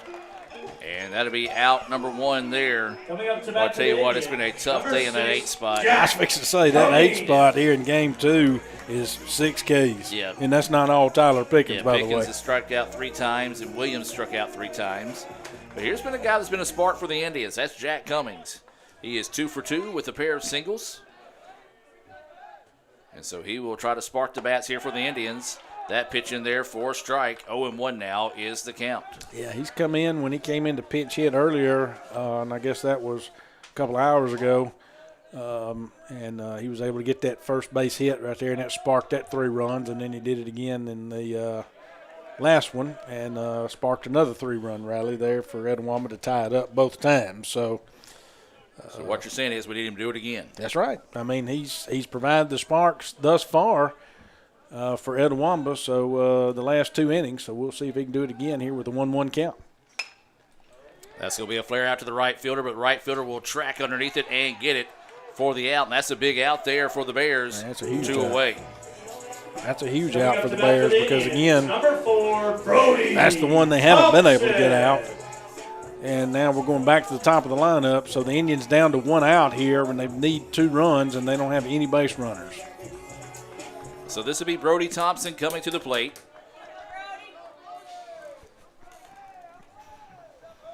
This is the 7th time he's been at the plate tonight.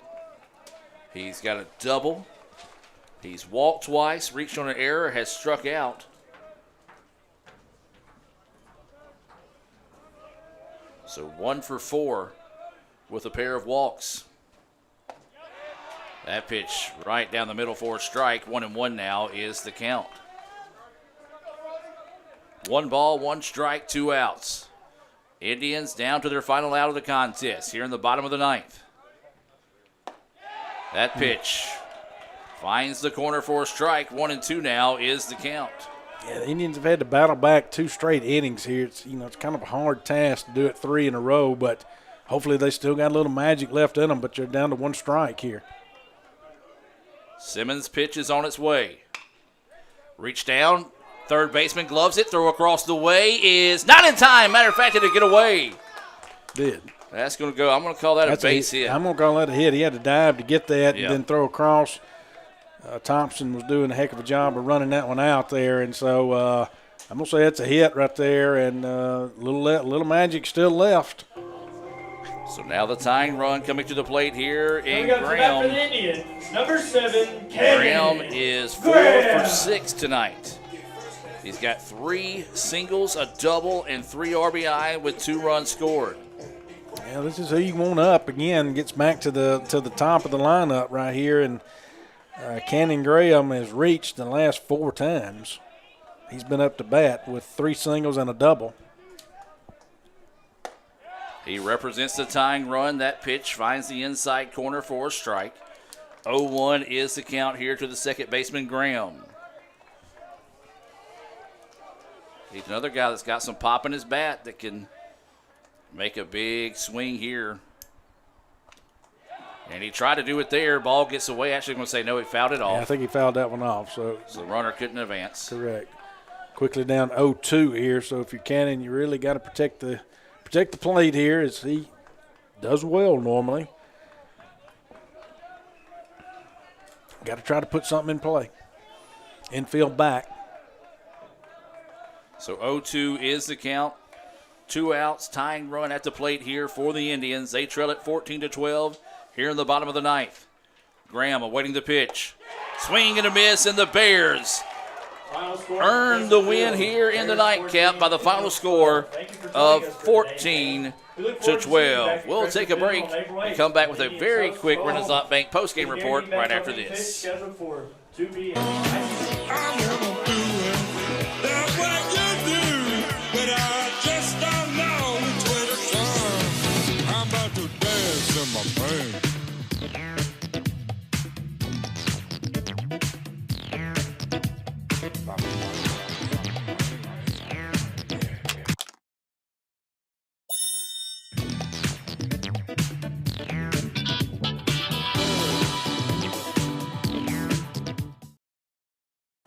Welcome back, ladies and gentlemen. Your final score in this one, 14-12. Bears get the win here in extra innings. It's been a long night. We appreciate everyone that's tuned in here. Join us Tuesday when we'll have softball back here on the Red Channel with East Mississippi coming to town. Have a great evening, and as always, Roll Tribe.